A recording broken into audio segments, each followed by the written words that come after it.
What's up, everyone? Back again. It is Discourse Syndicate's FN Hangout, Friday night hangout. What's up, everybody? If you watched Hex News, well, you're seeing me again. I was asked to get the show started because the captain is out of town, along with Corsair KNTX, out of town. So it's your Discourse Syndicate, and it's your effing hangout. I baseline, my body is ready. Let's do it. What's up, Russ? Hex Technician, Hex Deck. Hex Deck, go on to go look at my page. Go look at my Twitter page. If you go to my profile, it was probably like the second to last tweet I put out is where the link is. I hope somebody comes and joins because I'm not planning on staying here all night. All right, I'm going to start up at the top. So it's been a good day for Hex, though, right? It's been a good day for Hex. If you were there for Hex News, episode number 2, we just went over all the numbers, and everything's looking good. Everything's looking good. We're back on our upward trajectory, and it's a beautiful thing. I find when Hex is pumping real hard, I get less done because I'm always watching I'm always looking at my Staker app, refreshing like a fiend. Who knows about that? Come on. Goddamn Staker app and their beautiful user interface. All right, let me go look up at the top. I'm going to say hi to everyone. COTG, Children of the Grave. Place your bets for who has the keys to the ship. Oh, didn't read the title, did you? Hexican from Hexico. Hexander, what's up? Nick Green, Hex Machine. Captain is MIA. Parabolic pump coming. Yeah, unless he's out there dumping on our heads, right? KNTX and RG3 out there dumping on our heads right now. How dare they? No, clearly not, because we're pumping nice. Oh, here we go. One of our regulars. Let's bring him in.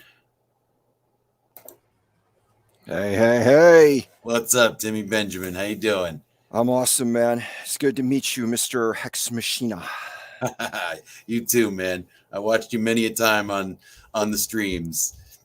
Well, there we go. Here's some people. There's Hex Deck. All right. What's up, Hex Deck? Oh, there you go. There's some people. There's Hex Deck. What's going on? Glad to see some people join up, Hex Deck. What's going on? What's good? Oh, there you go. Collar What's going on? Glad to see some people join up. Somebody's got some. What's good? Is that me that's got the echo, or is it someone else? No, it's Hex Deck. It's probably me. Sorry, one second. There, it's gone. That was me. All right. Because Hex Machina wouldn't throw it out in the. I wouldn't throw it out there in the stream. So. Time on the streams. There we go. Here's some people. Let me shut this down here. 1 second. Yeah, I'm still here. I got so many computers going here. All right. It's a crypto guy with like 7 computers in the house, all running at once. Yeah, man, I know it. Well, we gotta hold down the fort here while these guys are away. I just did a whole bunch of talking on my show a little while ago, so I'm I heard you at the end. That's for you guys to do now. I'm just gonna sit in the sideline and watch for the most part. All right. Well, Tim. Yes. Good to see you. Good to see you too, Hex Deck. How is Montana treating you? It's treating me just perfectly fine. Good. It's been since Vegas, right? Yes. Yeah. It's good. It's good to see you come in with a little better signal too this time. I know you've had difficulties in the past. Yeah, I upgraded. I bought this traveling laptop, but I haven't done the full. I have all the equipment. I'm just a lazy bastard. I have all the equipment to set it up in the house since I moved in here like 4 months ago or something like that. But the boom mic, the whole proper stuff. Right. And I haven't done it. So just bad on me. Well, I know the feeling. I had really ghetto quality internet for like the first year of Hex, and it was torture because I could never participate in live streams. I could barely watch them. So now that I moved and I've got, first world internet service, it's like I can hardly wait to participate in everything. So yeah, it's really good. No, I did like 2 interviews after Vegas, one with Nerd Girl and the other one with Balton. And we just him and I just did a live stream this afternoon. So check it out. I mean, yeah, I'm going to have follows. Yeah, I'm going to have to watch the recording of it because I wasn't home today. Since retiring, thanks to Hex, I joined the local rec center. So I'm like working out almost every day. And muscle, bro. Swimming. Yeah, man, I've had the physique of bicycle spokes all my life. So now I'm like working on, getting some actual muscle. Yeah. I got to lose a little of this C19 fat myself. So. It is now. I'm in the capital region. I'm up in Saratoga County. I remember you saying that. I'll be there next week. Oh, really? I'm coming back to New York. Are you from New York? Yeah, I'm originally from New York. I moved here to Montana 11 years ago. Nice. So I'm going home to see Dad and my brother and his wife and niece, nephew, that type of thing. That's awesome. So I'm just flying out just for a 4-day weekend, that type of thing. What part of New York are you from? Is your family in still? You know where the Culinary Institute is? I sure do. That's okay. where I grew up. Really? I grew up right in Dutchess County. Yeah. Okay. Right a little bit north in like Red Hook. That's where I grew up. Okay. Yeah. Born and bred, bro. That's awesome. Nice.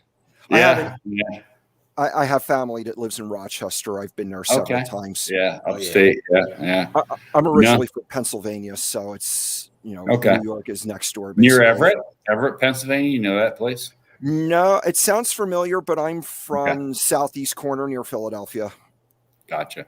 Yeah. That's where I bought my last car before I moved out here to Montana. But bought a Volvo station wagon. But off of eBay of all things. But yeah, no, it's awesome. I heard you, Hexem. I was like, when you ended your stream and you're like talking about New York, I'm like this guy's in my stomping grounds. Oh yeah. Yeah. So just go home, see the family. I mean, that's cool. Yeah, it's the best time of year in New York right now. It's getting to be fall. Yeah, leaf season, the leaf hoppers, right? Oh yeah. Go on Taconic, take the trip on the Taconic and oh bro, I hated that drive. It's a bad drive, but it's a great scene. I hated that drive when I was working.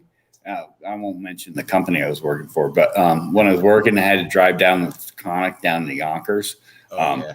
And every day, somebody hit a deer. Oh yeah.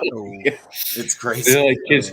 You know what the Taconic is like, right? I mean, there's trees on one side, there's trees on the other. And they just come out and they just masturbate themselves, so to speak. And it's like it's a really narrow road. It's a narrow highway, I know it is. It's really not like it's not like 87 or like people know what we're talking about. I mean, this is like driving down a 2-lane road, but going like super fast. Yeah. Trying to get to New York City, that type of thing, and just I think it was New York's like first highway or something. Yeah. It's cool. All right, so we got identity block. Okay. Cool. What up, guys? What up? Hey. How you doing, How's guys? Block? What's up, man? Oh, good, guys. How you doing, Machina? Oh, good, guys. How's everything, man? I am doing well, personally. How are you? Doing great. How about you, X-Tech? Oh, fantastic. Sweet. Couldn't be happier. Right? I was about to say, man, we're grinding there for a bit, and now looks like we're about to hit other numbers. I'll be right back, guys. I gotta run for a second. Good deal, brother. No, the numbers went up since this afternoon. I mean, one of the guys in the chat just before we launched, like made me go back in my staker app, and I don't do it that often. Right. Anymore. I hear you, bro. I don't have It's any happening. reason. It's happening. Say again? I say it's happening. It's just it's happening so quick. Like we grind for what, like a couple of days only. Yeah. I have all the Hexicans that I onboarded here, and they call me, they text me, I work with them, and they're like, what's up. "Oh, it's up. Oh, it's down. Oh, it's up. It's down." I'm like, just get ready, man. Get ready, because it's gonna keep happening. It's better that way. I think it's better. That way, it's like a nice surprise. The only thing, though, that I've noticed is like some people, maybe they're getting like what Matty used to say, Southern Wall Syndrome. So maybe that's a good, something that we can tell them. Just, hey, easy, don't do anything extreme. Don't change your routine. No. And I mentioned that on the stream with Balton was this afternoon. We had a really good interview. Yes, awesome. And, awesome. I'm like, if you're, if you get in that SWS, because I gave shout outs to Matty because he totally had me going, with that sudden wealth stuff. But I had this thing in mind is like, and I learned this early on, and this is long before I ever became, quote, wealthy or, well off. Don't do anything for 6 months. I mean, so many people make an incredible amount of money and they waste it.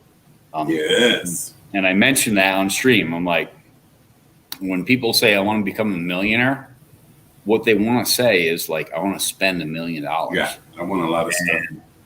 Just go broke. I mean, and it's real easy. And I get it. I get the enticing factor. I mean, it was very dizzying. I mean, it was very disconcerting for me, honestly. I mean, I'll be fully transparent.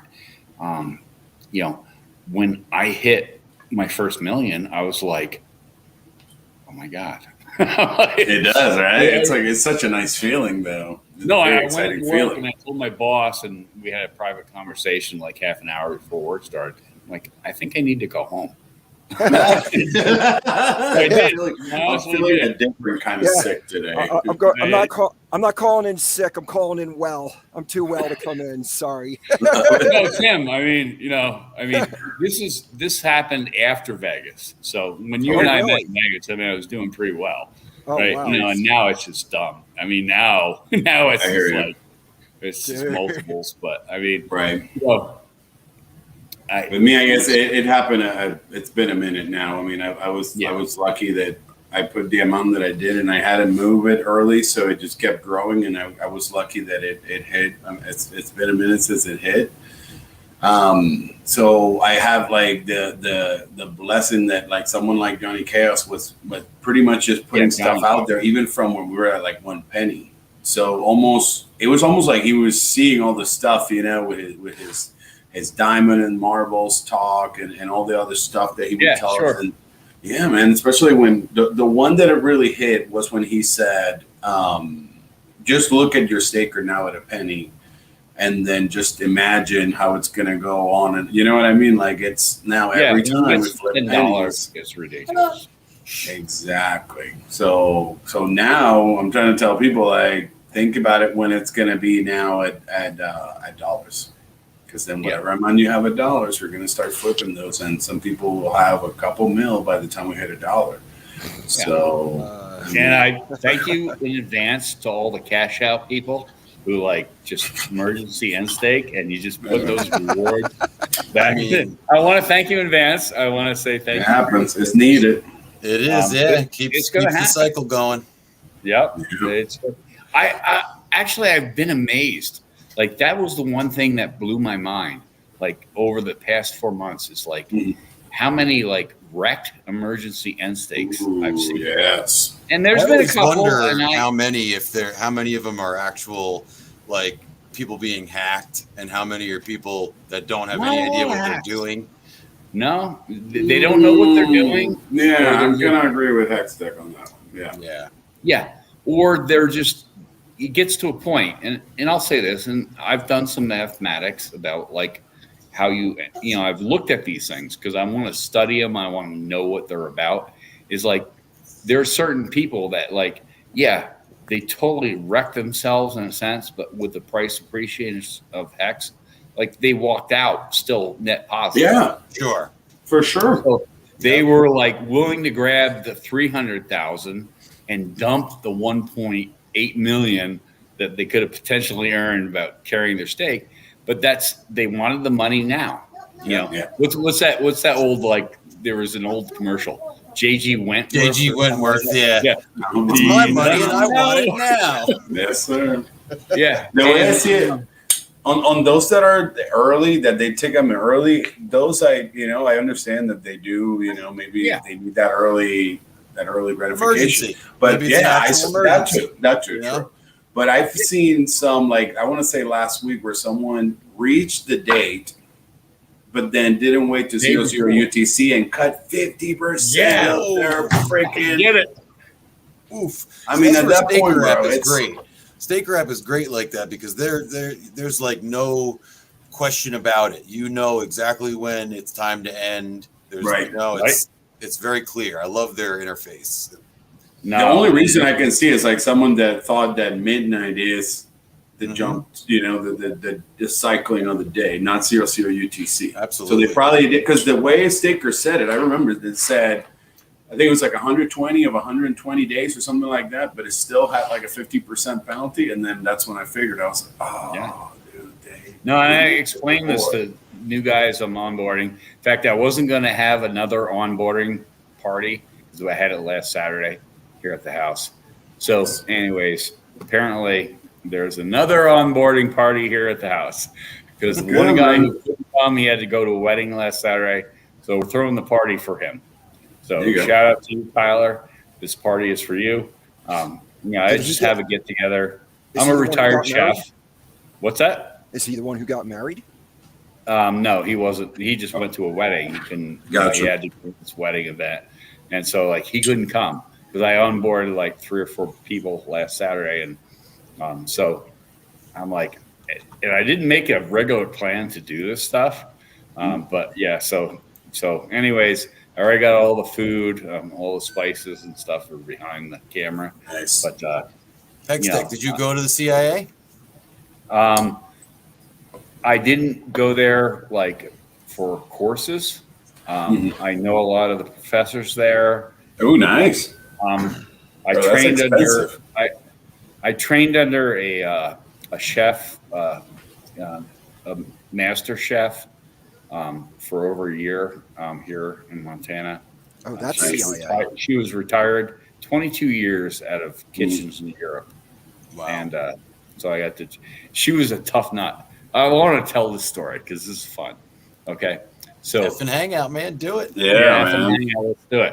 All right, so her name is Rebecca, and so I went to, and this was at a private memory care facility. It was for people with Alzheimer's or dementia, and that's a personal thing to me because my uncle, my father's brother, passed away with dementia. So it was just a thing, and so. One of the things that we, through studying and stuff is the last thing to go with the dementia patients and stuff like that is food memory. So, you lose a lot of different things in memory, but you always remember taste. And that's an awesome thing. It's very interesting stuff. So we cooked, there was not a piece of bread that was ever came in that kitchen. We made all our bread ourselves every morning at 4:30. Every piece of food, everything was made from scratch, all home cooking. Nice. I mean, it was a very expensive care facility. But I was there for over 8 months. And one of the gals, one of the server gals came in. She's like, Scott, she's like, you're the last person on the island. I'm like, what are you talking about? She's like, nobody's lasted as long in this kitchen. She's like, how do you do it? I said, I learned 3 things. There's only 3 proper answers in this kitchen. It's yes, chef, no chef, and right away, chef. There you go. That's how it should be. But she That's taught awesome. me. She taught me tons. I mean, and then I went out to work for another guy who has a fantastic food place here in Bozeman. He's been operating for over 8 years. I worked for him for 5-6 years. Fantastic food studio here in Montana. Nice. Shout out to him. And he's just great mentor.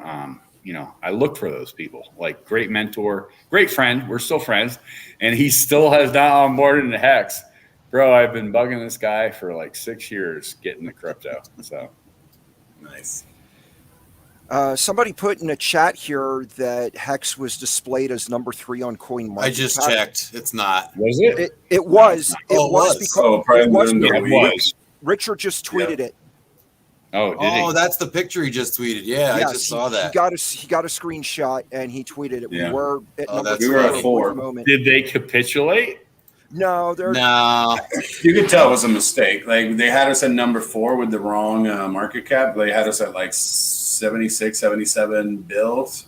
And right when we were about to pass, they had Cardano number 3 at 77 point something. And then it was like everyone was pumping or something. All of a sudden we started like buying. And then Okay. we went to like 77. And right when he was about to pass it, back to 201. Okay. It might have been 15, maybe 30 minutes. Like the Pulse Chain chat was bumping. Like everyone was asking, what's going on? I was like, we're going viral. These We will. I felt That's so cool. bad because I posted There it everyone is. in the chat, bro. There you go. Yeah. these There you go. screenshots will turn out very well in court, I think. Absolutely. Mhm. I'm so curious to see how this turns out. I really want to watch it play out. Yeah. It's really awesome. I Right. hope we get to open up their records and find out who's on their payroll and just blow this. I don't whole- think this one was the one though, was it? What's that? I don't think that was the one because like the one from CoinMarketCap, they had us at like 77 billion. It had to be maybe like a week ago now. Oh yeah, that was the because that's Okay. the Yeah. like if you look on I think what is it, Coin Paprika, or one of them has the will have us at number 4, but it's still at like half the market cap. But even at half the market cap, we're still at number 4. That's With crazy, guys. So I don't know where they get these numbers from. I really don't. Dude, Yeah. just the amount of Hex that is staked by itself is like a top Yeah. 10 asset. Absolutely.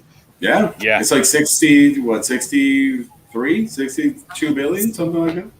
Yeah, I don't know, but It's like 59, I think it is. Nice. Yeah. That right there, that puts a top 10 for sure. Now, one of the famous sayings that I have at the shop is like, and I say this often, so I'm gonna, I gave Nagaboo a little shout out for this because 27 billion. Sorry. And stuff. Like the cake is baked, baby. Like the cake Right. is baked. Like it's done. I mean, like if you're at where you're at in Hex and you're gonna get a multiple on Pulse Chain, and then if you sacrifice for Pulse Chain, like it's done. I mean, and that's the thing, I tell my good friend at the shop, I'm like, bro, the cake is baked, Yep. every morning. And, I talked to Baltham Brand, so, I won't like make it a secret type thing, but I'm going to retire after the Hex conference. Nice. Congrats. Sweet. I could have Congrats, retired Hex. 4 months ago, but I mean, I'm sticking out, helping my boss out, that type of thing. It's funny how Richard said he made the comment not long ago about how he doesn't want to see people retiring, and then all of a sudden you see a whole bunch of people saying, no, don't retire. You gotta keep working and keep putting money into. Fuck that. If you can retire. I'm an OG in the sense of not only Hex, but age wise. So Right. It's you know, time. and I want to enjoy the life. I mean, I said this on the stream this afternoon, but I said, listen, I'm like, you only have a certain amount of time. I mean, I love Balton, and he's like 24 and he's retired. Right? So he's got all these years and stuff. And I told him, I said, I have my 5555, right? But you know what I'm going to be when that stake comes out? I'll be 68 years old. I'm like, Nice. bro, I'm like, I'm just going to enjoy life. I mean, there's Hex has provided me an avenue to where I don't have to work a day in my life ever again. Nice. And I don't discount that. I mean, it's why I'm flying back to New York, because I can. I mean, I can do whatever I want. Nice. And it's not braggadocious. I'm not a Hex flexer. You never seen. I have a nice Mercedes, but I had that before all this. Nice. And my Hex flex will be after Vegas 2, after I retire. I am going to do the stupid thing. I'm going to buy a Maserati. So, does it go 185? It's been my favorite car for years. I'm like, dude. I'm an ex-Navy guy. I'm like not El Hexicente, Motley investor, right? Nice. He retired from the Navy, right? And so he's an ex-Nav guy. Right. So I'm ex-Nav, and I love the Trident. The 3-finger Trident. Going up there. Sure. I got to tell you something about my potential Hex flex. I mean, the only flex I've done so far are these sunglasses and this hat. Wow. Nice hat, by the way. Nice. Check this out. All of my life, my dream car, I've never owned a new car ever in my entire life because I've been practicing delayed gratification my entire life because my dream car has always been a Lamborghini Countach. And now that I can afford one, I don't want one. I got converted to a different type of car over a year ago, and that's a Tesla, which I'm having delivered in October. Nice. Are you not getting the truck, are you? Eventually. I want to get a house first with a garage, then I'll get the truck. I like that Cybertruck. I think that's I love cool. it. I can't wait to get one of those. That's pretty sweet. Honestly, I mean, and I always joke that they say it's like tri-motor, and it's $69,000. So 369. Right.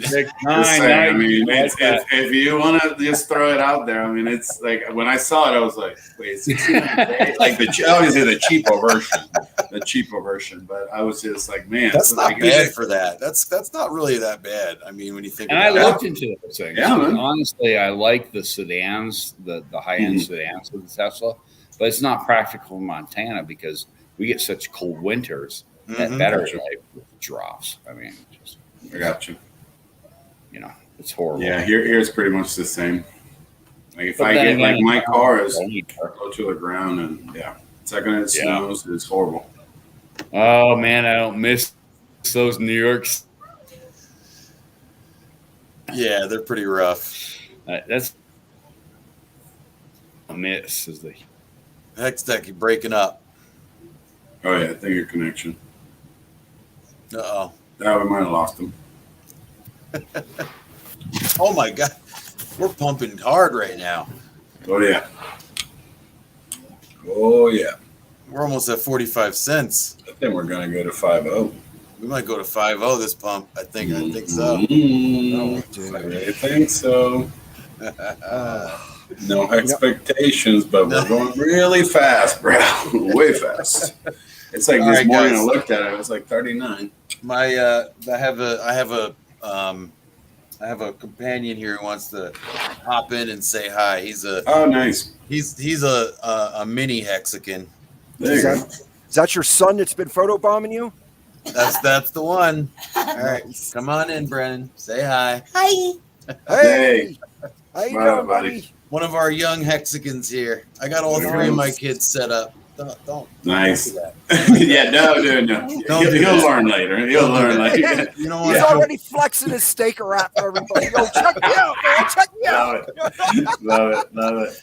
He was showing people at the car dealership. He's like, check this out. That is classic, dude. Love it. He's been dying to get on and say hi, so here he is. Nice to meet you, buddy. How old are you? 11. Really? There you go. Wow. The youngest Hexican in my house is 5. Wow. Nice. Yep. Very nice. There you go. My kid is 11 too. Nice. Hexican as well. So there we go. We're growing them, man. Absolutely. We're growing the Hexican Mine is family. at 777 of 100. Okay. All right. What I tell you about numbers? Don't put your numbers out there, man. All right, get out of here. Yeah, right. Get out of here. You're making it. You're not learning very well here. Get out. Scram. Beat it. Love it. That's funny. That is great. All right. Good night. Go to bed. I'll see you upstairs. Yeah, it's late where you are, Hex. Yeah, it's not too bad. It's 11 p.m. Oh, You're East Coast. There you go. You're just like 10.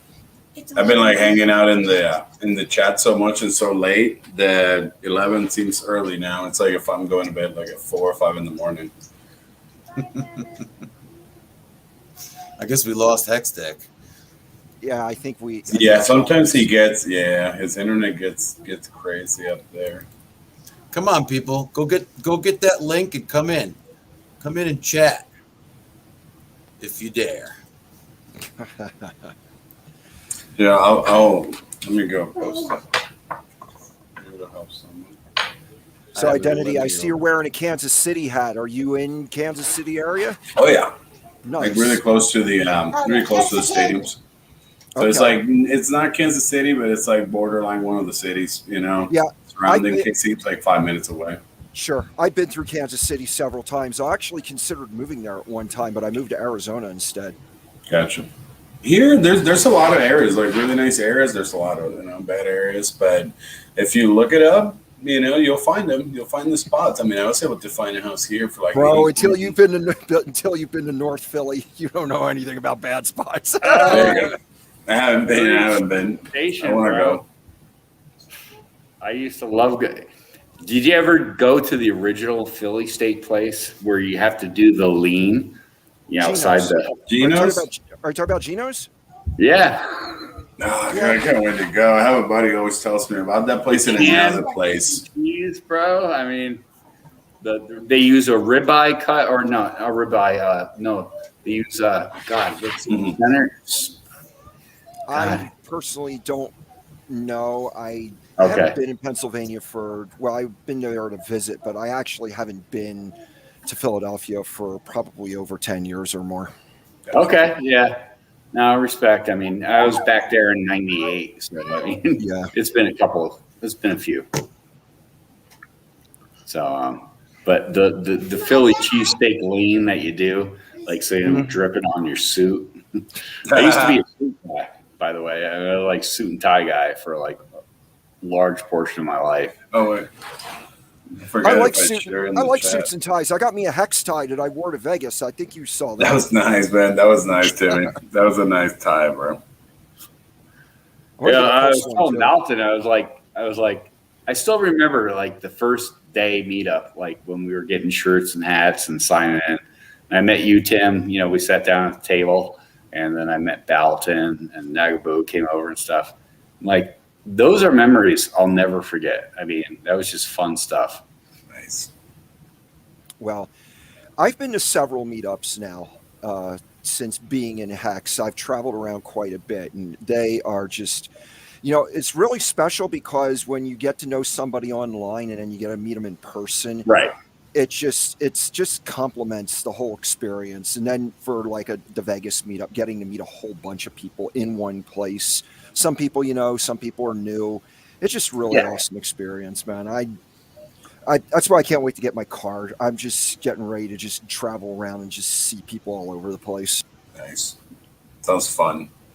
That's probably what I'll be doing too, man. Like streaming and then just taking time. And I'm going to Puerto Rico too here in a minute. So wow, that's cool. About back home, that's the plan. So. I want to go to Belize. I want to check that out. Nice. Pretty close, go pretty there close for a couple years. Oh, good weather too. Great beaches. Yeah, Belize.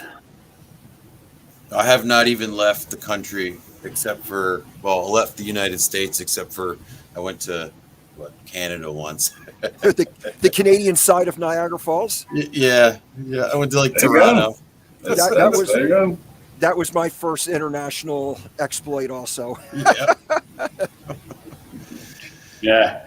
I did the world tour via the U.S. military, but I'm looking forward to doing it as a civilian. So, You're a pilot? Is No, that no, a picture of you like flying a?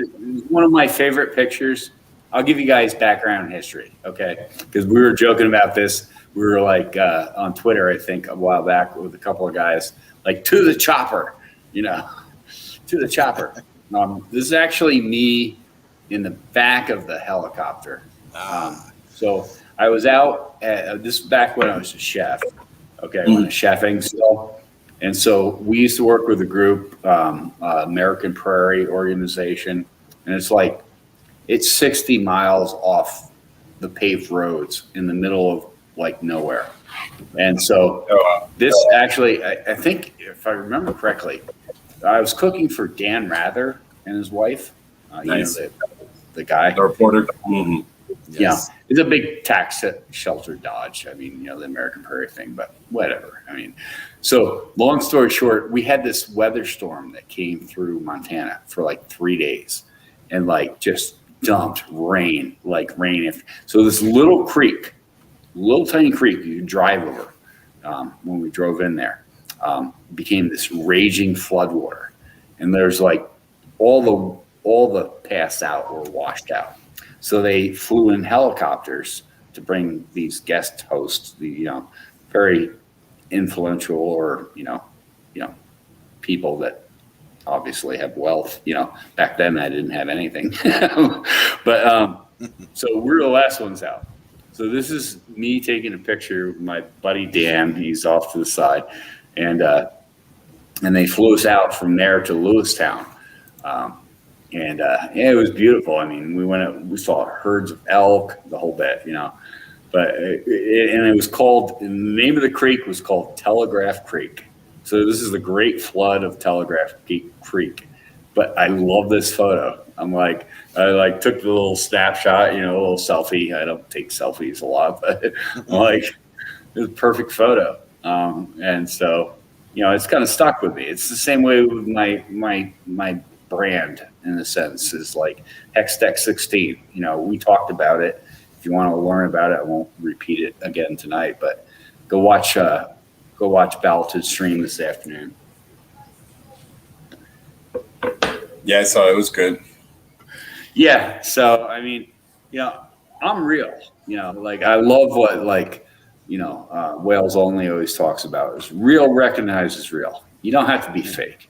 You don't have to be a pretender type thing. I mean, you know, I mean, whatever you come from, you know, don't front, you know, just be real. And I've done that, you know, throughout my life in crypto and stuff like that. It's like, bro, it's been a struggle. I mean, I didn't come from anything. I mean, if you guys heard my story this afternoon, and if you heard it when I talked to Nerd Girl or when my first interview, they were terrible interviews, both of them, because I didn't have the equipment and stuff like that. But I mean, I'm just an honest guy. I'm like, I started, you know, and I talked about this. This is one thing I do want to bring up. I talked about this just before I left the shop today. So I went back to the shop after the interview, but with the one guy, and he took a picture. I'm gonna find the picture. I'm gonna repost it on my Twitter. Because he's like, can I really take this picture? So I was walking out of the shop and there's a penny on the ground. So I pick up the penny. Now I'm not picking up like Richard talks about, picking up pennies in front of trains. Right? Yeah, But how I started out investing in crypto was this. I work at an automotive detail shop. Okay. And so whenever a car's traded in, you know, it's like finding change in the couch.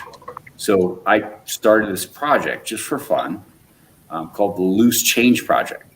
So literally what I did, guys, and this is no joke, I literally picked up change out of underneath car seats and out of vacuums. You know, I'd sift through the vacuums, I'd clean them out, and I'd collect change. Now, I kept an organized ledger for this because it was a project. It was just for fun, right? But literally, I collected between $630 and $640 a year. You're a numbers guy, aren't you, Hextech? Yeah, I'm totally am. Okay, but let me give you a reel for real. Just cut it short and just make it real. So I explained to my buddy Ron, I'm like, you do realize that in 2 years, what I invested in Hex has now made me a multimillionaire. In 2 years, what I collected in mayonnaise jars has, the same equivalent amount is what makes me a multimillionaire today. Amazing. That's real. What's up? What's up, Not even a Haunted? joke. Hey, mate, how are you? It's dumb. $1,200 if you got into Hex at the beginning and you went in day one. Do the math, do the numbers. Everybody go look at it. You can check my calculations because I never lie. I'm like, I told like Valton on the stream this morning or this afternoon, it was like I got in, I remember the day, November 4th, 2016, the price of Bitcoin was $634. That's when I bought my first 3 Bitcoin. And it's been on that crypto run ever since. Nice. So we have a newbie Hexican. What up, Hunted? Yes. Hey, how are you? Is this Nate? Brizology? No. He's not newbie. No, not Briz. Hunted in the stream. No, Briz has been here forever. How come our Okay. names aren't? Yeah. How come our names aren't appearing up on our screens like they usually do? Is there some setting that's turned off? I don't think so. I don't see it. Let me see. Hold on. Oh, because there's I think because there's a message on the screen from Briz. Oh, So I think when it pops you in, like it takes the names out, and then when the message is out, then the names come back up. I think. Is it? Is that what happens? yeah. Go ahead and erase Briss's comment and see if our names come back up. How do I take the comment out? I'm sorry. I don't know. I got it. I don't know either. There we go. Okay. Oh, there you go. There you go. Our names are there. Okay, Hextrovert. Haunted. Nice to meet you, man. What up, Hunted? Hey, Here mate, comes how are Hextra. Ty! Oh, what up, Ty? Oh my! Hey! The Aussie What's up, Hey, Ty? Haunted, Hexicina, Tim. Haunted. How you all Okay. going?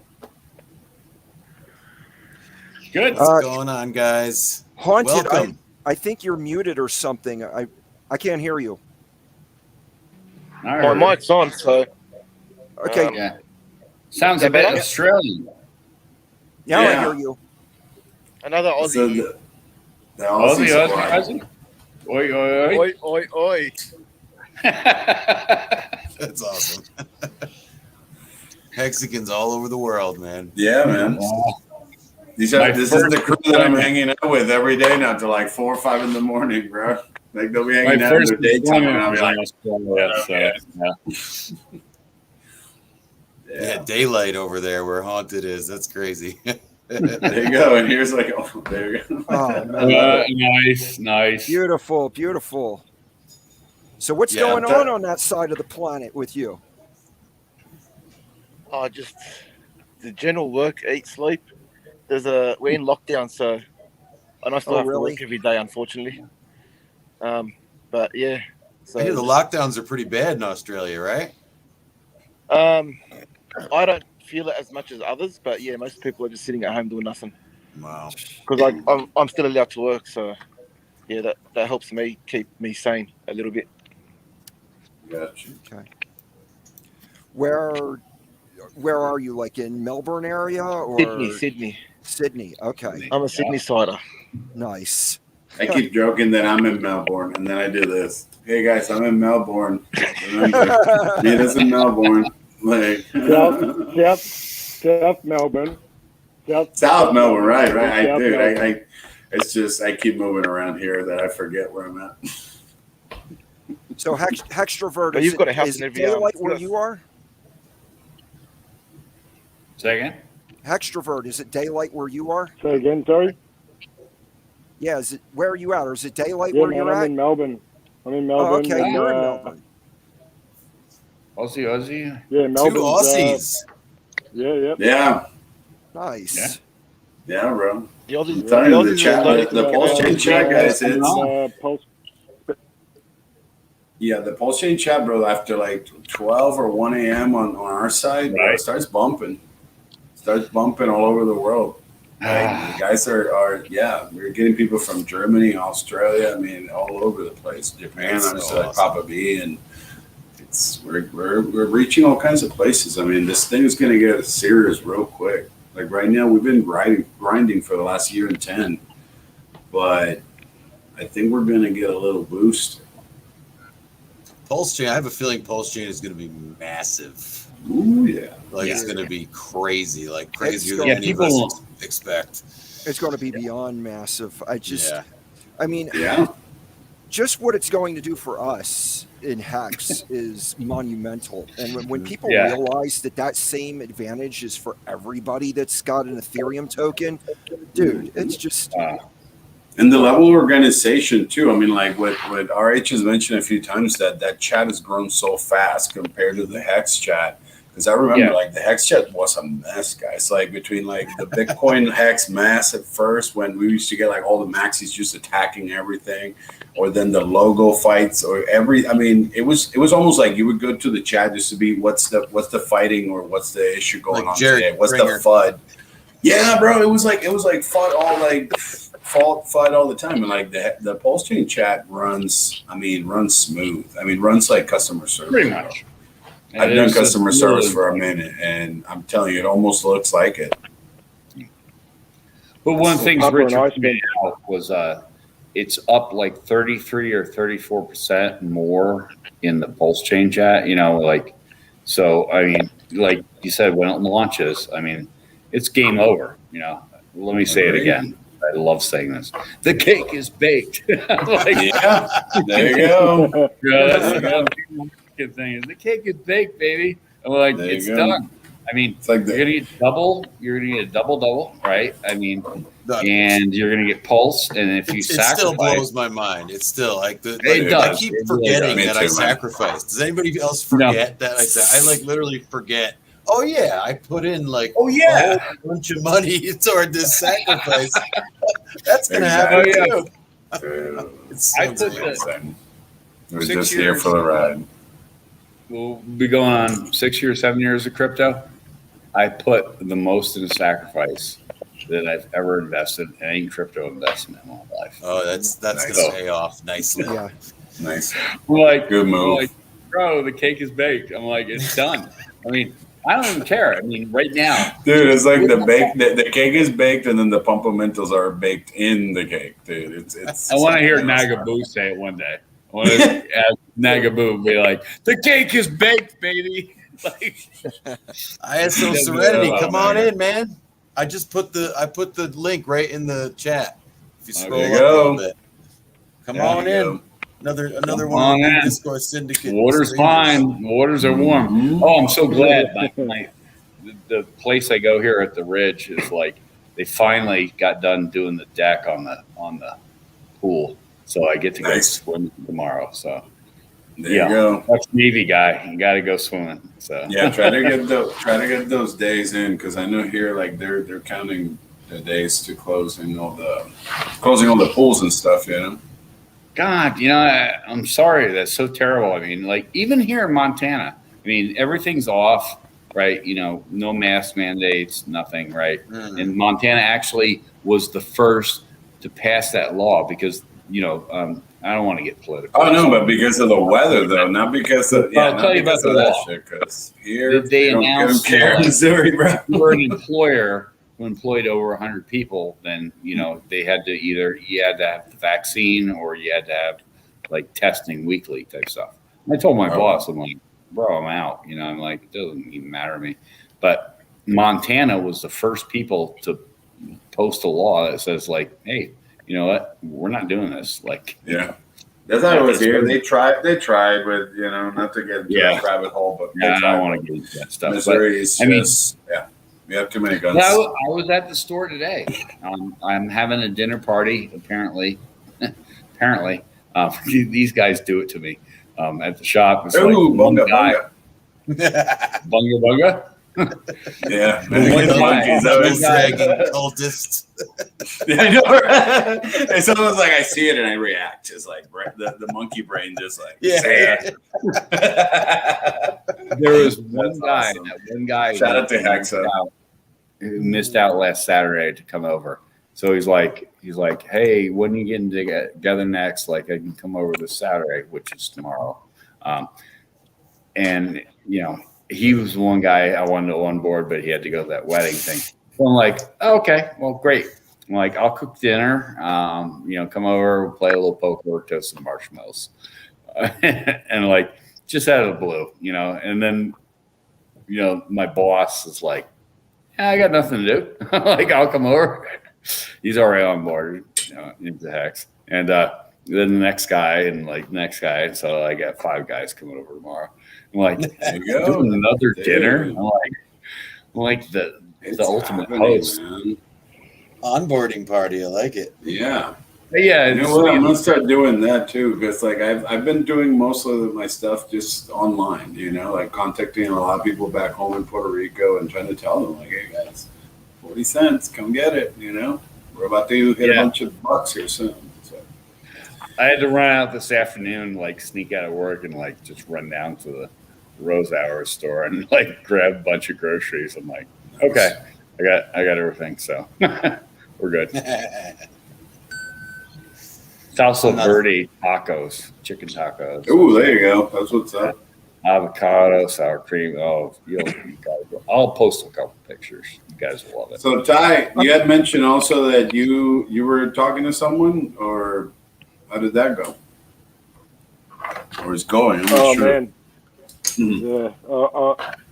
Papa Boner and I were up till it was nearly 3 a.m. Melbourne time and 2 a.m. Japan time with our triage security Telegram group with about 10 people in there last night. It went on. We recorded it because we wanted to chop it up to help people, but it was the most brutal. It was the most brutal time. 2 hours and 44 minutes of recording a security session, and we both laughed afterwards and said, "We're not doing this again." Dude, I had about 5 hours sleep, and that's why I'm not showing my face because I'm quite tired. So I thought I'd just run the avatar today. I had about 5 hours sleep. I'm wrecked.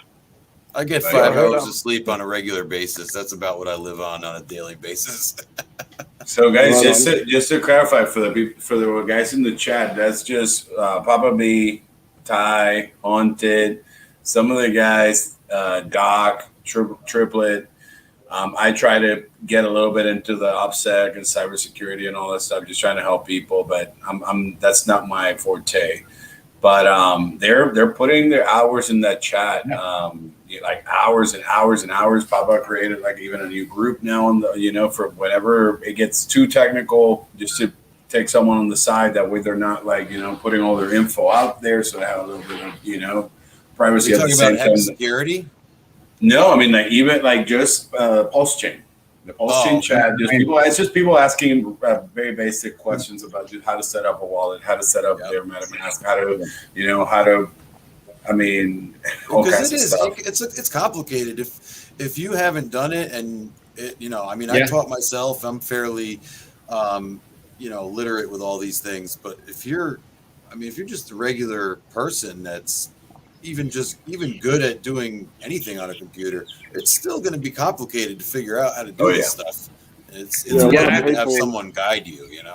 Respect for Papa B. Papa B has given back so much to this community. I want to meet that guy in person. I'm I've talked to him kind of on the streams. We've obviously talked on the Pulse, Telegram stuff, but he has helped so many people unselfishly, by the way. I know he's out in Japan and stuff, so he can't easily get here to the States. I want to shake that man's hand. I appreciate how much he's done for so many people in the Hexican community, and he's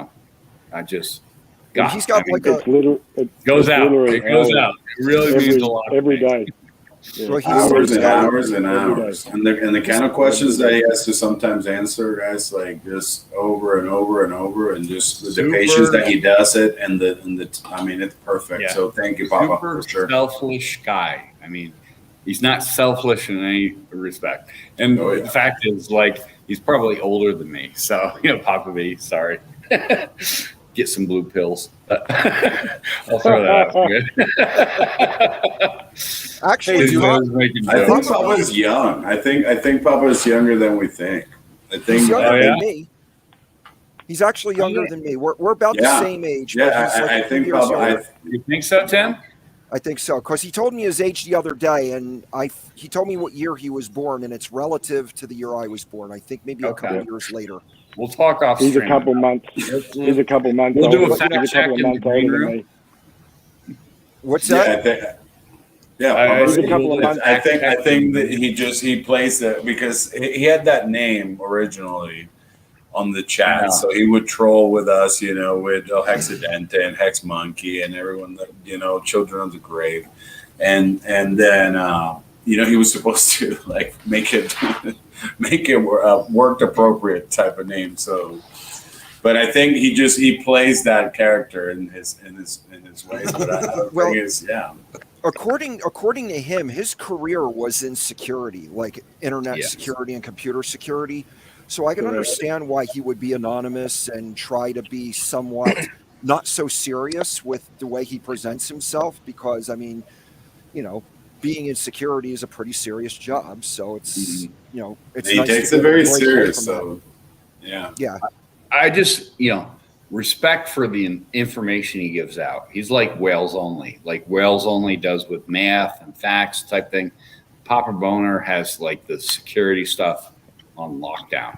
And like these people in the Hexican community, they're like treasures, like jewels.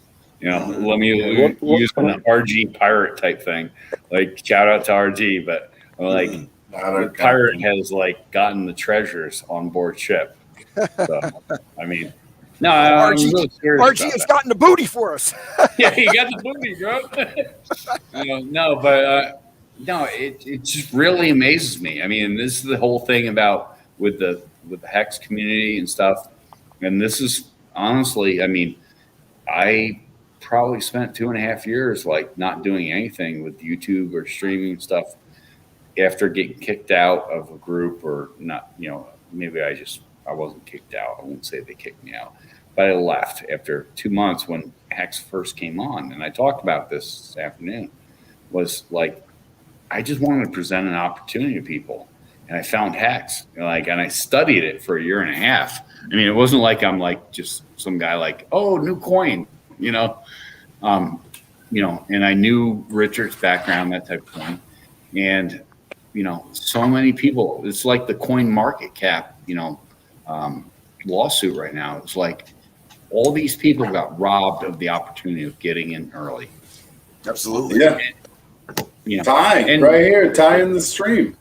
Ask him. That's yes, sir. That's why he mentioned to me that he used to go to CoinMarketCap. So you should tell us that's Ty. Hey, do any of you guys can any of you guys get into the StreamYard studio? Because I was just trying to start up and then peace out. If anybody else can run it, I can't. Anybody have that You can do that option. ability? One day, maybe I'll have the option, but I don't have it. Tim, right, Tim? You have the login? Tim? To run the StreamYard? No, I can't log in to run. I've never been I don't have access it to the. All right, that's fine. Well, because I'm gonna leave, but I'll leave it up. But I guess nobody else is gonna be able to join because I think I have to add everyone. Oh, gotcha. So. Gotcha. Shout out. I don't think anyone. StreamYard little levy. Give me a little education course. I'll be happy to do it in the future. Yes. Yeah. So that's the thing. It's like you wouldn't. I'll leave it up. You guys do what you want to do. I'll come check it, every so often and see if anybody's waiting to get in or whatever, and I'll pop people in if I see anyone. But yeah, it's your show, guys. Right. Have fun. Thank you so much, Machino. Cheers, man. Right. Thank you. Take care. So Hex, that what you just mentioned, Ty was mentioning the other day that he used to follow CMC. Well, Ty, the floor is here, bro. Yeah, sure. Been in crypto since 2017, and I got wrecked by ICOs and had a bit of a hiatus for a couple of years. Missed the start of Hex. Came back only about 10 months ago. Got my hardware wallet out. Had all the coins still sitting there, and got back into it. Starting to do some research and see where things are at. A lot has changed, and Hex was not even on the radar. Didn't come up in any of my Twitter feeds with all the supposedly crypto Twitter OGs and Furus and all the YouTubes, and I found Pulse, and I did see Richard on a few different streams, but didn't really know who he was or much about him. It was on, I don't think it was his own streams. It was ones that he was a guest on, and didn't pay too much attention. And then when I found Pulse, I started researching Richard, and then it was by that then I found Hex, and I was like, I was gobsmacked that it really truly is gatekept, because you go on to CoinMarketCap and it's on page 3, and most people, if they're lucky, might scroll down half a page to the bottom of page 1. That's it. So I can imagine how many frustrated people are out there that just don't know. Yeah, I've never gone past page 1. I never even looked at it. I never even noticed it. I didn't get to page 3 to see Hex. I've only looked at page 1. I generally look at the top 50. Yeah. So I wonder how many people around the world just trust the CMC to that level, that they were thinking that they were doing such a great job ranking these assets, that why would I ever look at number 3? Why would I look at the 201th asset? Technically, if you're going to Consumer Reports, I mean, do we really gonna drive the 201 car in the class that we're trying to buy? I mean, I wouldn't, if I'm looking at cars, or if I'm looking at something for safety or something that's gonna make me money for my future, I'm not gonna look at the 201 ranked anything. So shout out to Johnny and you, Timmy. Sorry, what was that? What was that I said? No, I was just joking. I was like, why would you talk about Pinto? The rear gas. Lit up. They tried with the Wayne's World to bring it back, but that's my point exactly. You wouldn't go to that option if you know that they blow up in flames because you see it on a list. You know what I mean? Like I said, well, I would probably buy the 200 car then, not the 01 with the exploding gas tank or something like that. But yeah, okay, I get you. Yeah, it's just, I mean, these guys were checking normally. I know in 17 and 18, I would do the same. I would not pass page 1. I mean, I would check. I mean, if for any reason I were to check a coin or something, I would search for it and see where it was ranked, but I wouldn't just go, checking everything like that. So again, shout out to Johnny, shout out to Timmy that they're, you guys took the lead on this thing, and we're gonna back you up, guys, because this thing, the way I see it, I mean, it's gonna get a lot of eyes. It's gonna get a lot of eyes in Hex. So thank you, guys. Well, that's the thing too. Is like, I don't care where you go, but 100%, and a lot of these, like, I don't care if it's. I shouldn't mention them. No, I'm not going to mention them. These different things you see on Twitter.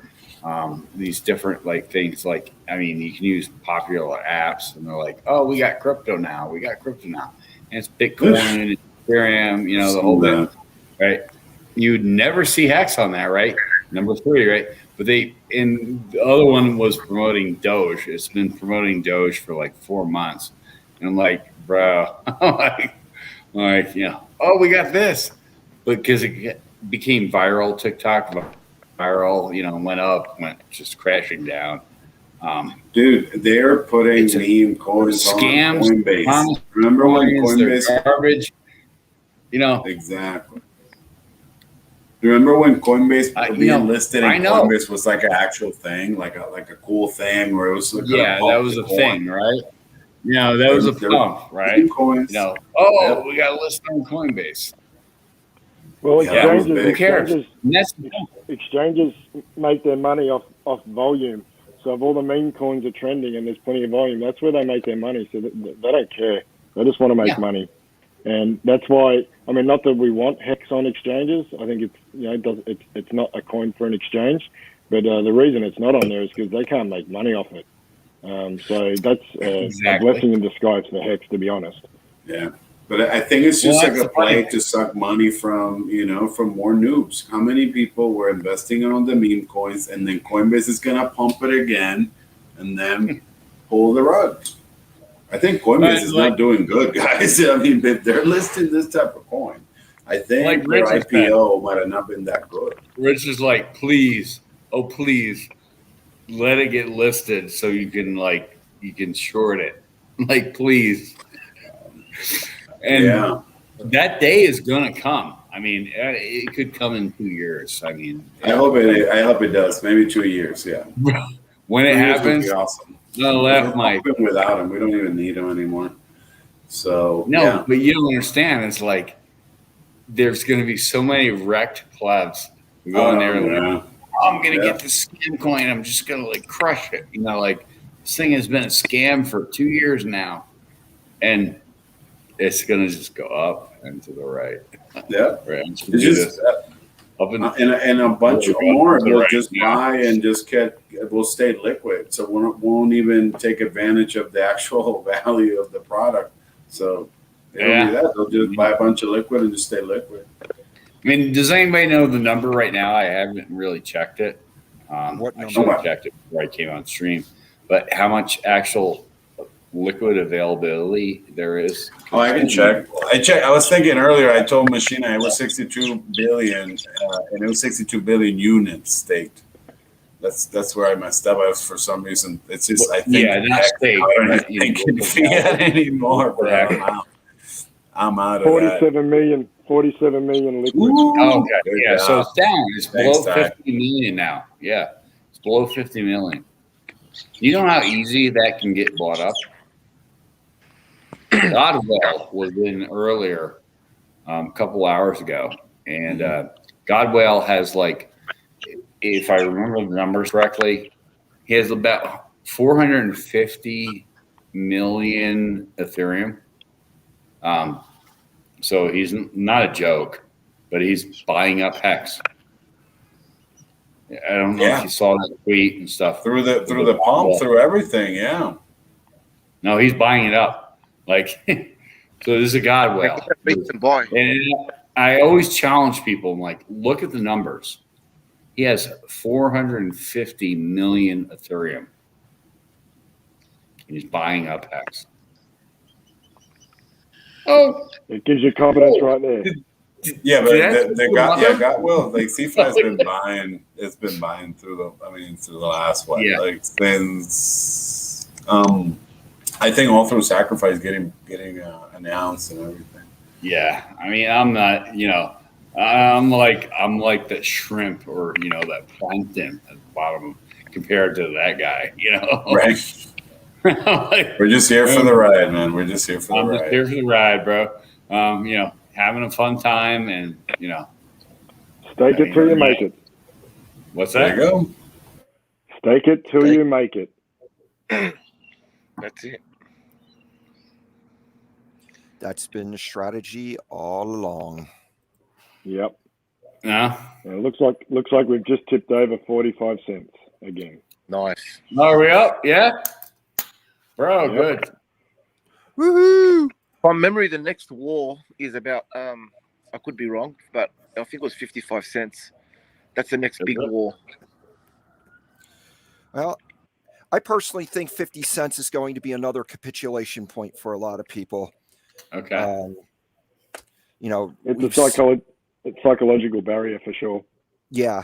I mean, 40 cents, we saw a bunch of selling. The chart that I look at a weekly chart that's done by Coin Paprika, which is actually a trading view site. And I see that there's one, two, three steps that each one lasts for 4 weeks. And then we get a green candle that pushes us up to the next step. And then it's flat for 4 weeks. And then we get another green candle that pushes us up to a step for 4 weeks. Now we're at the top of another platform where we got 3 candles that are even with each other on top. So, who knows how the rest of this week is going to play out. This particular chart resets on Wednesday night with a new candle. So I have a feeling now that we're onboarding just a lot more people, we have a lot more interest in people buying. Just the gas fee, I think, is the biggest obstacle for everybody right now. I'm so glad that Pulse Chain update was put up by Richard yesterday. I mean, I could read the words, but I didn't know exactly how to apply them. But I interpret it as good news. Exactly. I wish that's what I was telling. That's what I was telling Ty last week, because I was checking the GitLab and I saw something, and I remember telling Ty, and I was like, you know what, I want to talk about this, and then I was like, no, it's not time yet. It's not time yet. And then like it came out something very, very close to what I was thinking it was happening. So I'm just saying, I'm gonna keep looking at to see if I can get like a 1 day or two advantage. Yeah, I think it's days, not weeks now. I mean, I think so too. I was joking earlier that with Finn that we might have 4 more weeks. Yeah, I don't know. I mean, all I can say is this: is like when Richard posts that, it's like if that wasn't like 100% in the bank. I mean, he would never, like, he doesn't post FUD, right? So, like, he's telling us, it's like, guys, I'm telling you, here it is. And he did it for people probably more technical than I am, but I understood it. I'm like, oh my God. I'm like, we're going fucking testnet live. Sorry, I swore. But God, that's beautiful. Yeah, I remember saying to Identity and Haunted and a few guys in one of our smaller private telegrams, I said, after watching the Matty All In Pump Pass the other day, just picking up some of the language that David Feeder used, I'm like, testnet's super close, guys. I'm telling you, if you go watch that stream and just listen to the way David talks, I just felt from what he was saying that I said testnet's like around the corner. I reckon 1 to 3 weeks, something like that. And then this tweet from Richard came out about 2-3 days after. So I think we are close. Yeah.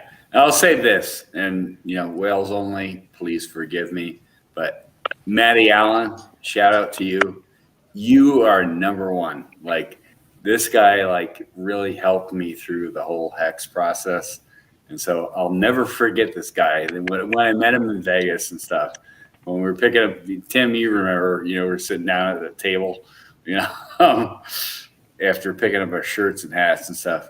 But the guy really made a difference in my life. I mean, the guy's genuine. He's honest. He's like all out for the community. And, I was just a guy coming in from Montana to Vegas. And I hadn't been in Vegas since 1992. So that's how old I am. 20th century.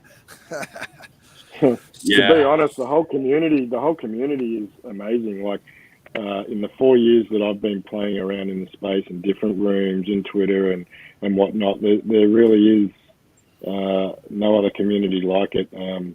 They're just welcoming, supportive, helpful, and the amount of people that come into Pulse Chain chat, voice, and they might come in for Pulse Chain, then they find out about Hex, and just after a few weeks of just hanging out there and the information they gain, they just go, man, there's nothing like this out there. The amount I've learned here in a week or two, I couldn't research this in a year online, because there's so many smart people in there, and they're all willing to help.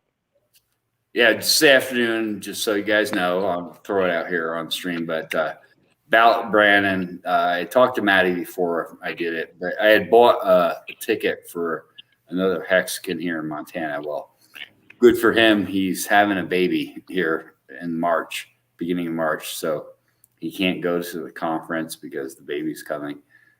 So we're going to give away a ticket, 369 ticket to somebody here in about a week and a half, because I'm like, and I asked Maddie, I'm like, I have this extra ticket now, and this guy can't come. I'm like, can I give it away? You know, how can I do it? And Maddie's like, yeah, you know, we talk back and forth on DMs. It's like, yeah, you can give it away. I'm like, cool. I'm like, so that's fun. You know, but actually, I'm thinking about buying 10 tickets and just giving them away from now until Vegas. Nice. So, Haunted, what's going on? You've been quiet for a while. My internet connection is pretty bad, and I don't want to talk and get static. That's all. You sound pretty good. Yeah, okay. I can hear you. Sometimes I can't hear what you guys are saying. It's just cutting off. Oh, really? I'm trying to listen. Yeah, that's why like you sometimes hear me just get close to the phone. Where's your earpods?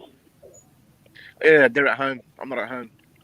Oops. I'm at my in-laws, just picking up my wife to take her back home. The kids, Yeah. it's ready to take the baby home now. She can move a Wife bit. has recently just had another baby, so congrats, man. Thanks, Yeah, buddy. congrats, man. Thank you. Yeah, I feel me personally, like I found out about Hex at the sacrifice days, and I've just been listening to that chat on Telegram almost 24/7, and just I learned a lot on there. There's so much to learn on there. Like it's like a one-on-one class because you can ask your questions and you just you can talk to people they have so much knowledge, and you can get so many different opinions on something, and you just learn so much on there. And that's what attracted me to Pulse. What I find funny in there is people come in with issues that aren't even related to Pulse and Hex, and we help them, and they're like, man, where else can you go and get help for something that's not even to do with this project or Hex as a product and get help? And we do it because, you know, we want to help them, but then like, you know that they're probably gonna pay it back. They're gonna go and invest in this. Yeah. Yeah, well, it's like there's more to life than just money. You know, there's other dynamics of life, and people need answers from time to time. And some of us may have some of those answers. And I think it's great that there are people who are willing to share of themselves, you know, real counsel and not just, well, I think this or that. It's like, you know, life is real. Exactly, bro. That's exactly how I feel, man. Like I'm like, if I can help someone just save like $5 that could do 1,000x, you know what I mean? Like at that point, it's like at that level is that what I'm thinking now, bro. Because it's like sometimes someone says, "Oh, well, I went to this exchange and they charged me this percentage," and then someone like Ty or Hunt will be like, "Oh, well, I used this other one and then I saved this much," and then I keep telling people, "Hey guys, if you're thinking of DCAing, you know, a matter of like 52 weeks in a year, you're saving 2-3%, and you're doing maybe $100 buys. That's a couple bucks." Because I mean, like I'm like Hex Deck right now. I mean, like when I got here last year, I had like 2.5 ETH. That's it. That's what I had to start in Hex. It's not like, and then back then, guys, like now, and by the way, let me clarify: 2.5 ETH, not now, but December 2019.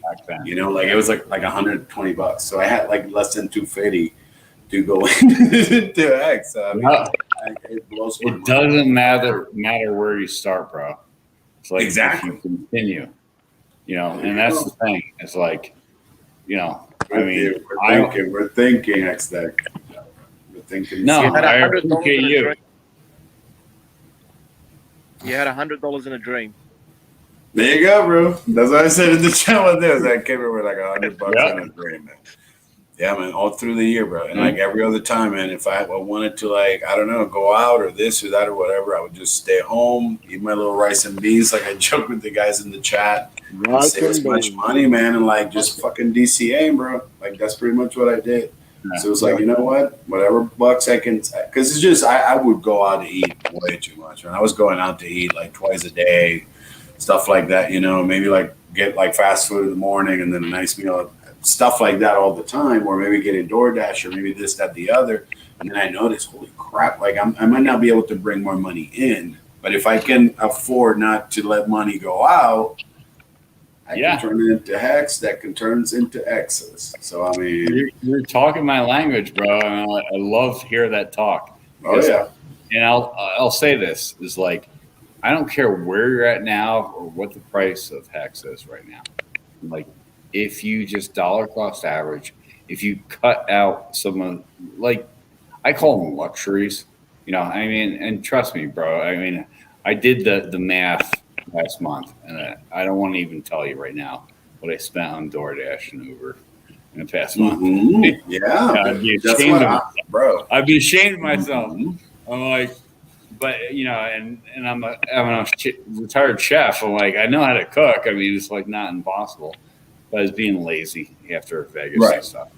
And but literally, like if you do those delayed gratification things, and that's the thing I love about Hex. If you will do those delayed gratification things and say to yourself, listen, we're not going to do this. We've done this every month, but for the next 12 months, we're not going to do this. Right. We're just going to like build our little war chest and invest it. When Pulse Chain launches, invest in Pulse Chain, invest in Hex. I mean, that delayed gratification will so much. It's also more. For me, it's also more than the delayed gratification. Like that's awesome. But the thing I love is like I'm not spending time hunting promise coins, trying to trade on exchanges or flipping coins on Pancake Swap or whatever. I'm accumulating Hex. When I get enough, I put a stake on. Then I go and accumulate more Hex, and I then fill in another stake area. And now, like, we're all strategizing every day in Telegram, whether it's in the main chat or our private ones about the copies. For the guys who don't know that are listening now, if you buy Hex now, whether you stake it or don't stake it, you're going to get a copy. If you stake it, you get copies of stakes on the other side. If you don't, you're going to get copies of liquid. Or if you do a bit of both, it's a win-win. It's really a no-brainer. Pre-50-cent copy. Pre-50 cent. Yeah, but if it's 50 cents and you're getting a copy, and that copy is going to be a wanted asset on the other side. So you may as well say it's like 25. It's a 2-for-1. So the price is cheap. But guys, you don't have to sit in front of a screen trying to trade up and down. Like just accumulate Hex and stake it. And the same with Pulse. When it comes out, you'll be able to delegate it to a validator and earn some money that way. Especially if you're in for the long term and you just want to hold it because you're getting in early on the ground floor. Just delegate it to a validator. It's a no-brainer. Yeah. And the thing is about delegating it, unlike Ethereum, what they're trying to do with the 2.0 is like, you're not giving up your keys. You're not giving up your coins. You're delegating your vote or your stake, to these validators, 32, and they could be rotating, but you don't give away your coins. And on the Ethereum network, the way it works is like, you give them up to a validator and, they could access them. And then when you get them, you never know when you get them. So. Yeah. I mean, I like the fact that I hold everything in my wallets. So there's nothing, no hacks. The way it's meant to be. What? The way it's meant to be. You have the control. Right. And that's what Richard talked about. And, and everybody's talked about this. Like, this is the way, like, cryptocurrency is supposed to be. Like, here it is, guys. It's being produced. Like, it's happening in front of your face, whether you like it or not. Math, like, I love Wales only. Like, math, writing facts, dream. We're putting out receipts. I mean, like, this stuff is being printed. I'm like, it's right there in front of you. It's in the blockchain. Yes, sir. 100%. And that message from Hexagonal Domino, that's pretty much what I did all through 2020. So Hexagonal, I started picking all kinds of items and grocery items that I knew that I could get for cheap, like pasta, rice, beans, all kinds of stuff that I knew I could buy, spend like $1 and take out at least 4 to 8 meals. And I mean, I tried to, like I said, I couldn't bring in more money. I was trying to spend as little as possible going out and then put in that difference into Hex. I mean, beer money, burger money, fast food money, You know, the only thing I meant I didn't quit was probably my weed, but I mean, I did definitely switch it up. I mean, I was not doing this. I slowed down even that. You know, it's almost like I modify all kinds of behaviors just to, I mean, DCA. It became like I mean, it's crazy that we're still DCAing at less than 50 cents. I can't believe it. Like today I bought at like 40, 42, 41. And I would have bought even like another $500 if it wasn't for Coinbase holding me till Tuesday. So on Tuesday I'll buy another 500. I mean, I'm still DCAing into this thing. Yep, and when the gas fees are high, I mean, we've found other ways. You know, like through the Pulse Chain chat, we've been onboarding people that don't have a lot of money, but they want to get Hex. And when the gas fees are, you know, $50, $100, and they've only got $5,000 or $1,000, we've been sending them to Change Now and swapping whatever asset they've got directly into Hex and back into their wallet. And yeah, it's been amazing. Like the amount of people that have gone through that way is incredible.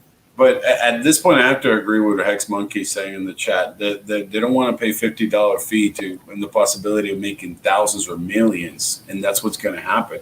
I want to say 3-4 months ago, especially right before the sacrifice was even announced in April, Motley had the idea to switch all the crap coins into Hex, and I know at least 3 trades I did of 100% premium, meaning I was trading 80 and 90 and $100 and spending 80, 90 and $100 in gas to trade them into Hex. And now, my people, that was like at $3. So just do the math, what those little $100 in Hex have done. So that we can't keep thinking that the gas is we can, you know, we need to get that out of our minds, because the way I see it, it's like Hex Monkey's is saying right now. Like, it's like, oh, well, I don't want to spend $50 here, but then I'm not making like millions of bucks over on the other side. Like, it's a no-brainer. I totally agree with you. It's just hard trying to convince no coiners or new people that, you know, that maybe have only just been on exchanges that the gas fees is the cost of doing business, and it's hard. But yeah, obviously for the people that are in it long term and holding, like, those fees are insignificant in the long run. Yeah. I mean, like today, I got me a $13 fee.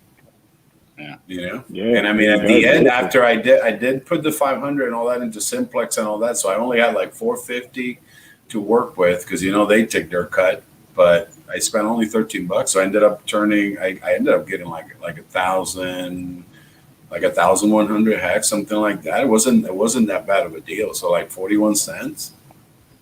I mean, but I'm not thinking how much I spend in gas. I'm not thinking about that 50-something bucks that they took from me. I'm thinking I got me another 100, you know, another 1,000, you know. Okay, identity block, just to make it real. Okay, I've had this for over 6.5 years. Okay, going on 7 years. Here it is. There you go. Here's the mayonnaise jar.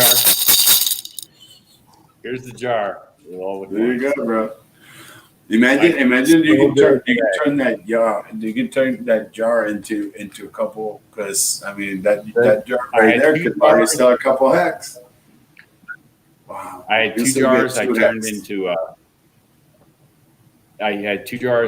into Pulse Chain, so I already started the 2.0 project, loose chain for Pulse Chain. So the sacrifice aspect. So, but I mean, bro, I'm not even kidding you. I'm like, I wish everyone would understand that, though. I wish everyone would understand that. I heard you. Wait. Here we go. All right, this is all I got, guys. So I don't have a lot. You know, it's not. There's 2 pennies, right? Okay. There you go. Go put that in the jar. Here we go. There we go. Last year that would get you 2 Hex. Last year, that's what I'm saying. It's like, you know, I mean, I understood this concept early on. I invested in, you know, or got involved with a poop coin long time ago. But I used to sit there and say, you know, one penny at a time I picked it up. I'm like, this will buy me 16 of, I don't know, say the name of the coin. It buy me 16. And then like 2 months later, I'm like, now this 1 penny will only buy me 8. And then it became 4. And then it became 2. And I'm just like, I'm doing the math. I mean, I was doing the math that Wales is doing now for like everybody in the community. I'm like, are you kidding me? I'm like, this is just dumb. I mean, you know. That's the thing I've been trying to tell people, because I heard you mention today B shares, and you know how we need to start like mentioning now B shares, or just start talking about shares in general and how they divide. Yeah, you know? There's when I talk about shares, I just say shares. I don't get into B or T or anything until people actually buy Hex and stake it. Then I tell them, you know, this is what it is. How the shares are accounted. So they can read the user interface themselves. Yeah, I like that. Because like a lot of people are not trying to, they're kind of holding back on staking, because it's almost like they're chasing that shares, and then, or the T shares in that case. And I mean, I keep telling people they're too dynamic for you just to kind of be in a static situation trying to just save to get them. What you need to do is just get a quarter. So get 250 B shares, and then get half, or get this. So if you have 2,500, just get a quarter of a T share, you know, and that's, you know, eventually you might be able to catch up. But then if you're just kind of sitting, you know, and then all of a sudden the price in units of Hex goes up, then the price in fiat goes up, then all of a sudden you're just still sitting there getting the same paycheck, and you still have responsibilities and bills. So lock up $100, lock up $50. I did a test the other day with $5. If Hex hits $1,000 in 10 years, $5 last week, or was, I think, guys, like maybe like a month ago or 2 weeks ago, $5 make you $95K, and that's if we hit only $1,000. And that's 10 years. If we do $1 million in 7, like Richard says, that could happen. I mean, at that point, $5 are going to turn into whatever they turn into that monetary system. At that point, we're not even going to be in the same monetary system, of course, but that's what people need to understand. Yeah, I did a stake for my kids, my very first stake. So I sacrificed first, and then I just did 2 small stakes for my kids. And I felt better staking for my kids for 15 years than I did for the sacrifice. I'm like, wow, I did something for my kids, for their future. I've got something for them. It wasn't big. But it made me feel so good. I still till now, like every time I think about it, I smile and I go, I've got their future set. It's set. It's potentially set, and they're going to be happy. You're like, smart, I could be gone, like it's hard that happens, but I've got good on you. For good on you, bro. I mean, that's smart. That's so smart. I really. In Thai was the same situation. They got into Hex through Pulse. So again, another great move from Richard. Yeah, and there's going to be so many people that onboard through Pulse that will go back into Hex, whether they do it on Pulse Chain or Ethereum Network. Either way, Pulse Chain is going, because it makes it so simple. Hex was complicated. I mean, even Richard said this. It's like it was complicated for people to understand. Like, you know. And it's gate capped and the whole bit. But Pulse Chain is going to be a simple fork, right? It's going to fork it and then run it for 2 to 3 months. And the low gas fees.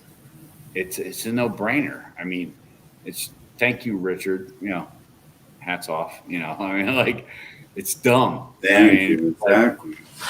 Game over. I mean, game over.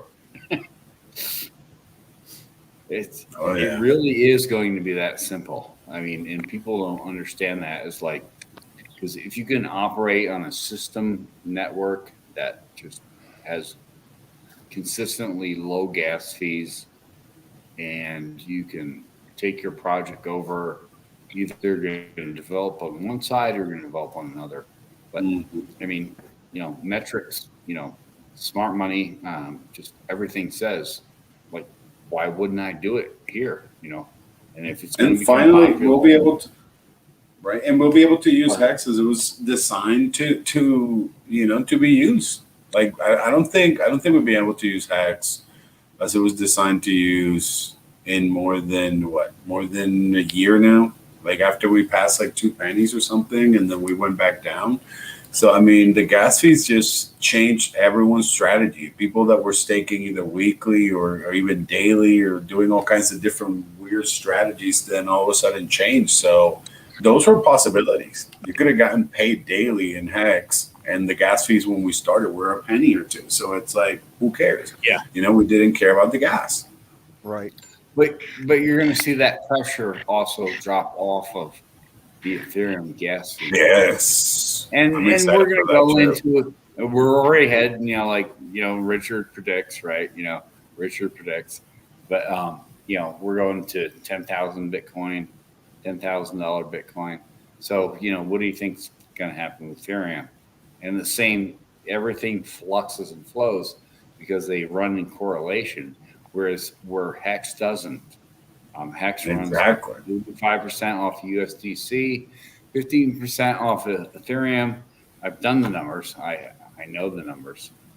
I do a little math, but but when we launch Pulse Chain, like it's gonna impact that so greatly. Like it's gonna be dumb, Well, So Hex will thrive in a bear market because you're exactly, getting paid every day. You're getting paid every day. I wish I could put that picture up. Oh, I sent a picture to a friend of mine.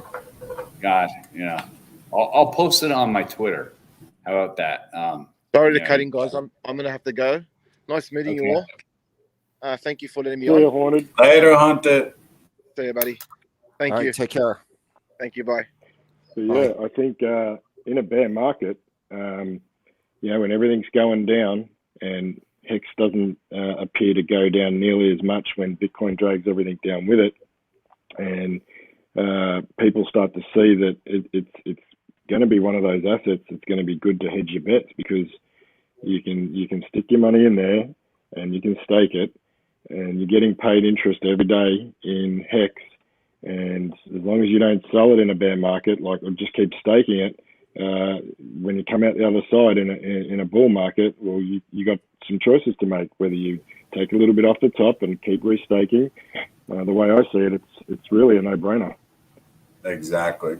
That's probably going to take maybe another cycle for people to understand that when you go in with Hex to the bear market, I mean, you're going down, but then every day your bag is like getting a little padded and a little padded. So as the price is going down, your bag is getting higher. And then when the price corrects, all of a sudden you're like up here, So once people understand that, they're just going to start moving everything. They're going to start moving out of all their crypto. Yeah, and I know we've spoken about it, ID, but you look at the people that FOMO'd in like they normally do when Bitcoin's on a tear and it's on the way up, 10, 15K before the top, everyone's FOMOing in, all the retail, because it's all over the news. It's all over social media. So they get in at 50, 55, 60 just before that top. Well, that's come crashing down. They've been underwater since that point. They're down lots of X's. Oh yeah. If they just put that into Hex back then at that top, like look what Hex has done just in that between that time and now. Like it's a totally different story for them. Oh, yeah. And they're not even sure if they're going to get above water right now. Like no one really knows. Like if you listen to Richard, are we going to get an all-time high? Over 60? Anyone that bought over 60 right now, I mean, they're on April prices. So, I mean, if they would have put that same 60K in Hex, I mean, that would have been, 5 months of payouts? Oh, 150 payouts, bro. I mean, that's crazy, man. And also, $60,000 at that price when the t-shirt rate was what? Also, they're talking Bitcoin to $500,000 a coin in the next 4 years. Well, big deal. That's a 10x from here. A 10x. Who cares about a 10x? You think you're going to retire on a 10x? Not from Bitcoin, and not from. Not unless you're a guy with $10. I don't think it can go to a 10x anymore because I think the banks are have it so tight by the cojones that I think they can do they do with silver.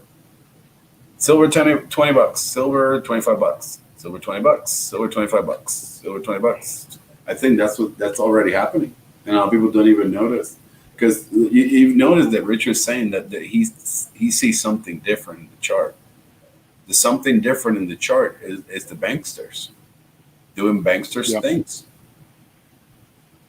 Very manipulated. I'm talking out of my ass right now. Obviously, it's not like I have detailed information, but I mean, I used to work legacy, and I know how they work. I know that doing high frequency trading 24/7, 365, that salivates for the banks. Yeah. And we're seeing it because, I mean, how many units of Bitcoin do they normally move? You know, not that many, but Bitcoin's fucking doing 30, 40, 50, however many $1 billion in volume a day. Volume. Yeah. Well, we know some of that volume is fake volume, right? Like that's just. I mean, what, 95% of it? 95%. I mean, there's not. How many people do we know right now that told us, "Hey guys, I'm going to buy a Bitcoin"? Not that many. I know plenty of people over the last 4 weeks that liquidated all their Bitcoin for Hex. There you go. They all came into Pulse Chain. They'd already invested in Hex. They'd already sacrificed for Pulse, and then over the weeks of just being in there, and some of these guys have been around for 3, 4, 5 years. They've got, even Papa B. Papa B liquidated the rest of his Bitcoin. He spoke to his wife. It was an emotional decision to let it go, but he'd been holding onto it for long enough, and he decided, you know what, I'm done with Bitcoin. So, and he's already obviously invested in Pulse. He's invested in Hex, but he's like, this asset's not going to outperform. And he finally let go of his remaining Bitcoin. And we know a number of people in our group, our more private group, like 3 or 4 of them with bags of Bitcoin. They liquidated it all and put it into Hex. Identity Block, I have a question for you. You said you worked in legacy finance. Okay. On the coin aggregation sites like Nomics, where it talks about the volume of a coin, what is the variable? What's the equation that determines volume? Is there like a simple equation that you can share? Like Bitcoin, you say like 95% of the volume is fake.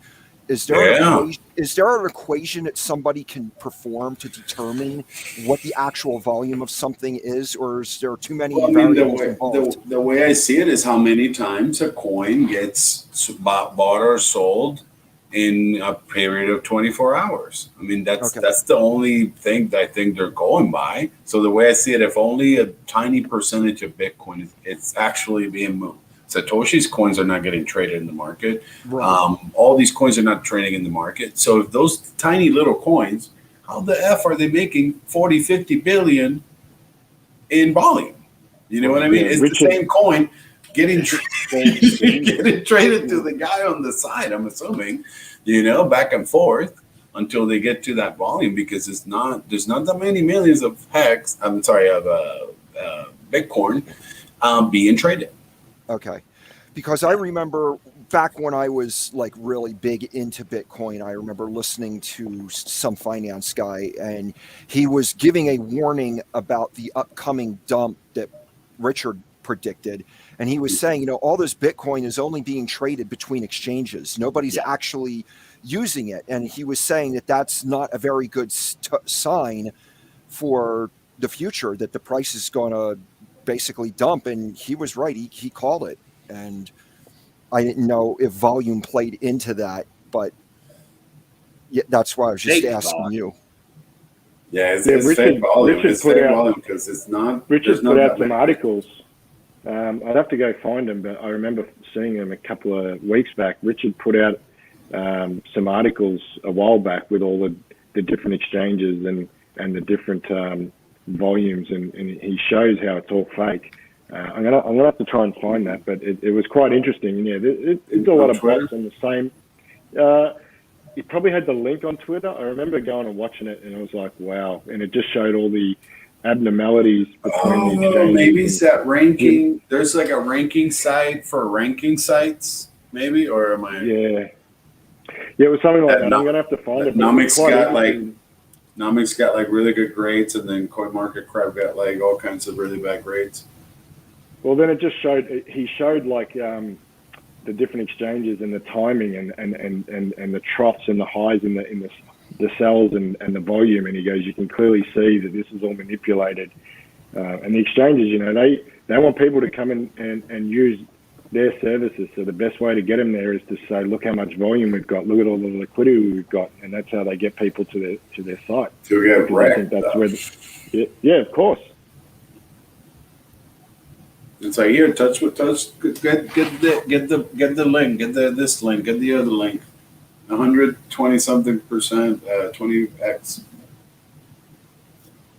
crazy. Well, something that's transpired with me recently is somebody that I know who helped me get established here where I live in Arizona is going to be hosting a health fair next month. And she invited me to be a keynote speaker at this health fair. You know, she's known me for like 10 years, and she specifically wants me to talk about Hex.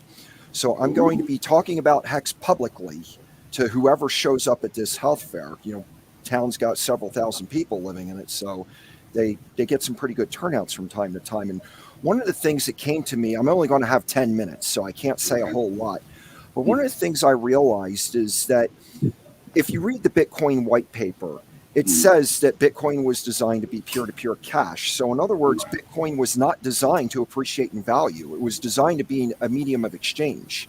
Its value is assumed based on the fact that it's the first product of its kind. That's the difference between Bitcoin and Hex, is the fact that Hex was actually designed to appreciate in value. There's actual characteristics in the code itself regarding like shares and circulating supply that help actually Hex to appreciate in value over time. And, you know, making that distinction, when a person sees that, it's like, oh yeah, this is why somebody should stake Hex if they want to put economic energy into something, because Hex was designed to go up in price over time.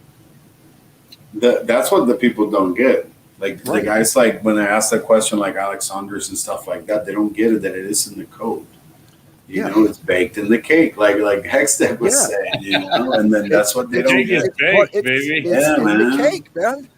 And it's like, you know, Bitcoin doesn't have those ingredients in their cake. All they have is price appreciation. Yeah. And the fact that because they're first, that they're entitled to some kind of deference from the rest of the world. And it's like the market doesn't agree with that. No. You know, their narrative has changed for sure. You know, they were peer-to-peer cash. That's what they started out to be, but that narrative's gone now. The only way they do that is with second layer solutions. They're now moved to store of value, and I'm sure at some point maybe that narrative will change again. And have you noticed they're trying to do that with ETH as well? So they're trying to turn ETH into like Bitcoin Silver. You know, that narrative that they used to have with Litecoin. I think ETH is like taking, like, because think about it, the rich dude, they're not trying to build in this thing. All they're trying to do is just buy it at 100 and pump it to 10K, and then they say, "Oh, I made this much." You know. Hey guys, I wanted to ask, what about that tweet that Richard mentioned today? Because I did notice about Celsius being in a little bit of hot water down south in Texas.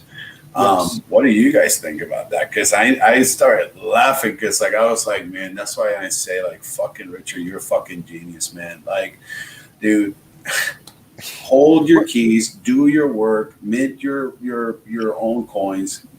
Fucking brilliant. It's I mean, that's all I can say. I'm out of words. Well, you know, Richard has called out Celsius at least twice that I've heard him, warning people, not your keys, not your coins. It's like Celsius is finding himself in the same position that Coinbase is finding itself in as far as providing some kind of platform to provide yield of some sort. It's like, you know, if you play the middleman in that regard, then, you know, you're setting yourself up to fail the Howey test. Oh, yeah. So, it's not going to end well. No. Not for them. Feel bad, but I'll be honest. I mean, I was one of the first testers when Celsius launched.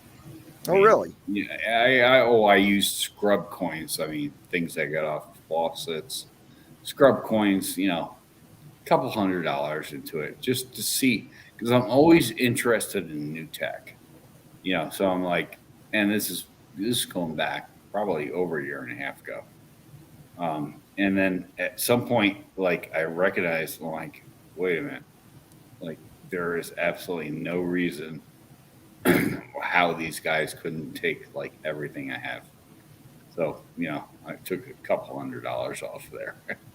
But I love to try it, right? But now I understand more fully is like what they're doing, and what you're doing with your money is like, because I have a guy at work, and I've talked to him a couple times about this. I'm like, and he has a lot of his XRP on Celsius, I think, or some of his coins. I'm like, bro, you do know you don't own that crypto. Like, you gave them your money. Exactly. If they shut down tomorrow, like, all that's Dude, you'll lose everything. By the time you get for what, 4% interest? I'm like, dude, that's are definitely you dumb? the definition of picking the pennies in front of the freight train. That's the thing. Like I always joke, that was the funny thing about it. I joked about today. It's like picking up the penny type thing. It's like, yeah, but pick up the penny and put it into something that makes sense. But I don't pick them up in front of freight trains. Oh, there you go. That too. I mean, that too, because the way I see it, it's just, I mean, if anything happens right now to them, I mean, we see what happened with the other, with Solana too over there. So we can start grabbing people from all those projects. 5% here, 5% there. Make your yield, control your keys, control everything. Yeah. I mean, they'll have to learn out of this though, because those projects are going to go down. What happens when blockchains get frozen, when the 3-letter the 3-letter agencies start calling your offices, that means that the project's going to go take a dip. You're done. So if we can somehow get some of that over here, it'll be good for them. I go to bed good at night, okay, because I know that like my investments, is working overnight and sleep. Maybe I should look at it. Maybe I should like pull up this. I don't do it often, but let's do it just for tonight. Sticker app. Let's see. That's rude. Oh my god. Oh, that's gross. Ooh, I haven't seen it. I haven't seen mine. Well, like, and I go to bed and I sleep well at night because I don't, have to look at it or I don't have to think about it. We got pulse chain launch. We got double. I call it double, like a double burger. That's a thing. Double burger. I love that. I like the sound of that. Bro, it's so dumb. It's just, and that's why I always use that phrase. And I want to promote it. I want to bring it out to the Hex conference. But the cake is baked. It's already baked, bro. I'm like, if you're there now, and Tim knows. I mean, like where we were at, like in Vegas, and like where we're at now, it's just so dumb. And then, dude, I ended up not going in Vegas. I was going. I had my. Are you coming? Well, I mean, I'm going now, but from last one, I had set up everything. Okay. I had bought my ticket. I had told Maddie I was going. I was done. I even did like a live testimonial or everything for his channel. And then I stayed because I was like, man, I want to put all that money into Pulse. Okay. So I ended up doing that, man. All right, we'll excuse you this time. There you go. Yeah, exactly. It was for a good cause. Well, I tell you, I'd buy you a ticket right now. I mean, not even a problem. I see we got Sammy Chica in chat. Hello, Sammy. Oh, Sammy's here? Sammy's in chat. Yeah, she's working on trying to help. Okay. She's working on trying to help some people get on here because 8-Bit and Patrick wanted to get on. Oh, nice. Yeah, what up, guys? Let's do that. I love Sammy. Ghost, what's up, man? What up, Ghost? What up, guys? So I actually have I don't know if I can share my screen on the site. I've never used StreamYard. You can try. We don't have a host, so I don't know what their role is in all this. I actually have some like really good analytics I'd like to show on Hex. Like you guys would be amazed by if I could figure out the share the screen thing. Dude, if you can figure it out, go for it. There is a share screen button, so you can try it and see what happens. Yeah, actually, Yeah, it's being wonky for me. if you look at the bottom of your screen, there is a share button. It's right okay. down with like the mic and the camera and Yeah, I see it. Yeah. Leave Studio. Yeah, next Alrighty. studio. All right, give me 1 second. I'll figure it out here. Sure. So anyway, yeah, there's a couple other people that have been wanting to get in. I hope that Hex Machina's, sees them, and I hope they get in. Just, A-Bit and Patrick, they've been doing their thing out on the road. Nice. It's great to have them be able to come in here. I and shouted out give an A-Bit today. update. They're kicking ass over there. Like, I can't wait for them to hang out in Missouri because it'll be like maybe like a month and some weeks. It'll be fun. So, And shout out to Children Under Grave hanging out. And to Ash, that's exactly what I did, Ash. Sacrifice for the sacrifice, bro. Like it was So anyway, badass, man. to let everybody know, Hex Machina just put another announcement in the chat saying that he's on standby looking for people who want to join. So if anybody wants to get in, he posted the link earlier in the chat. Just scroll up and click on it. I don't know how long he's going to be available to let people in. Mm-hmm. So it's on his Twitter as well, too. Yeah, so there he just put the link in the chat again for anybody who wants to join. There's your shot. RG3, you need to come in. Or give me access so I can let people in. Maybe I'll talk. Yeah, to him you about should that. have access to him. Well, now that I'm available to be on stream a little more often, I make it a point to be here on Discourse every Friday night, and I'm making the morning shows too a little more frequently. So yeah, I texted RG3 the other night, and I'm like, I just can I come on FN Hangout? I want to do this more often before we run up to the next conference in Vegas. Sure. I just this actually today was the first big give back day. We got a request from chat. Hey, Ghost, if you're paying attention, Brasology wants to know about you. He hasn't seen you on here before. Neither have I. So if you can give us the scoop while you're trying to pull up your analytics, that would be great. Hello, everybody. Whoa, look out. Look at the boys. So anyway, can you hear us? Yeah. We can hear you. There's a little echo. Keep that on. Yeah. I just asked Ghost if you. It's echoing, yeah. Just give it a second. Now we're not. Now we're not. We have like something with the audio, right? Music. Do you guys have the YouTube going or just StreamYard? No, you're good now. Awesome. No, I think if they have speaker audio, it's going to bounce back. They need to have headphones in. Yeah. No, they're all good now. Hey, bros. Ghost. Yep. No, let's hear Ghost. Sorry, now it should work. We can hear you. We can hear you. Yeah. It's good. Sorry, we had the YouTube stream open in the background. Our fault. Awesome. We do that the first time with this setup, though. Normally we are pros. You know us guys, right? We got a better camera. Can you see that? It looks good. Yeah, Looks you good, look guys.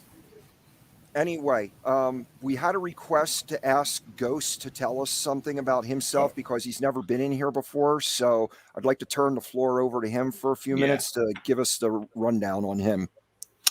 Yeah, no, I'm usually just a lurker in most of these streams. I don't, I watch Whales. I know you probably guys know him. No, I've never heard of him.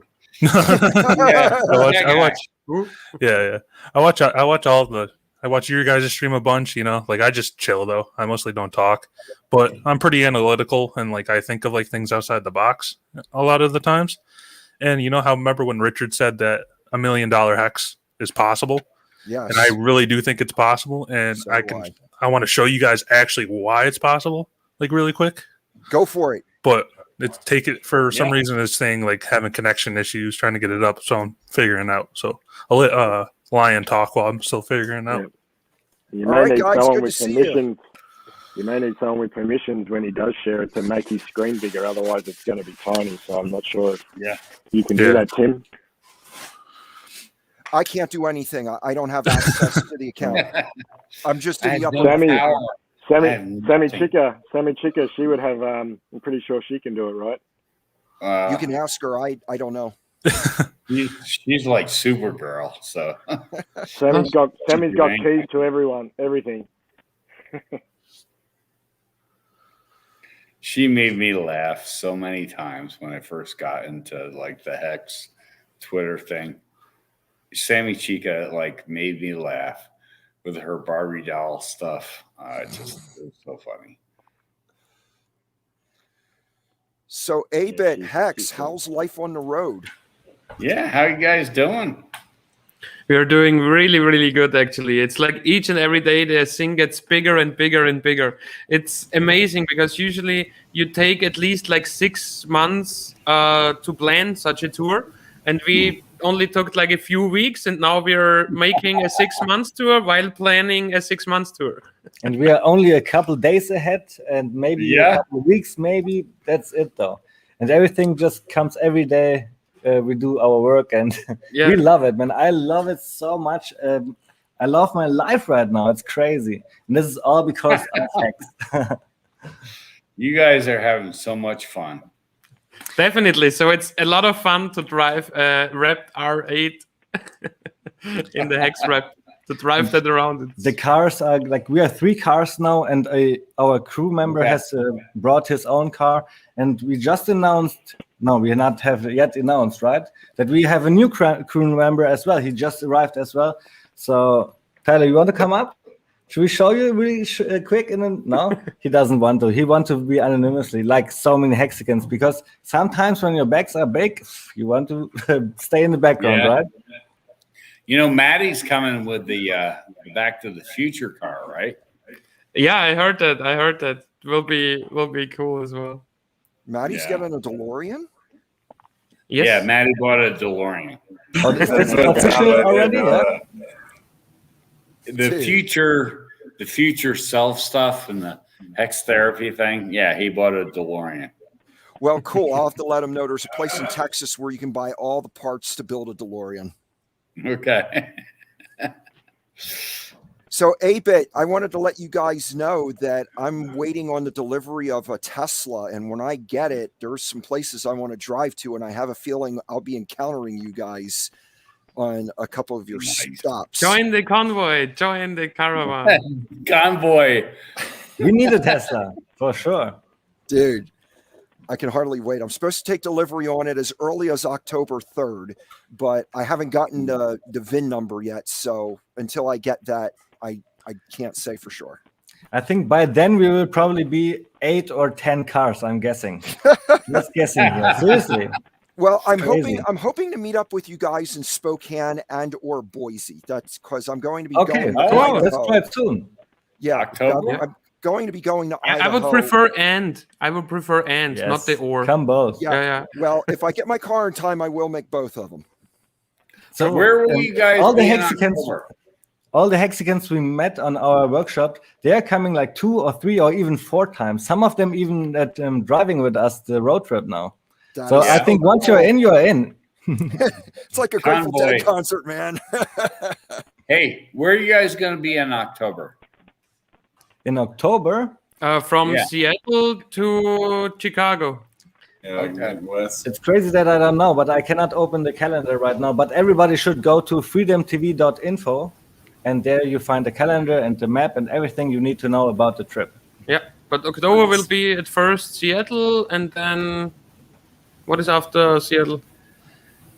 You see, I only plan for the next couple of days. This is all I can comprehend in my brain. Everything is too much, definitely. But it will be I know, Spokane and Boise after that, and then Salt Lake City, Denver, St. Louis. Sounds about right. freedomtv.info. Yeah. So let's see. Seattle, Spokane, Boise, Salt Lake City, Denver, St. Louis, Minneapolis, and Chicago. That's the October. Nice. Okay. There you go. Oh, That's like- when I'll meet you guys. When you guys pass like around Missouri. I'm in the KC area, so I'm in the Missouri area. Nice. When in Salt I Lake. might hang out with you guys all the way to Chicago. Awesome. When in Salt Lake. You're in Salt Lake. You're cool. What cars are you? When? Are you getting? When you will be in? I'm in Montana, but when Okay. in Salt Lake. It says I'm sharing my screen, but I don't see anything. Sorry to interrupt. No, there you go. Here we go. You're doing good. You got it. Okay. Can everyone see? I just want to make sure. Yes, Yep. I could see. Okay. So, all right. So this is, I don't usually public speak, so bear with me. So, You're fine, bro. so you see this guy, he has 27 million hex staked for about 10 days. This guy has been doing this on and off for weeks now. Okay. And you'll see here that a lot of people get confused in these comments. They'll say, I'm pretty sure I've seen the exact same 27 million for 10 days, yada, yada, yada, which they have. Then you'll see other Hexicans, and they'll say, this guy seems to know something that we don't. Obviously, he does. And I talked to the guy right here. I'm like, one, he's doing this to raise the T-share prices. This is why you don't ever see T-share prices come down, is because these whales are doing this right now. There's about like a small minority of them right now, but as soon as more catch on, they'll be doing it also. So this is why I'm going to get into this. This is why $1 million hex coin is going to be possible quicker than anyone thinks. So on the penalty, I'm sure everyone knows this website. You can see the penalties of each stake and everything when people emergency end stake. And you'll see this guy has emergency end staked 4,179 times. I think about 3 days ago, it was 75. So he's done it a couple more times. So you'll see that he has 9 billion hex. And every time he's emergency end staking, you'll say, why is he doing it in such a short time? But he's going over what the system, like the 50%, I'm sure you guys know, if you go over like the 51%, you guys will still accumulate interest. But a lot of that interest will be lost and back into the mining pool. So he's still getting like coins. We'll just say for this sake, he's getting 100,000 coins per emergency end stake, just to make it simple. So he's taken every 100,000 coins, just adding to his coin pool right now, his holdings. And then he just restakes for another 10 days. And after the 6th day, he emergency end stakes again. So he's doing this to raise the T-share prices, because we all know the T-share prices have not come down if you look at the graph. Where it unfortunately I don't have it right here, but you'll see that the graph just never comes down. And on graphic, but the T-share price is designed to only go up, though. The T-share rate is the only thing that we can make dip if the price of hex and fiat goes down. Am I wrong, guys? the T-share prices can come down. Like you'll see on the graph that the T-share prices do fall off just a tiny bit when people don't do this. Oh, I see. You'll see it's Oh my very God. mild, but like it's very like a subtle dip. They do come down if people are not doing this method. Because what the whale's goal is right now is to make T-share prices so unachievable that Right. Yeah. Right. That's, I mean, but that was a No, I get it. that you're going to have penny shares. Like I don't even know what's after M shares. I'm just calling them penny shares at this rate. You know, you're going to have penny shares. Like everyone's going to have such little shares to earn hex that it's going to become so valuable. You know what I'm saying? And it doesn't even matter. Like if you're a crab whale or whatever, you're going to be out of the game sooner or later with the 9 billion guy. Like he's doing this in coordination with some other guys here. Okay. Now, May I ask a question here? Do we know Yep. like this 9 billion guy where he is like from? unfortunately, I don't. But I just Also, watch I his think- wallet. I just thought it through really quick. I think it doesn't matter at all what he's doing. Yeah, it is true that the T-share rate is going up when he's doing that. But imagine somebody else from first day would now end stake a huge amount of hex. Then the T-share rate would go up anyways, and it would be even higher than this little guy could do it for the 10 days. So, yeah, it's a game he's playing. I don't know why he's playing this, but it's not significant at all, I want to hang on. in my opinion. I want to get into more of it. I'll show you why. Like he's doing it. Like unfortunately, some of these whales will be left behind. Like they think that like these 27 million people right here, they think that they can keep up as of right now because they're still getting like 1,000 T-shares right now, per stake. Right. But you got to think long term. Because I'll tell you what, I've been keeping the metrics down. Like I've been writing them down and stuff like that. I can't show my piece of paper. I don't have a cam, but I had a whole notebook of where just last month, these 27 million whale guy that I wrote down, he was getting like 2,000 T-shares. Like he's losing. There you go. So it's got already down 50%, right? Yeah. So you can the only only people that are going to survive is this 9 billion and a couple other, like in the long run, that are keep playing this game. Did you need to share your screen again, or did you intentionally take it off? I didn't take it off. No, because your screen isn't shared right now. Yeah, so we're not seeing Ghost. Whatever your screen on my side. Oh, there you go. Okay. I was going to say on my side it's showing. Yeah, because this is getting interesting. Okay. So hey guys, somebody in the chat is asking a good question. I think Job Smith is saying, why would they want T-shares unachievable? I mean, it doesn't hurt him, right? How does he gain from that? So how does he gain from I'll get into all of it. Don't worry. Because the end goal for these whales is $1 million hex, and I'm going to show you. So imagine he has 9 billion coins and he has $1 million hex each coin. Like what more do you need in life? So okay. All right. So I'm going to pull up another thing here. I'm sure you guys know the transform page for your hex. Yes. And hang on, one more thing. I want to state this on Nomics when I show you this, that Nomics does not get this right and they need to fix it. Obviously, I don't know how to contact them about it, but you'll see how it says max supply here. This is not the max supply of hex. The max supply of hex is 1 billion. And if you go to transform and you go all the way down, you can see on day one there was 1 billion coins. So someone they got to fix that. The total supply is actually 1 billion. I just wanted to say that. But why do you say the total supply is 1 billion?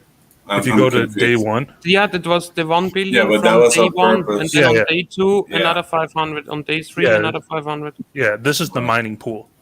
But I'm saying in total, there's 1 billion coins, and I'm just saying Nomics gets it wrong. In total there are nearly 640 billion hex coins. Yeah, exactly. 635. Yeah. Oh, maybe this. To me, this is the mining pool from what I understood from Richard. That was day one. That was day one. That basically what happened was that Richard was nice to people that wanted to go in all in day one. So he expanded the pool so you could get for your. I mean, the more people would go in, the less you would get out. So he expanded the pool so people wouldn't get wrecked. Oh, and people still got wrecked. But this is still the pool, right? Well, no, every day was a pool. You that was an additional 500 million every day. Exactly. We would fight for that 500. Well, not fight. You know what I mean. Yeah, and actually, it was way more than that. Those 500 million were divided equally each day for whoever contributed Ethereum for that day. Exactly. So on low days, you would get a chunky transformation for your ETH. On the days that was lots of people. Just press the hex logo on top. There you go. Wow, what's that do? I don't want to show my badge. Just click it. Just click it, man. Let's go. No, it's going to take you to the magic. It'll take you to the magic to the T-shirt payout. Oh, it's gonna take you to the magic page. Gotcha. Oh, it's like porn is open. You can see mine. Look at the chart. Yeah. No. Oh, no. Okay. No, so I'm right. There is a mining pool though. There you have the daily payout total in hex on which T-share pool that's get. That those hex are spread out or get it out put it out each and every day. How do you distribute it? Yeah, who are distributed each and every day to the total T-share pool. Exactly. 00 UTC. Yeah, but I'm saying the hex comes from somewhere. It comes from a pool, right? And this is the pool. No, it comes from the smart contract. So the smart contract. If you scroll upwards, you see how many supply there is of hex, right? Don't we have it up there? Or I don't know if he shares to any private things. I don't know if there is an empty MetaMask connected now, or it doesn't matter. I just wanted to ask you about what you mean with mining pool, because Hex we Well, I'm know trying to, already like, I'm on just trying to Etherscan how generalize. many Yeah, Hex is supplies there's out inflationary, there, right? 369. I mean, And then how does more hex get distributed? It's really easy. It's just a smart contract putting out the hex when people end stake. That's it. And this is how more hex comes Because out every time day. you're saying Hex is inflationary, but every time I've seen this number has never gone up. But what is this that is number? on- I'm sorry, Ghost. I couldn't see that number. What number is that? The max supply. 635 billion. This Oh, number man, has never gone up. It's gonna go slow. Inflation is slow. It's 369 inflation, so it's gonna take. If It's this in number the goes billions. Yeah, it should go up if each and this every day. number does not go up, it doesn't mean hex is wrong. It just means this site does not work correct. If you just go on etherscan.io, there you will see this number is always changing. Oh, okay. So all right. So It's all right. gonna This is go where up this is where slow. I thought it was deflationary because this number has never gone up from what I've watched. Oh, no, And I've been Hex watching it is for months. inflationary by Okay. 3.69 per year. Pulse will be the first real deflationary cryptocurrency. Okay. No, because it has totally fine. 25% of fee burning. Okay, so I can't go for the deflationary route. What I was going for because I thought this was deflationary, not inflationary. No, I mean the t-shirts are deflationary. Yeah, Exactly. It will always take more and more economic power to keep the T-share pool at the current level. Right. So it will be harder and harder over time to keep it at the 11 million T-shares where it's currently. And this is just brilliant. It's brilliant. Exactly. And that point, guys, that Brice is mentioning too is really important. A lot of that inflation is pushed out into the future. Some of that is not even going to get minted for 14, 15 more years. So, I mean, yeah, that's why that number is going slow, Ghost. It's just, yeah. Some of us locked our coins for the next few years, the next few, even more than 10 years. I'm gonna write that down and go back to the drawing board because I got to look at that contract. Please do. I hear like your brain, going, man. Like it looked like you can come up with some badass theories, man. Like I like that. No, I mean, still at play here is definitely the whales doing that because I can watch them how they're transacting each day, especially with the Hex whale bot. They're doing that for sure. That's how they increase the T-share price so quickly. And I still believe in $1 million Hex. Ghost, So it's really not significant that they do it. Let's just think about it. Let's say they do that for the next half a year or so, and it just increases a little bit every single time. Right. If they would not have done that, and then somebody from day 3, 4, 5, all those early Hex days comes and end stakes his stakes, the share price will be even higher, and it doesn't matter what the whale did or not. No, I knew that. But I'm saying, What's up, guys? They're pushing it at such a. How's it going? They're pushing it at a rate where the newer guys can't even get in. You know what I'm saying? Like they can't even get like a T-shirt. So if he's doing I mean, 10-day but stakes, you can exactly what Fred just said. Well, I'm saying like you if still he's get the doing T-shirts 10-day and stuff like stakes that. and he's emergency end staking, he's going to lose his whole stack anyway, right? Because it's less than 90 days. No. If you go over the 50% mark, That's only for stakes longer than 90 days, right? Yes. yes. Anything less than 90 days, if you emergency would end stake, nuke it. even if you're Nuke. past it, you nuke your entire stack. That's No. true. That's also not correct. Yeah, I was gonna go say, on that's not- hex.wiki/penalties, and then we can make a screen share, and then we can look at the formulas if you want. Okay, So it would be Bob Bob's Leguy's guy. here, and he hasn't had a chance to say anything. So, What's up, Sorry Bob? about that, It's cool, Bob. guys. It's Bob, cool. how you doing? Long time listener, first time caller.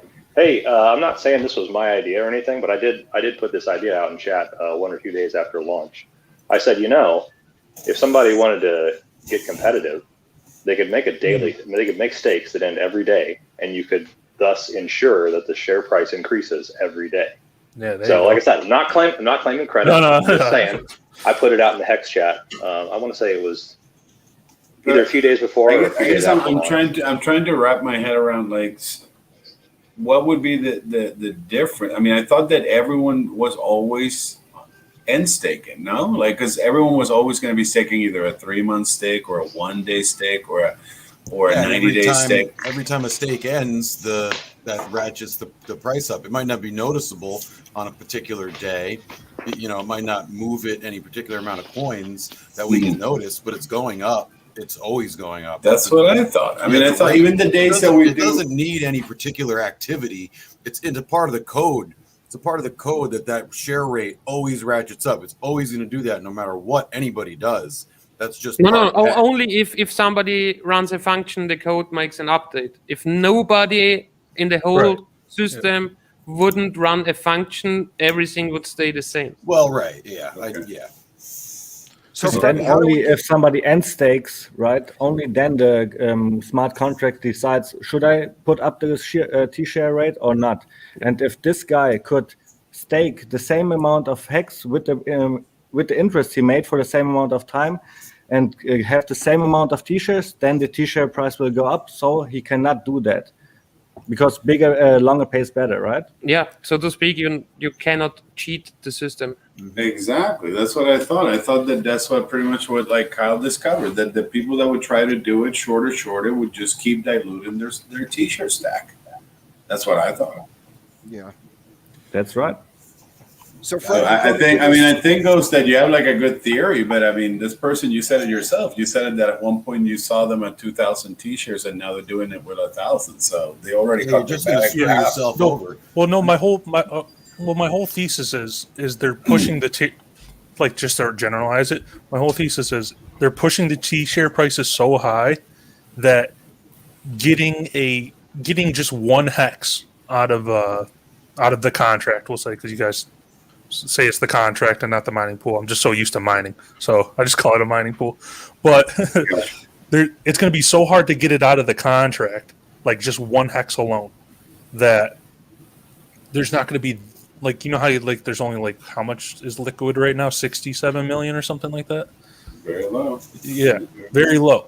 But that's where I'm getting at is they're going to push it so high that when penny shares or whatever's under M shares comes into play, I don't think any one or two whales is going to make that. Well, it's not one or two whales. I haven't. The thing is, Ghost, you are absolutely right.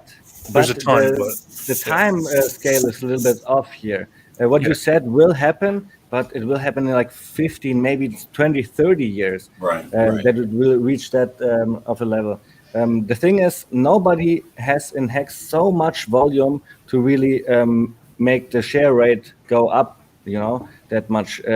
So if somebody could do that, I wouldn't like that. And the guys who are doing that, I don't know why they're doing that. I would need to look into it, but it's really insignificant.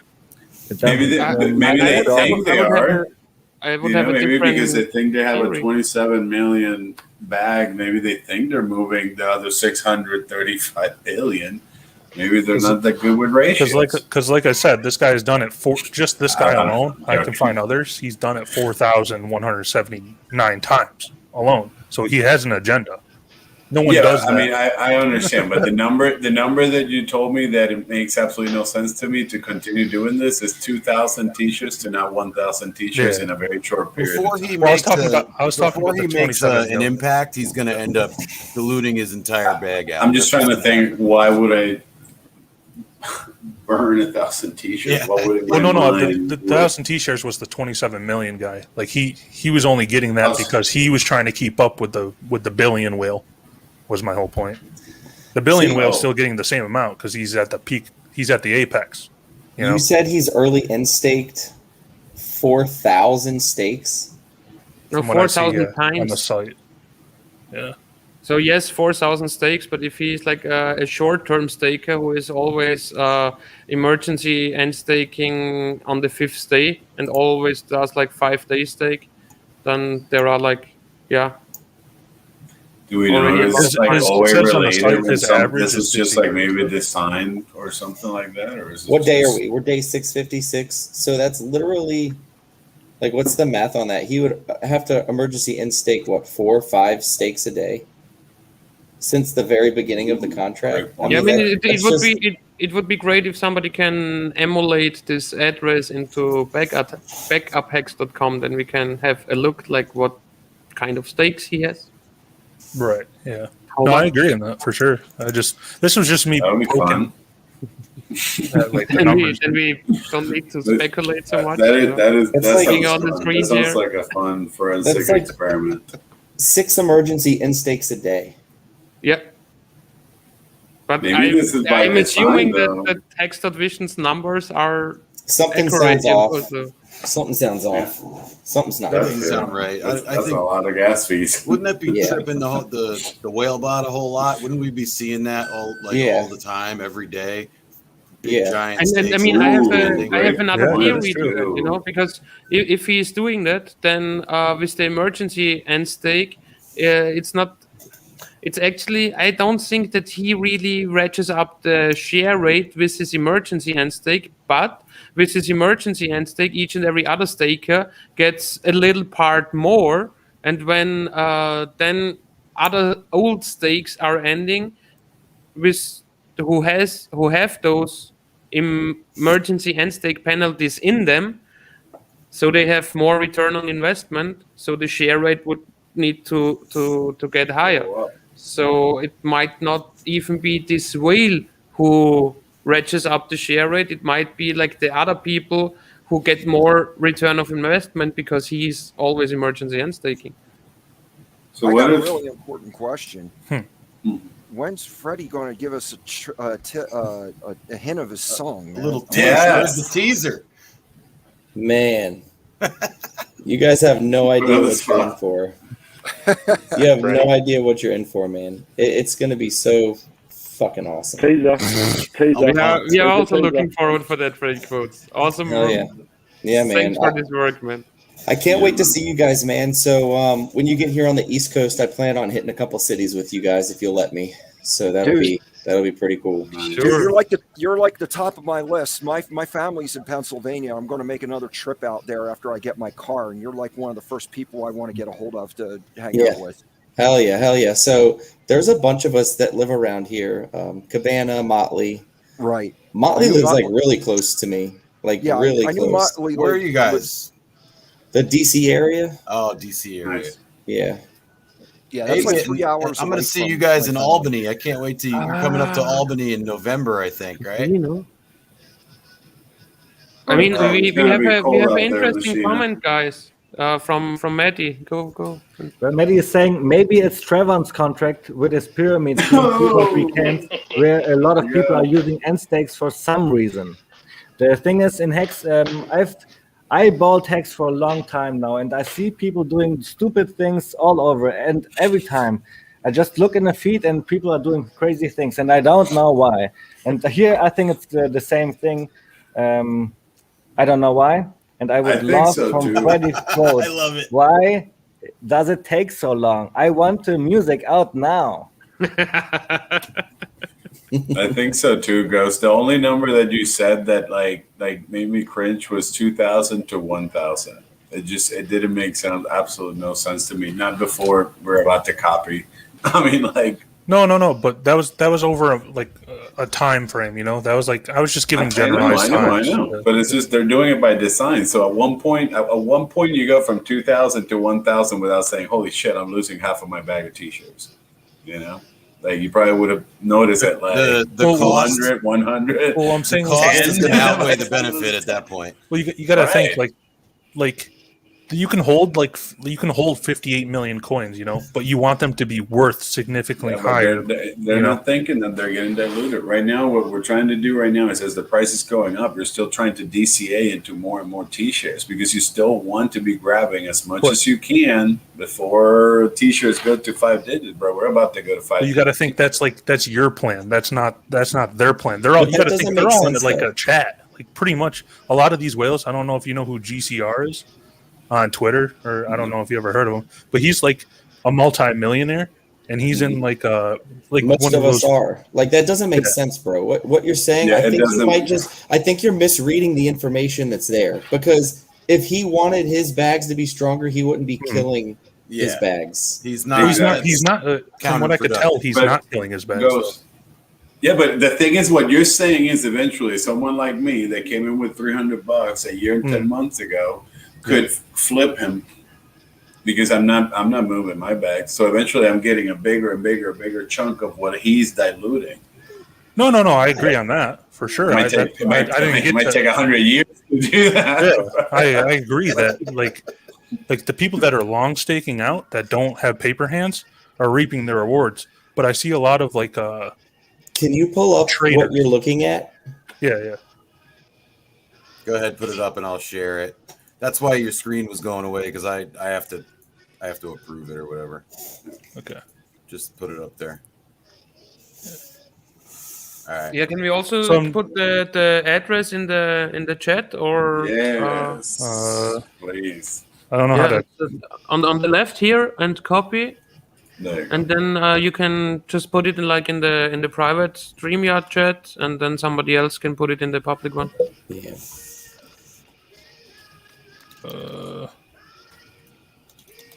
It's not letting me post it there. I'll just post it in the mainstream chat for everyone. That's fine as well. So I'm just looking at the site and trying to just go through the site here. Yeah. So, I mean, to my knowledge, this site is fairly accurate. I mean, so unless this is inaccurate data, then I can't, then something's totally off and I can't make a judgment here. So, but what I'm trying to say is if you see this guy, this specific guy right here, he has 9 billion. I'm just rounding here. He has 9 billion. You see, Maddie, I love it. He has end staked 4,179 times, penalized. You can see it's under the penalized tab. So he's doing this, and from his number always goes up. His average is 63 days of each stake. Average served days, average stake days is 102. So he's only serving half his time each time.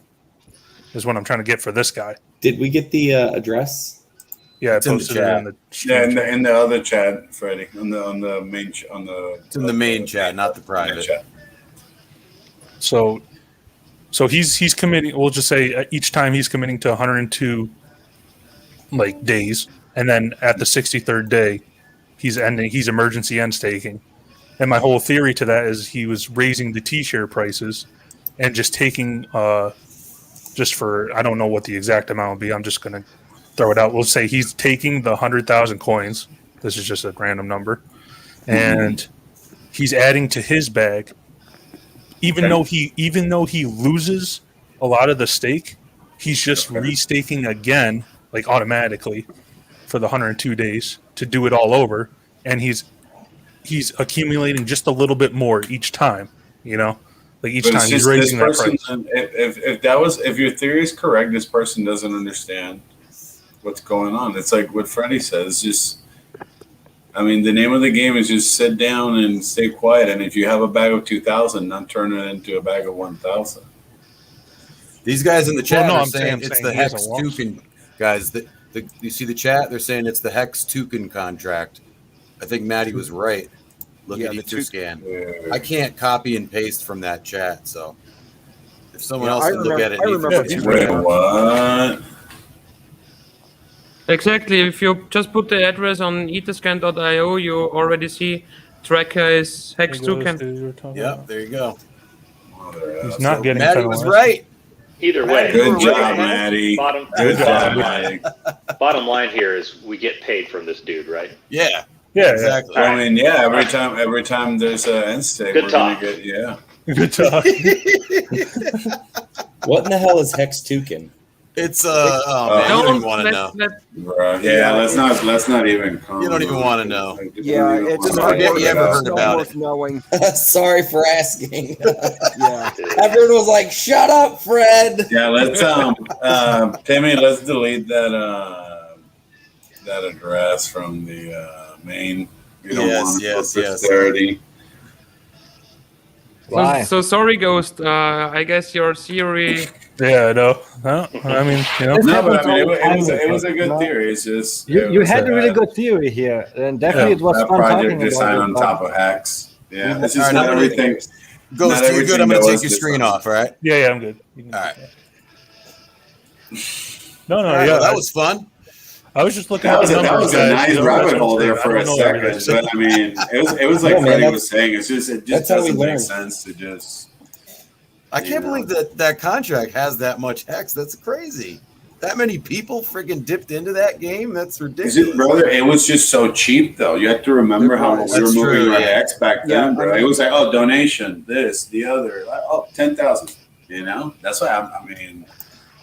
But yeah, to everybody out there, it's an hourglass game where you pay more fees because it's less efficient. It's an unaudited code, and you you lose 10% when you go in, and you lose 10% when you go out. Just like Safe Moon and all those other ones, just the same. It's proof of weekends. Right. It's a rehypothecation of proof of weekends, and there you go. You know, Trayvon was an early supporter, and even after the whole BitConnect fiasco, he still has a large following. So it's not really surprising to me that you got that much in that contract. That's a little hilarious stuff. But I am. That's really. At some point, it was probably more, right? At some point, it was probably more. Oh yeah. I mean, I know Trayvon had like a big referrals too. Yeah. Now I'm curious though, as I do see a lot of like the 300 million people that hold, like, because you can sort it by ascending and descending. They also they don't have as much as he does, but they also have like 200, almost 300 penalized stake days. So he's like not the only one, you know. I was seeing like a lot of these people do it. There's a lot of users of all those games. There's like Hex. There's like 4 of them, I think. I checked out his site one time just out of curiosity. There's like 4 different levels of it or something. It's weird. Well, I mean, unless if it's only 4 levels, that's 4 contracts. I'm just saying, I'm looking at like maybe 100 contracts. You know, looking at this. And then the question, eventually, what happens? What's the end game of the T-shirts keep going down until? I mean, what happens? Well, if they keep going up, my whole theory was that they're trying to make it so hard to get one coin out of the contract that you can't, like, the liquid supply on the market would be so little that yes, $1 million hex could be possible. Gotcha. But I mean, wouldn't you always be able to get a cut of a share? Yeah, Blue Bum is wondering, why is the contract emergency end staking? That's what I want to know too. Like, what the hell? Yeah, why not finish? Why not Why not finish and then has a bigger bag and then can do it? I don't know. But he's not. But that contract's not the only one. You know, like you got to look. If you look at the site, which all of you guys can look at, and you guys assort by the top wallets, you guys can see that like a lot of these whales are doing that. Like 140 days, 181 days, 198 days. You know, it's just to name off a couple. You know. Yeah, it's just it doesn't make sense to me. I feel that even if you're a whale, then why not put a 10-day and then do the full 10 days, and then if you did 1,000 shares for 10 days, then you get paid, and then you get paid in full. You're not getting end stake. You're not losing shares. You know. Why would guys? You good for a while? You got this under control? if it's like a continuous thing, I mean, you know, I looked into this code in December or January to December 2019 or January 2020, and there was something in there, you know, about redistribution of something, you know, because there are different pools in this hourglass game, and I guess some percentage was like for staking and emergency and staking or something like that. But yeah, and that might be the reason what for Maddie that. So, said in the chat. Yeah, Maddie said there's 3 or 4 versions of trade contract, each with maybe 100 or 500 or 1,000 users. Could figure out how many users by looking at how many input addresses it had. So, Ghost, you might be onto something here. Well, I mean, I was just looking at all these, like, they're in a pattern, and it just doesn't seem right. You know, like something's afoot.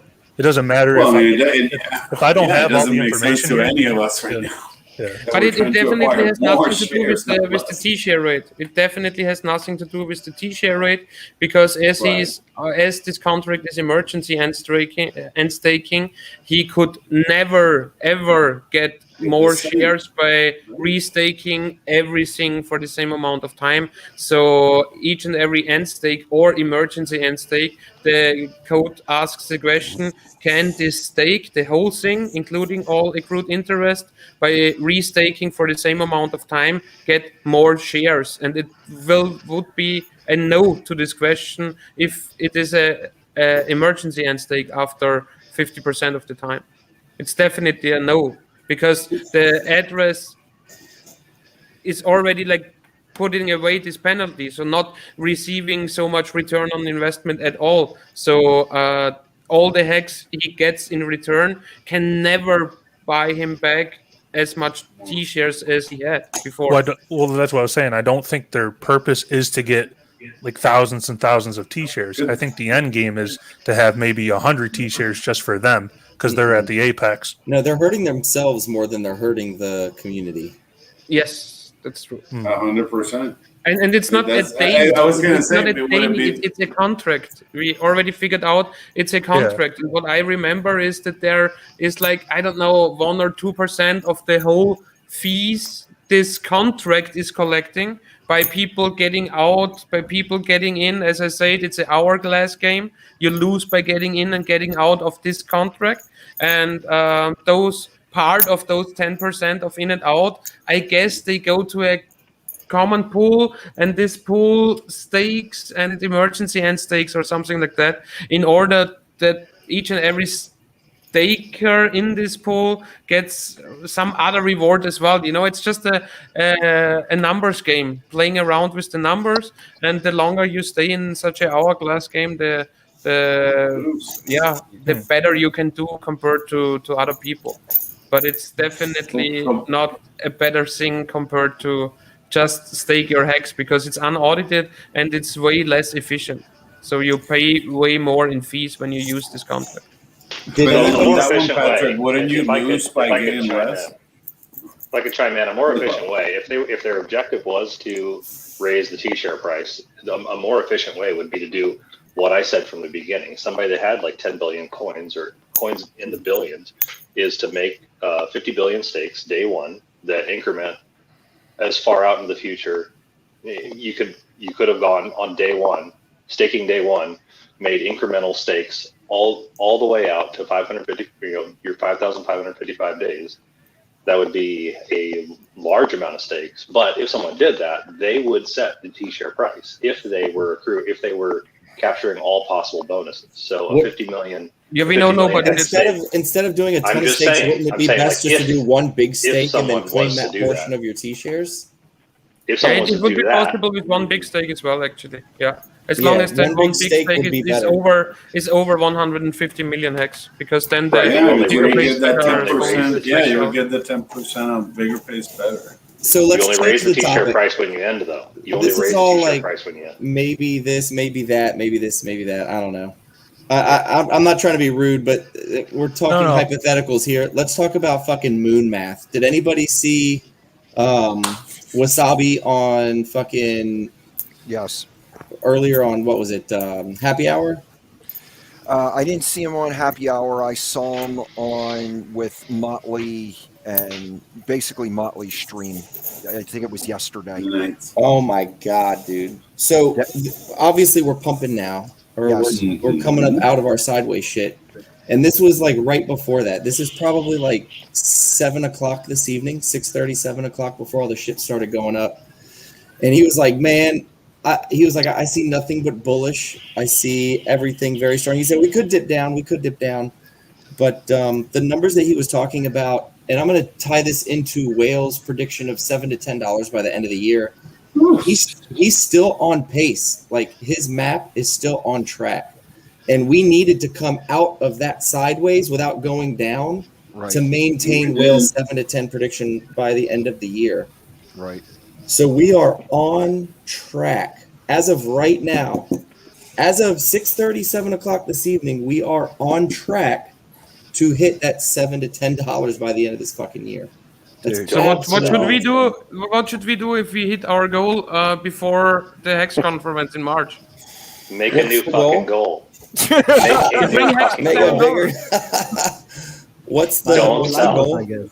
When the chart is vertical, when the chart is dead fucking vertical, on the monthly, The chart's gonna start going back in time. even if you don't catch the complete top, you're gonna have regret. I mean, I've been. How long does it take to get a Hex airplane? Dude, probably 6 months. Okay. There were a bunch of Hexicans here last weekend. We were talking about getting the fucking plane, man. Like, it gets to the point where it's like, fuck wearing a mask, fuck flying commercial. Oh, I was talking to Super Hex about it. I was like, bro, how are you flying? And he gave me the coolest tip, man, on how to get private planes for cheap. But you're not going to have the availability as everybody, as you know. Super Hex has great contacts, what I know. Yeah, I met him in person. We got the elevator pitch on how to fly private jets as well. Oh, yeah. But think about that, man. We are on track as of today to hit stupid numbers like that. I know, man. We got Can't even talks think of about those numbers. We need to hold on, though. I'm already in stupid numbers, man. It's like the rest of it's just gravy, man. So basically, as they're getting coffee. As the redheaded stepchildren of crypto that we are, our little community is talking about bridging into legacy and doing collateralized lending, which is, I mean, why has no one ever done that in crypto before? At least it's not popularized. We're talking about cash out refi reinvestment with funding gym. What are we talking about? We're talking about private planes now. We're talking about forming super PACs. I mean, it's possible that this little redheaded stepchild community may just solve the tragedy of the commons when it comes to crypto alone. Yes. Well said, Bob.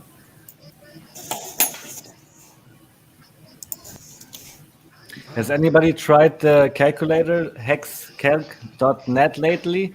It says I'm gonna be a trillionaire in 15 years. I think this is amazing. There you go. Is there a Would you like to share which numbers you put it in? Well, I think I used conservative numbers. At the end, you have to guess. For example, Look what's coming I wanted to know on how There much you go. or how many dollars I'm gonna have in 15 years, right? VIP. So it asks you to put in an estimation on how high you think Hex will be in 15 years. And I put in the conservative amount of $7,777. It could easily be $1 million, right, of Hex. But with $7,000, it will be $1 trillion for me in the future, in 15 years. Amazing. Like I said it a little. That's what the I math said it a is. little tongue in cheek earlier. Sorry to interrupt. I said it a little tongue in cheek earlier. Make a new fucking goal, but I really mean that. Do not sell a vertical chart on the monthly. Even if you miss the absolute top, do not sell a chart that is straight vertical on the monthly. Wait for a comfortable pullback, and then redecide your goals. I mean, make your own decisions. Sell when you need to sell, but if the collateralized lending works out, then there may be some of us that never need to sell. We could just stake and restake forever. Exactly. Yep. Exactly. As long as the game is there, as long as we keep our shit straight and we act right with our legacy counterparties. Awesome. Did you guys see Godwill started buying again? Yes. Yeah. 2 million, was it? 2 million? Yay! I haven't seen it. Did you? Because then, yay! It had been, I want to say it had been like 58 days or something like that since he had purchased. Nice. And then yesterday, he put an order through. Anybody have any thoughts on the lawsuit? Oh man, I'm pumped. I'm pumped. I've been telling, I just saw Johnny on the chat, giving props to Johnny Chaos, and to Timmy, everyone that's put, their funds into this thing. You guys fucking rock. So thank you. There's a lot I can say about the lawsuit, considering I was the original plaintiff on the suit.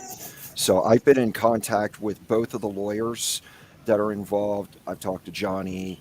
The person who is now the plaintiff is somebody that I know. So it's if you haven't read the actual complaint that's been filed, I recommend that you read that because it breaks down everything that we are addressing. And what is most significant to me is the fact that the complaint addresses actual laws that have been broken. It's not like we're just crying because somebody's not giving us our props. It's like, no, these guys broke the law. People are lying about us, and people need to be held accountable for this. And it's about time that somebody put forth the money and the cojones, as you would say, to face these people and hold them accountable. Yes, sir. So, agreed. I think win, lose or draw, everyone's going to know about Hex. The gatekeeping's coming down. Yes. Yeah. Yeah, and it's gonna have interesting. It's interesting when I spoke to the lawyers, both me and Ryan, we both told the lawyers, look, we're not in this for the money. We just want our product to be properly represented in the marketplace. That's all we're asking for. The lawyers, to put it in uncertain terms, are like, well, we're lawyers. We're in it for the money. You can't blame it, brother. They want their cut. They want their cut. So. Damn right they want their cut, and they're going for a big one. So this could be really huge. You know, we think they may try to settle out of court, but I don't know if our attorneys are going to go for it. Who knows? I mean, this is all unanswered things, but it's well. I mean, what do you think would be acceptable? Sorry, extrovert. Go ahead. What was that, Freddie? No, you go, brother. I was just going to say, attorneys love billable hours, so if they can keep fighting and racking up the hours, that's what they're going to do. What do you think is an acceptable buyout settlement? Well, proper listing number one at the top of the list, correct? Yeah, proper listing number one. As far as like a cash settlement, I don't know if I can say. I mean, it says in the brief that, you know, that they're basically responsible for potentially preventing us from having a $200 billion more market cap than what we actually have right now. So could they be held liable for $200 billion? I don't think so without proving it, right? Yeah, I mean, that's up to the judge. That's up to the lawyers. I mean, that's just really out of our hands. But yeah, but that's the point when stories like Ty mentioned today, Extrovert, him today in just this stream right now, there's two people that said they never saw Hex because they would never ever leave page one of CMC. Yep. So I mean, eventually more people are going to start having the same situation where they're already getting into Hex, but now at a different price range they could have possibly gone in. And that's the point. That's the point of the lawsuit, that their actions, their falsifying of information has real world consequences. Like I said, it's not that we're just crying over something. This is it's going to be hard to monetize that, I think. Yeah, I mean, that's like, really how do you prove that to an attorney or to a judge or to a jury or anybody? Yeah, how do you prove an amount of money? There has to be a formula, right? You have to be able to prove that. You could aggregate data. Maybe another coin, or another product. Yeah. So you could take an average of other products that launched that were listed properly on CoinMarketCap, and you could probably chart the benefit of being properly listed. At least, you know, you could get some fudge math. Sure. And you know, this Johnny says there is a formula. Okay, well there you go. What is the formula, Johnny? All right, guys. Unfortunately, we have to jump. The next video is coming up, and we have to do all that kind of stuff. So, thanks for having us. We unfortunately have to go. I think everybody should go to freedomtv.info, check out the tour dates, and visit us at our workshops. Bring your no-coiner friends. Bring yourself and your family and friends, and everybody, please. And where else? CryptoSparbuch.com and Abbott_Hex to YouTube. I will do more vlogs in the future. It will be fun. Exactly. And if you guys want to Thanks have so much, a Twitter of Hex Lion, then please comment that you would like to have a Twitter of Hex Lion. We need Twitter, Hex Lion Twitter for sure. Do we? Oh yeah, man. The people need your hex analysis of the price for sure. On Twitter. On Twitter, everywhere. I can hardly. All wait right, to see guys. So tomorrow, I hope to see some good amount of people here in San Francisco, and then next week we are in Napa, and then in Reno. When the workshop is in Reno, we will have a nice house at Lake Tahoe. Everybody told us that it's like pretty nice up there. Very nice. And yes, October, you already know, like from Seattle to Chicago. And what? The cameraman is doing funny stuff now. Anyways, bye guys. Thank you for everything you do, guys. Thanks for having us. Thank you so much, guys. Thank you for for always I'm looking traveling. forward to see you guys on our road trip. And yeah, each and everybody, hopefully. Good deal, guys. We'll see you soon. Safe Bye-bye. travels. Bye. Yeah, bye. Yeah, what those guys are doing is awesome. I hope to see some of their stops. Oh yeah, for sure. How cool is it that Richard's starting to get these mainstream interviews now? Yes. Anybody catch His the Zuby interview? Oh yeah, Definitely. that was awesome. Mhm. Yeah. And it looked like he was traveling, like he was in a hotel room. And I think that's such a good look, man, because like he's always sitting there in his chair at his home or wherever he is. Right. To see him out in the real world, it just gives him another layer of. It's like he's a real person. Just a normal guy, a real person, exactly.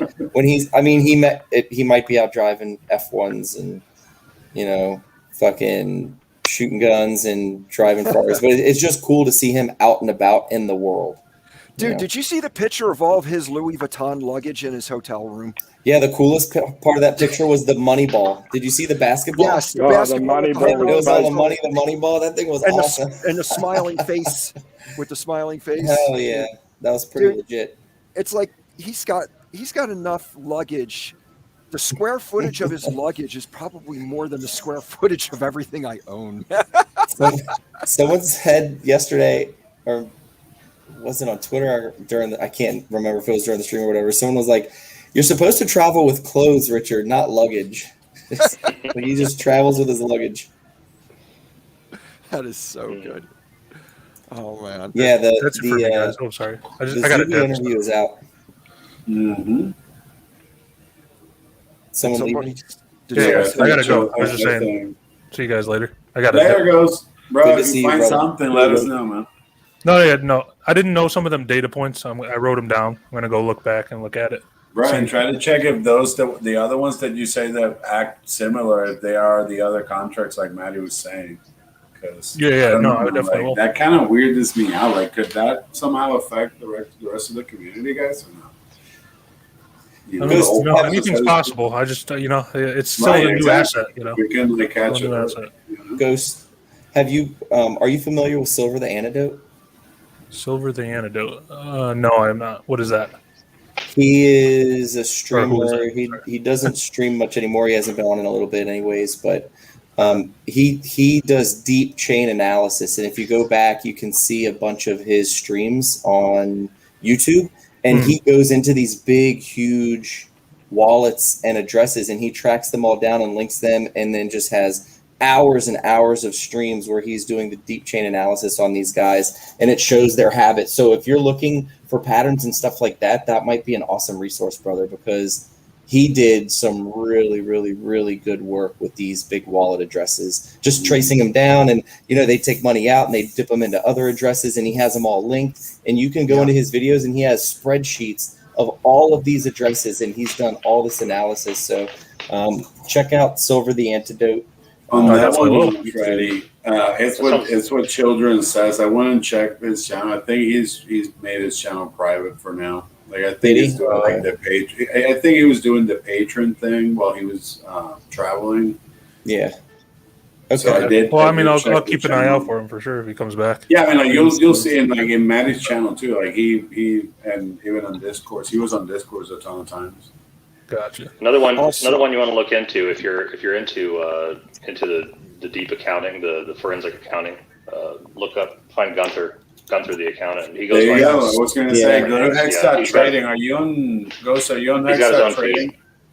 No, I keep very very minimal things, but I will. In that chat, in that chat, you can go back and you can scroll. I mean, every time an account would ding, you're going to find it there.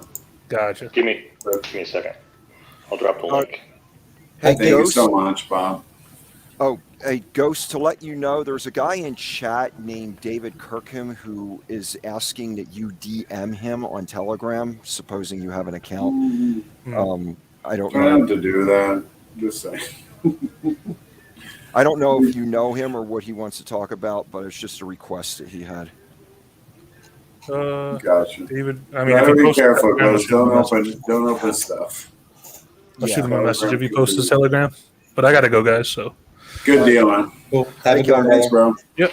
Have a good night, guys. See you guys. That was interesting for like a whole second over there. I was like, what is this? It's just, it doesn't make sense to me. An account that would just try to nuke half of their shares, you know? It's like a moment right now. We're still like accumulating under 50 cents. It just doesn't even make sense under 5-digit T-shirt. I think whatever he's doing is probably Trayvon pumping his own bag somehow. Could it be something like? But could it be something like they're trying to pump their bags of Hex? Like they don't understand the real, the real prices in the T-shirts. I think he might be using his own users to pump his own bags. Oh, but that was his start with the referrals. Like he could have probably been a whale by now, but he decided to play whale games and dump at less than a penny. But imagine if he would have had that big old bags that they have in referrals at decimal points, now at 50 cents. So I just dropped the Hex audit. I dropped the Hex audit Telegram link.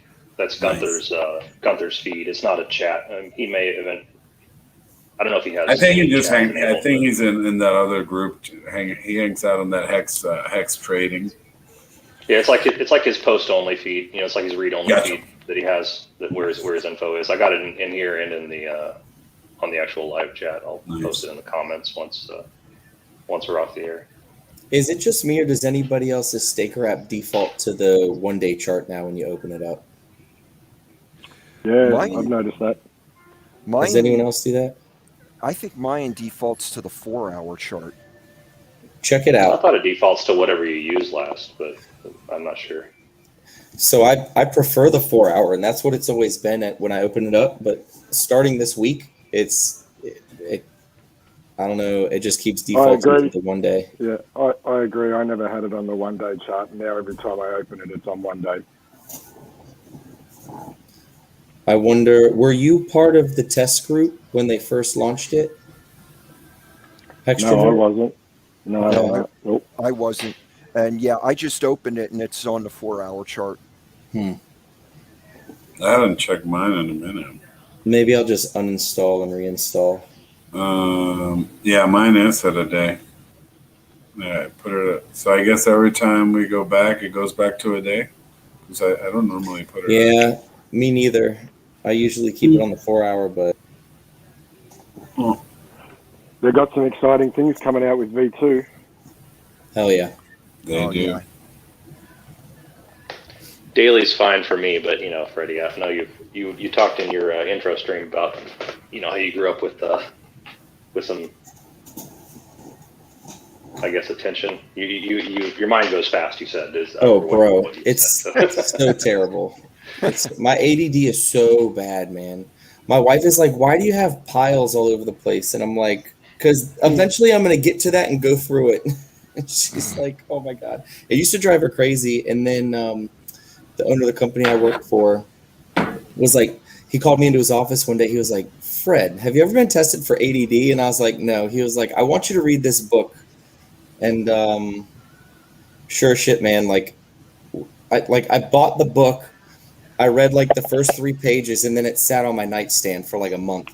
Well, we went off to vacation or whatever, And I was like, you know what? I want to finish that book. So we were driving back from the beach, and it was like book on tape. So I put it on in the car, and we were listening to it. And my wife was like, "Oh my God!" I think it was called "Driven to Distraction," but I can't remember the name of the book. But literally, the first chapter of the book was just explaining all these different patients that this doctor had and all of their symptoms and effects of their ADD. And she was like, this is, every single one of these is literally you, like everything that the people were doing. So yeah, it's bad. I have to try to force myself to stay focused on stuff.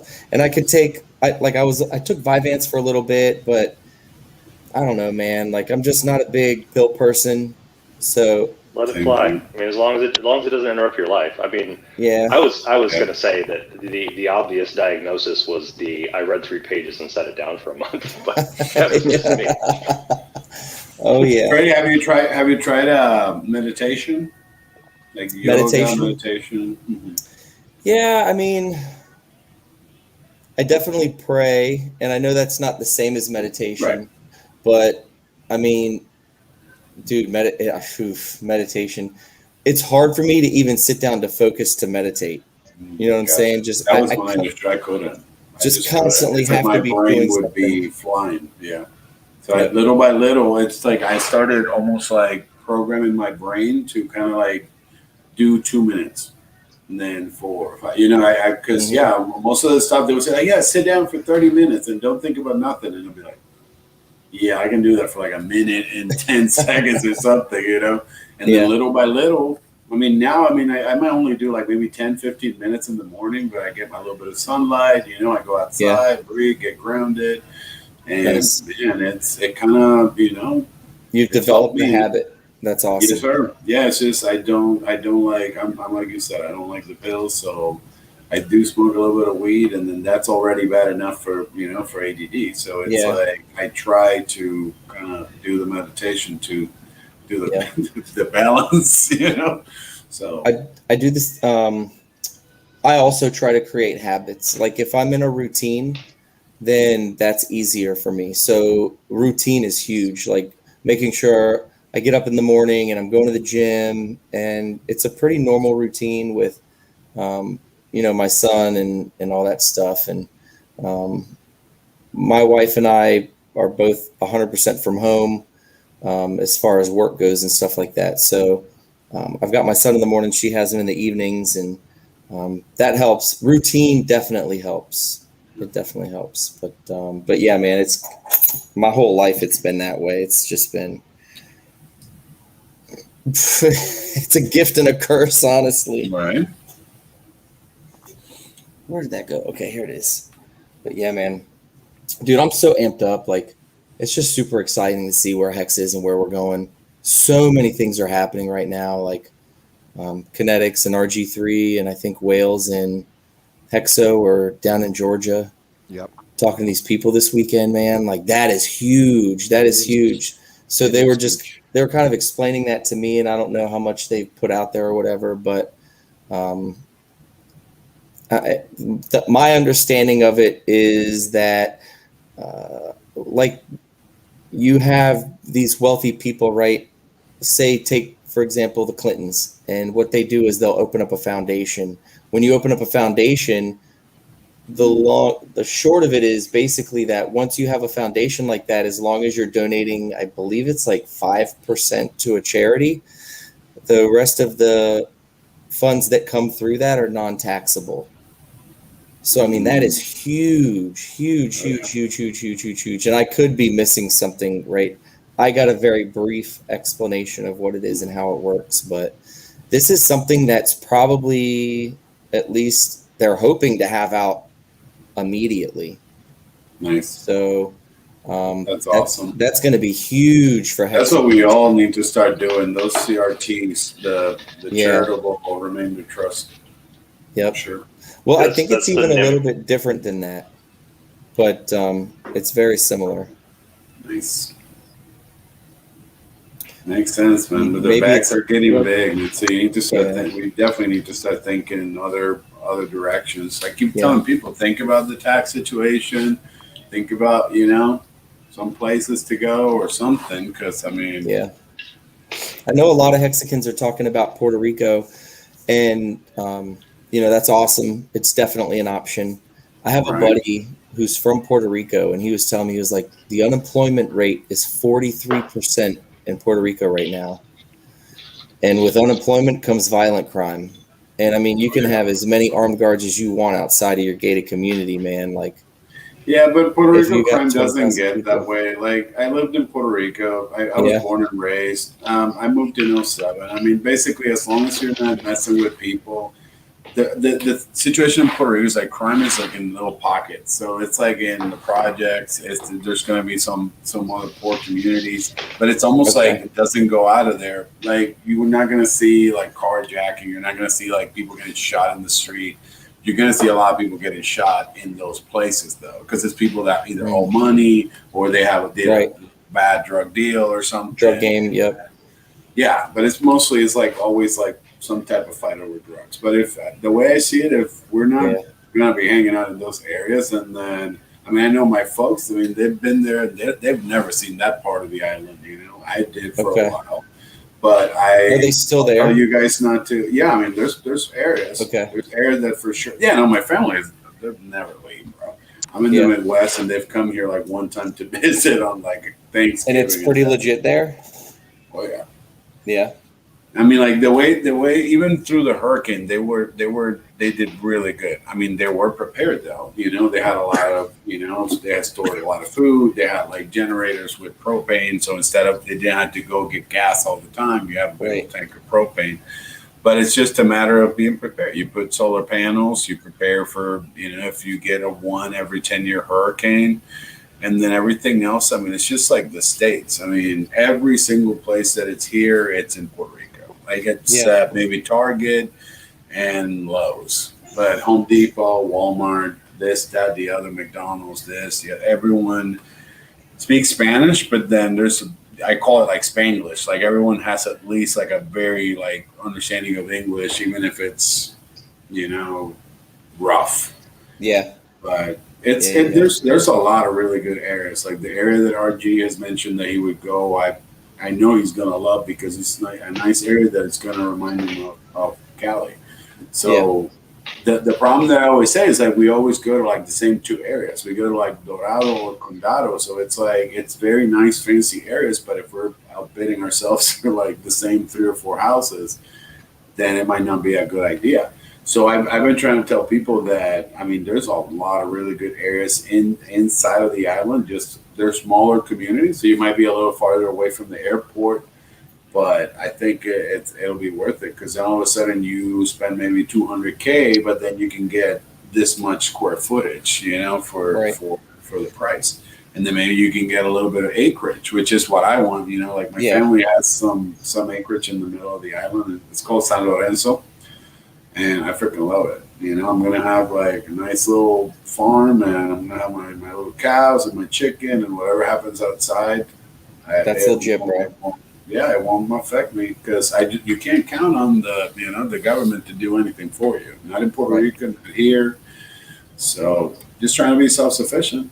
North to south on the island, how tall is it? Like how long would it take you? 100 by 35, brother. 100 miles by 35 miles. We're a tiny square of an island. Like if we count the islands outside, it would be like 111 and 42, because they are little like keys and little abandoned islands.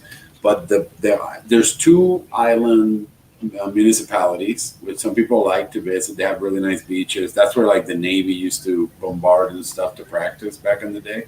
Okay. And but it's really nice areas. The rest of the island, tiny. We're like 78 municipalities, but there's all kinds of stuff, man. I mean, I hope that not everyone that goes to the island goes to those 2 little spots, because they're gonna get very, very expensive. I mean, I know even like 15, 20 years ago, Dorado was like a super exclusive area.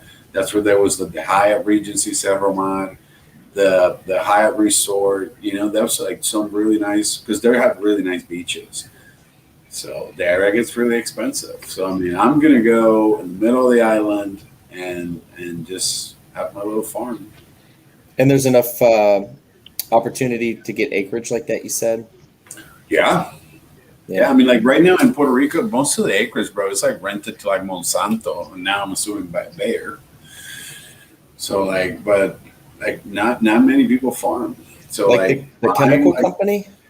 Yeah, Monsanto? like that's where they do all their planting of the most of their, because Puerto Rico you can plant year round. So I mean, yeah, bro, I think they have like acreage of weed in Puerto Rico, and they don't tell anyone. I mean, it's just there because they rent it, so nobody knows what the hell they're doing in there. But yeah, is weed legal there? Just medicinal. Yeah, same as Missouri. But then you just say, you just tell them that you got glaucoma or something, or your back hurts, or you just get a card. You can't sleep. Yeah, you get a card. What about firearms? Firearms is tricky. Firearms, it's expensive to have a CNC, but you can have it, and you can have it for your protection. It's just it's kind of annoying because it's expensive. It's almost like they have like the mindset that putting that expensive, it would lower the crime rate, which is fucking stupid because we know that like places that you can get a gun easy, like you're in Missouri or Texas, like there's not that much crime because we're all packing. You know what I mean? Like people fucking think about it twice before they're going through your door.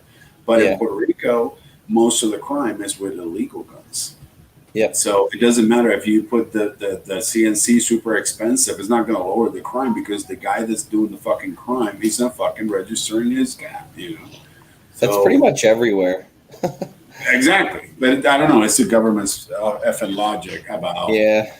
That's why I don't like big governments, because just the more the bigger they are, the more stupid things they put out there. So just saying. Interesting, man. Yeah, I definitely would love to check it out, man. Like there's a couple different things that we're looking at. A bunch of the Caribbean islands do the citizenship by investment and nice stuff like that. It's pretty cool. Right now what I'm thinking is just doing the Puerto Rico thing at least for I don't know, 2-3 years, and then maybe something else pops up, because the way I see it, I mean, I'm already producing enough gains, bro, that I can go to Puerto Rico and live maybe for the next 3 years with the tax that I would save by paying it here. Damn. So, I mean, I live very frugally, so it's not like I'm going to go back home and buy me a Lambo or something, but I know that with just the money I would pay here in tax, so I don't want to give it to Uncle Sam. I'm sorry. I pitched it to my wife. It's a no-go, man. Yeah. I was like, come on, baby. 5 months a year. 5 months. My wife. What I would recommend about visit, go visit for 5 days. Because the problem is it's so hard. I mean, for me, it's easy because I'm going to have family and I still have a car there and all this stuff. So it's like it's going to be easy that way. But the thing is, for someone else, you're saying like, oh yeah, I'm moving. But maybe if you visit for 2 or 3 days, then it's not me saying it or someone else saying like, yeah, man, you're gonna save all this money. But, so Bob, that's where the thing that RG3 and KNTX and Wales and Hexo this weekend is going to be beneficial. Like what they're doing this weekend is going to be super beneficial. Did you? I spoke with KNTX early this morning. I was like, hey, what's going on with this thing? And I wasn't gonna bring it up because it doesn't seem like it's getting brought up, so I'm just trying to. It's definitely exciting. Hell yeah!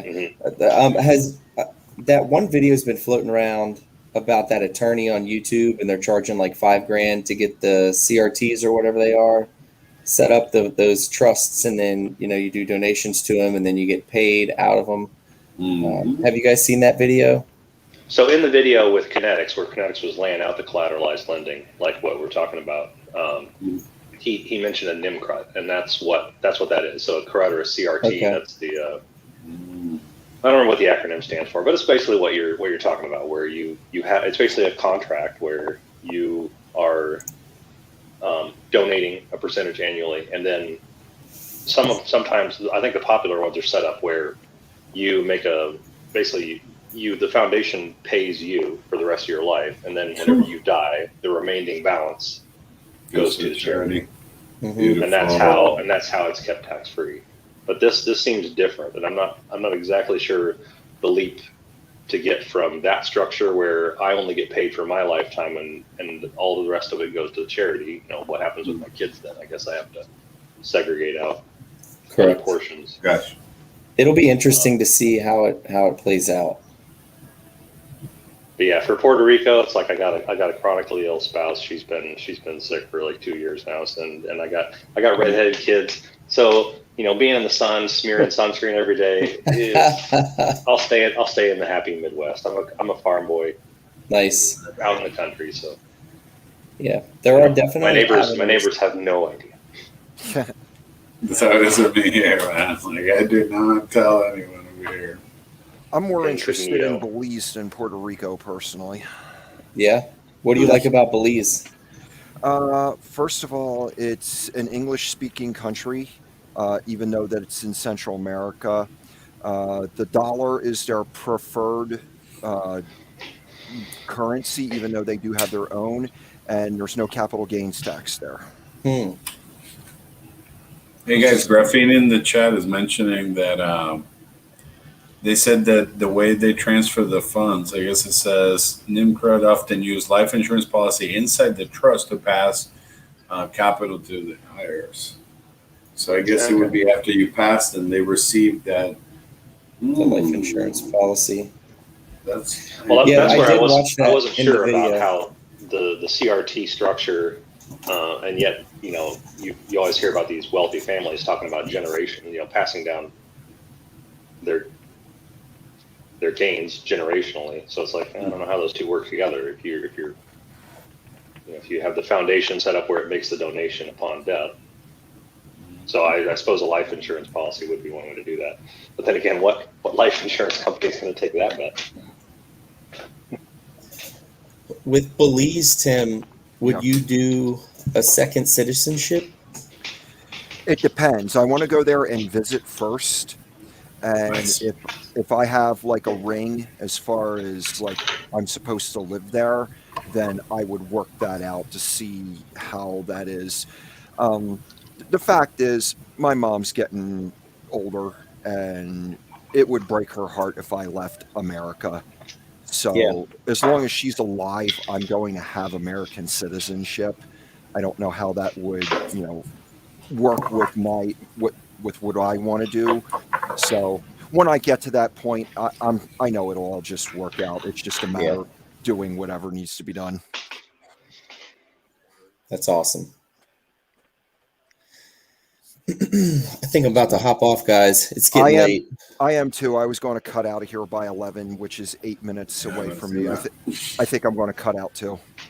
Hey, Franny, real quick before you go. Yeah, brother. I know we kind of got glossed over way earlier, but you know, people were talking about your song that you released, the Hexican Anthem, and you know, from one battered scammer to another, you know, that song got me through some days last year. Good, you know, man. You know, feeling down, feeling like, are we ever going to make it? Are we ever going to get recognition? You know, is this even going to work? And you know, I think you helped more people than you realized. And good, you know, that's one of those side benefits. Awesome, man. One of those side benefits of that crazy brain going in all directions you have is that right. Sometimes things like that pop out of it. It was also Hexo, you know, putting it at that, you know, at the start of his streams. It was almost like that was like our meetup time, you know, and like getting that music and getting us pumped. So thank you so much, Freddie.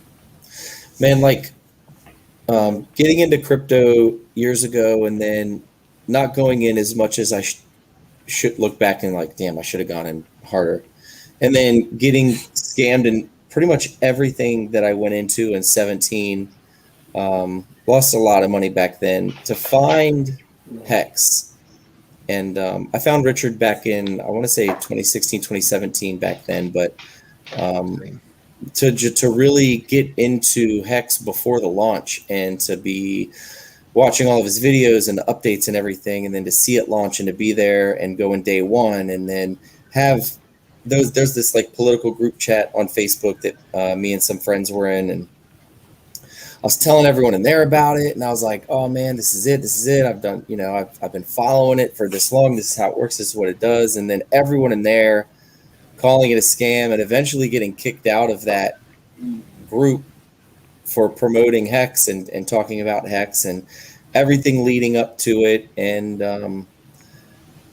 man, it's good to hear that song let other people have Call a it a reprieve scam. from all the bullshit. Nobody really cares. Yeah. We can tell you're the only one that ain't prepared. Yeah. I mean, although for a literal year, I thought it said Richard Hart's got a second win, not Richard Hart's got us set to win. Oh, set to I thought win. it was Yeah. So for a year I was singing along saying second win. Hey, either one. I like my way. But yeah, man, it's and it's funny now because I'm sending all my Hex flexes to so Hexagon 720 was in that political chat with a bunch of our friends or whatever, that political group on Facebook, and they booted me out. And now, I've been blessed enough to buy my mom a car and just do some really cool shit, man. And it's like I just boom, drop all the videos in there. Like he posts the price chart in there all the time just to troll him. One of the guys, like the moderator or the guy, the admin of the group or whatever, I was kind of an asshole. I messaged him about a month ago and I just went in on him. I was like, I was not nice at all. So he deserved it. I don't know. Maybe I'm a dick for doing that, but man, hey, you earned it. And I'll tell you what, brother. Thank you, brother. If I had a drink, I'd lift it up too, man. But dude, the Furu's eulogy. We're ready. We're ready. After watching you Freddie. guys on Pump Pass, that really got me amped. That Pump Pass, that 20-minute stream where you guys all had a few minutes each. That was awesome. And I was just trying to pick up on. I know you guys couldn't give away too much, but man, I just got so amped after watching that, and I went and put it in the Pulse Chain chat afterwards. I go, guys, you've got to go watch this, and everyone was just amped after watching that. Dude, we were so freaking tired because we went out on Saturday night, and I don't know how many Hexicans there were probably 15 or 20 Hexicans that flew in for it. And we went out Saturday night, and then after we went out Saturday night, everyone came back to my house, and then we were up. I think it was Maddie, Axis, Kareem, myself, and there was someone else. And it was like 2:30 in the morning, and we just were drunk dialing Johnny Chaos, like, wake up, man. So we were up super late, and then I got it was funny, man. Like I had everything lined up, the funeral home, the casket, everything. Everyone starts showing up on Saturday afternoon at my house, and the guy who was supposed to bring the casket's like, dude, I got the Rona. I can't bring you the casket. And I'm like, well, what if I double what I said I would pay you? And he was like, no, I just can't do it. They're keeping me here. My blood pressure's high. So I was like, all right. So I didn't want to tell everyone because the energy was really good at my house. And I thought, that might bring the energy down a little bit. So I go outside and I text my neighbor Bird, and he's got a wood shop in his garage. And I'm like, bro, we might be building a casket. I've got a couple feelers out there. Don't know what's going to happen. He instantly got in his truck, drove to Lowe's, and then bought all the materials right there. That's what's up. And I was like, all right, because we had reserved this place for us all to go out and to hang out that night and party. There was a live band playing at this place here in Northern Virginia. And I was like, well, I guess we're going to either tonight when we get home build a casket, or tomorrow morning we're going to build a casket. Well, stayed up late, woke up in the morning and got a random phone call. And we actually it's just like, it always seems to work out, man. So we found a casket, and it's crazy. Like there was somebody in that casket 30 minutes before we picked it up. Oh, shit, bro. That's legit, man. We legit picked up wrong casket, man. This one's supposed to be white. We picked up the casket from the crematory, I guess it's called. Yeah. So, yeah. But so then we're driving back in my buddy Bird's truck, my neighbor. We're driving back in his truck, and RG3, that's when RG3 took that selfie in the back of the truck. It was like 8 a.m., 5 Hexicans in a pickup truck with a casket. Like, what's going on? And then Joker actually got in it. I was like, bro, what are you doing? It was creepy enough as it was, man. But I could see him doing that too. yeah. Oh my God. There's some outtakes that are pretty funny. Nice. So hopefully we'll get like a blooper reel. It's good though. But man, it's the Hexican anthem was and is. I wrote that as a fun like hee hee ha ha like whatever. You know, you want to make fun of us? Yeah, we're over here wilding out. We're having fun. Right. The Furu's eulogy I wrote. It's much different. There's no hook. It's just bars all the way through. I just start rapping and I go for 3 minutes, nonstop, and it's just haymaker after haymaker after haymaker after haymaker. It's not kid friendly at all. It's very explicit. I'm gonna have to put out an edited version because I've already had people asking me. I've sent it over to a few people, so I can't wait, man. Do you refine and rewrite when you rap, or do you mostly flow? I do. Do you flow for like a draft and then? So I rewrote. No, man. So, they're two different skill sets, and to freestyle, it can be done, but I'm not very good at it. Right? Like it would just be stupid and goofy. Like to get the points out. I started writing. It takes a very fast, focused mind to be able to freestyle. It does. Which is weird because if I've been drinking, I'm better at it. But I think it's because I don't overthink it and I just let it loose, right? But so I found this beat literally like the week before the Vegas trip. And I was like, oh, that goes hard. I would love to write something to that. And I just started texting like one-liners to myself that sounded really good. And eventually I had probably 10 or 15 of them. So I started putting them into like their own different order. And it definitely took a lot of thought and to get the point across.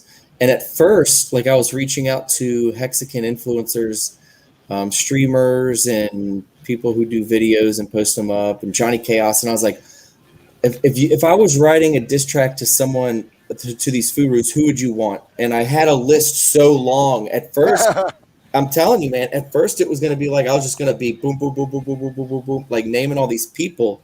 But then that got so long, and there were so many, I just couldn't pick which ones to do and which ones to put in and which ones to exclude. So I just made a very general middle finger FU to all of them. Nice. And it's brutal. Nice. I mean, it's nothing like Hexican Anthem. It's nothing like Hexican Anthem. Like comparing the two would be to compare like the Barney entrance song or like, theme song to Kill You by Eminem. Like it's not that's honestly, if there's a track that I could relate it to, it would be Kill You by Eminem off the Marshall Mathers LP.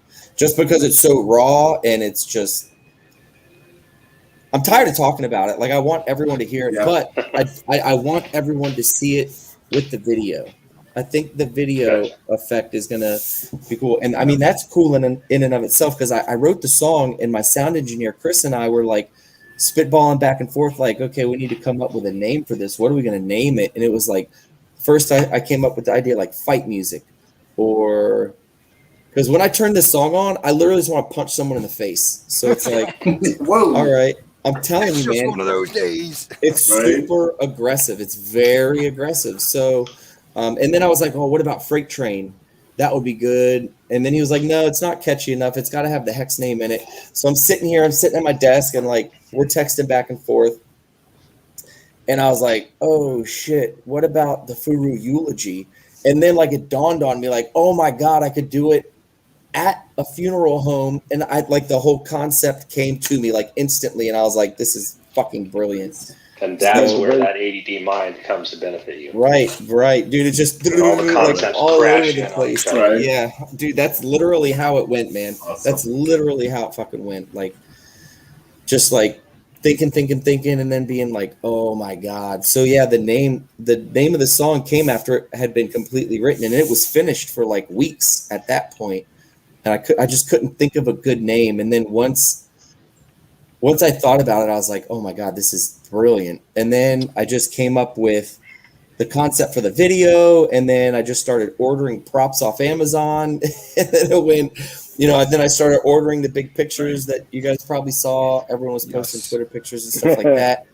Calling funeral homes, trying to get a casket. So I'm posting all this shit on Facebook, and I'm like, does anyone know where to get a casket? And my friends are like, Fred, what the fuck? The first thing I was like, does anybody own a hearse? Like, I need a hearse. And everyone's like, bro, why do you need a hearse? And I'm like, don't worry about it. So then like a week goes by, and then I was like, anyone know where to get a casket? So I went on Facebook. There was like a hearse group, like a hearse owners club group or whatever. And I was like, is there anyone in the DMV area that has a hearse? And like this dude from Tennessee was like, yeah, I got a hearse. And then he was like, I got Did he buy Hex? No, he didn't. He was the guy who was supposed to bring the casket too. We needed a casket, and he was like a semi-pro wrestler from Tennessee, and he was going to drive to Northern Virginia from Tennessee, and like the casket in the hearse was like part of his bit for his like semi-pro wrestling bit or whatever. Like he was like the Undertaker all over again, like, you know what I mean? But he ended up not being able to make it, so like we were scrambling at the last minute. But a friend of a friend just randomly knew someone who had bought like a 1968 Cadillac hearse and redone it, and they live like 10 minutes from me. So that worked out perfectly. And Corey wasn't able to make the shoot this weekend, but he came in the weekend before. Like the one day that guy was available for like an entire month was actually the same day Corey could come down and be in. So that was pretty cool. It's neat, man. Like it's definitely the most detail I've ever put into a song or a video or anything. And I'm really excited about how it's going to turn out. There was, somebody caught wind of it, and, I don't know how much I'm allowed to talk about this, but somebody caught wind of it, and, there were not like Richard or anybody, but there were some really cool people who came in for the music video shoot, and they were able to help us out with a bunch of stuff like award-winning. We'll see it when it airs. People, yeah. Well, not even then. It might be like a while before any of that even comes out. But yeah, there were just some people who were interested in the Hex community, and they heard what we were doing and that a bunch of Hexicans were going to be there, and them and a film crew flew in, and it was really cool, man. It was just super, super cool. But yeah, like professional, like award-winning directors and stuff, like Emmy awards, not like, Jim Bob's awards, like Emmy award-winning people were there, and they just elevated all the ideas and everything that we had, and like my camera crew and everything. They just lifted everybody up to like that whole another level that, like, if I had expectations going into the day of what I wanted, and we exceeded those expectations by 10x. Wow. Like, it was just unbelievable, the professionalism and just unbelievable, man. So we are going to have like a legit product. It's going to be so good. Well, I mean, to be honest and quite frank, I think Hexicans are bored with anything less than a 10x at this point. Right. Yeah. Very true, man. Very true. So it's and the magic question is, chat want to know when release. So my camera guy and his guys, they've gone through all of their video.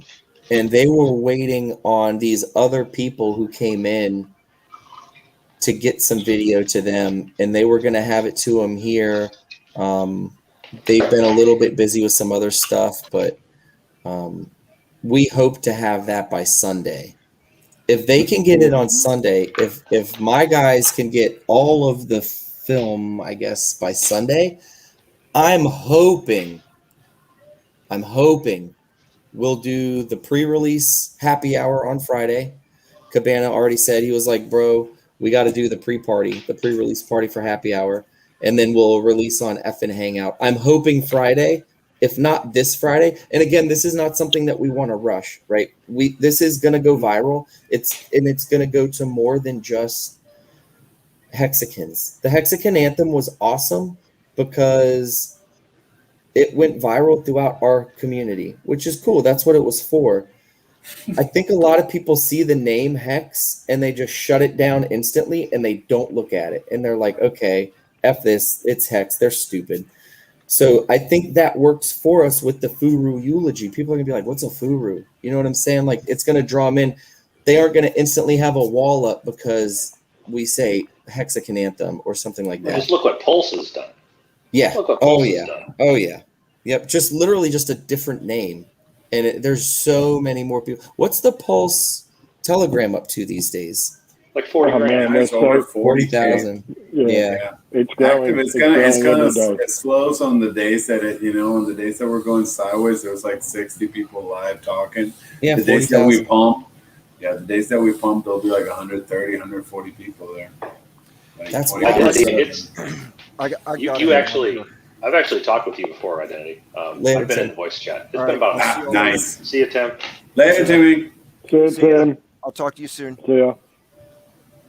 Yeah, the Pulse Chain chat is it's quite busy. Like, we have some faster days and slower days, but there's a few of us that spend 5, 6, 7 hours in there a day just helping people. Right.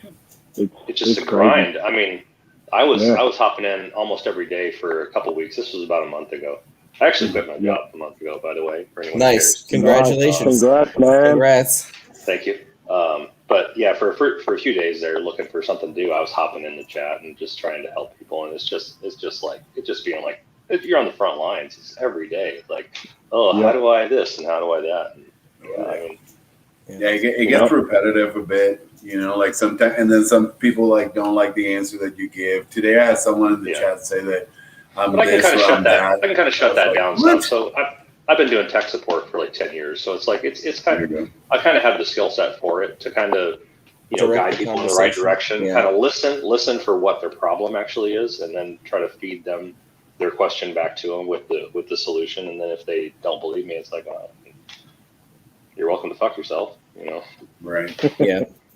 Exactly. The only thing is I noticed that we're getting probably the people shilling other, caca coins.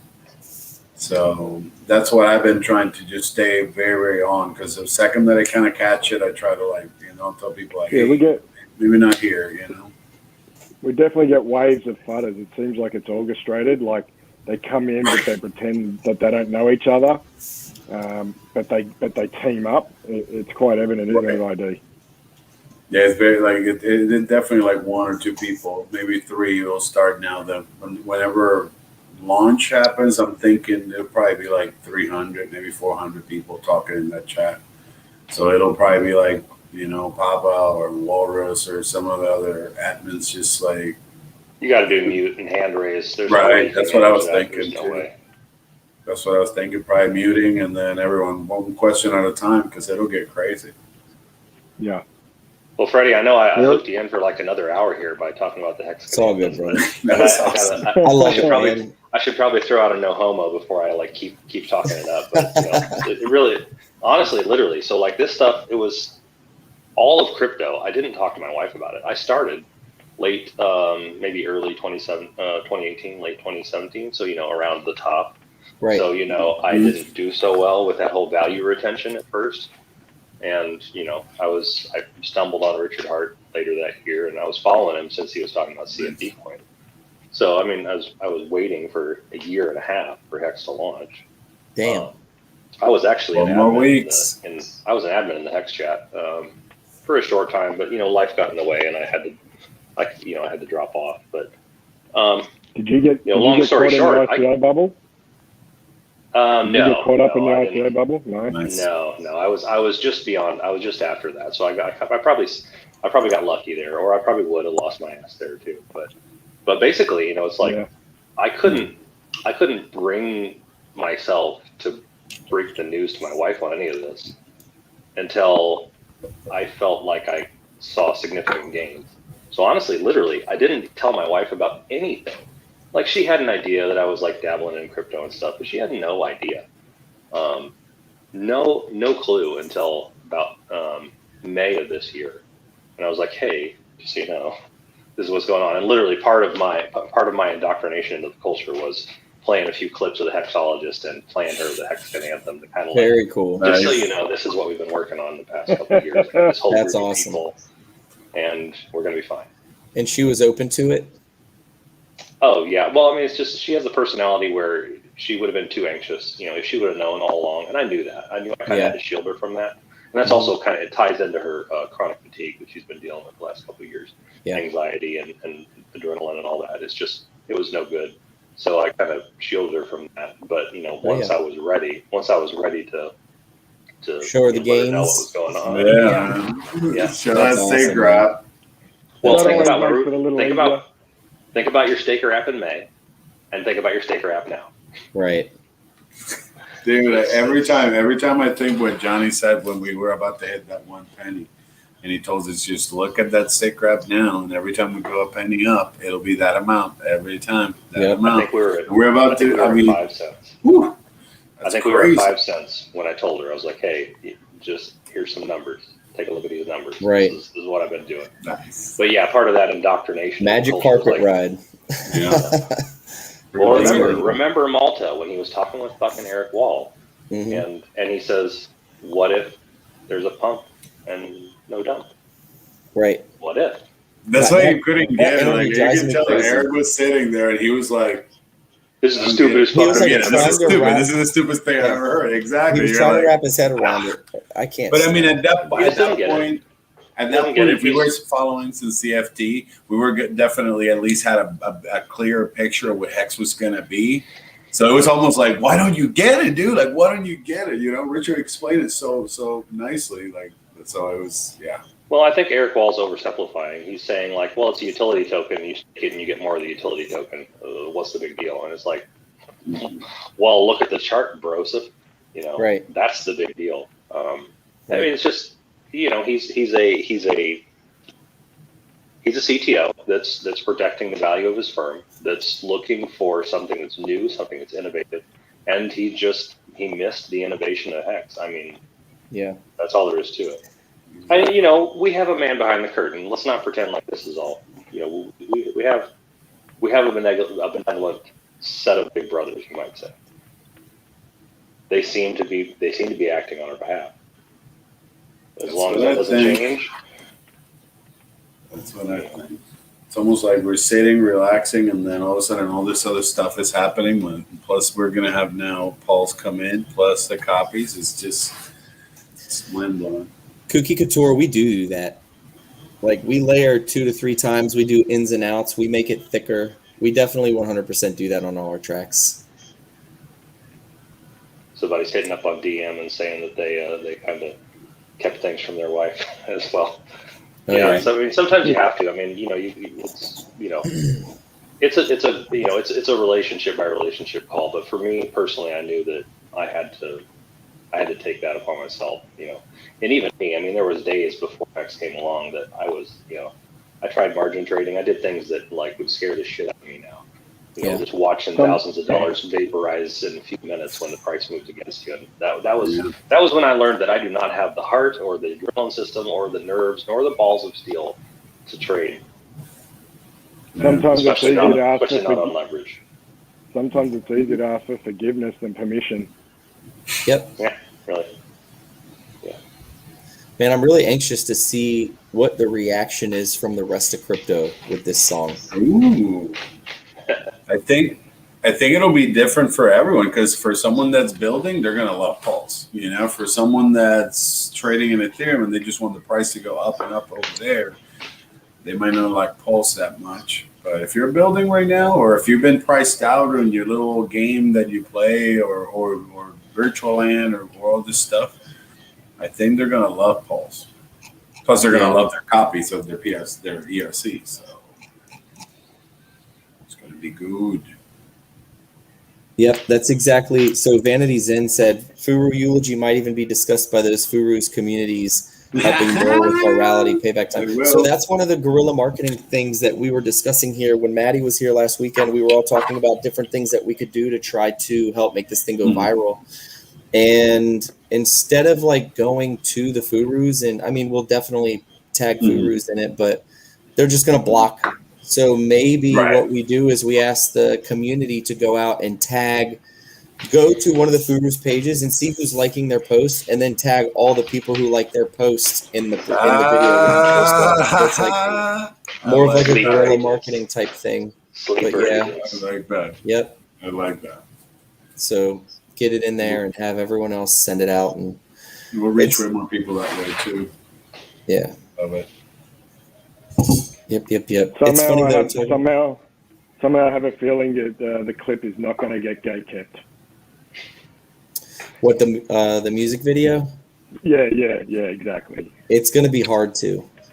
Yeah. But I'm telling you guys, man, it's nothing like the Hexican anthem.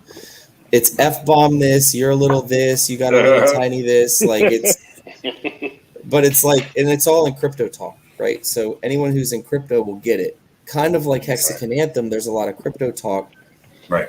A lot of people who I'm friends with who aren't in crypto don't understand most of the Hexican anthem.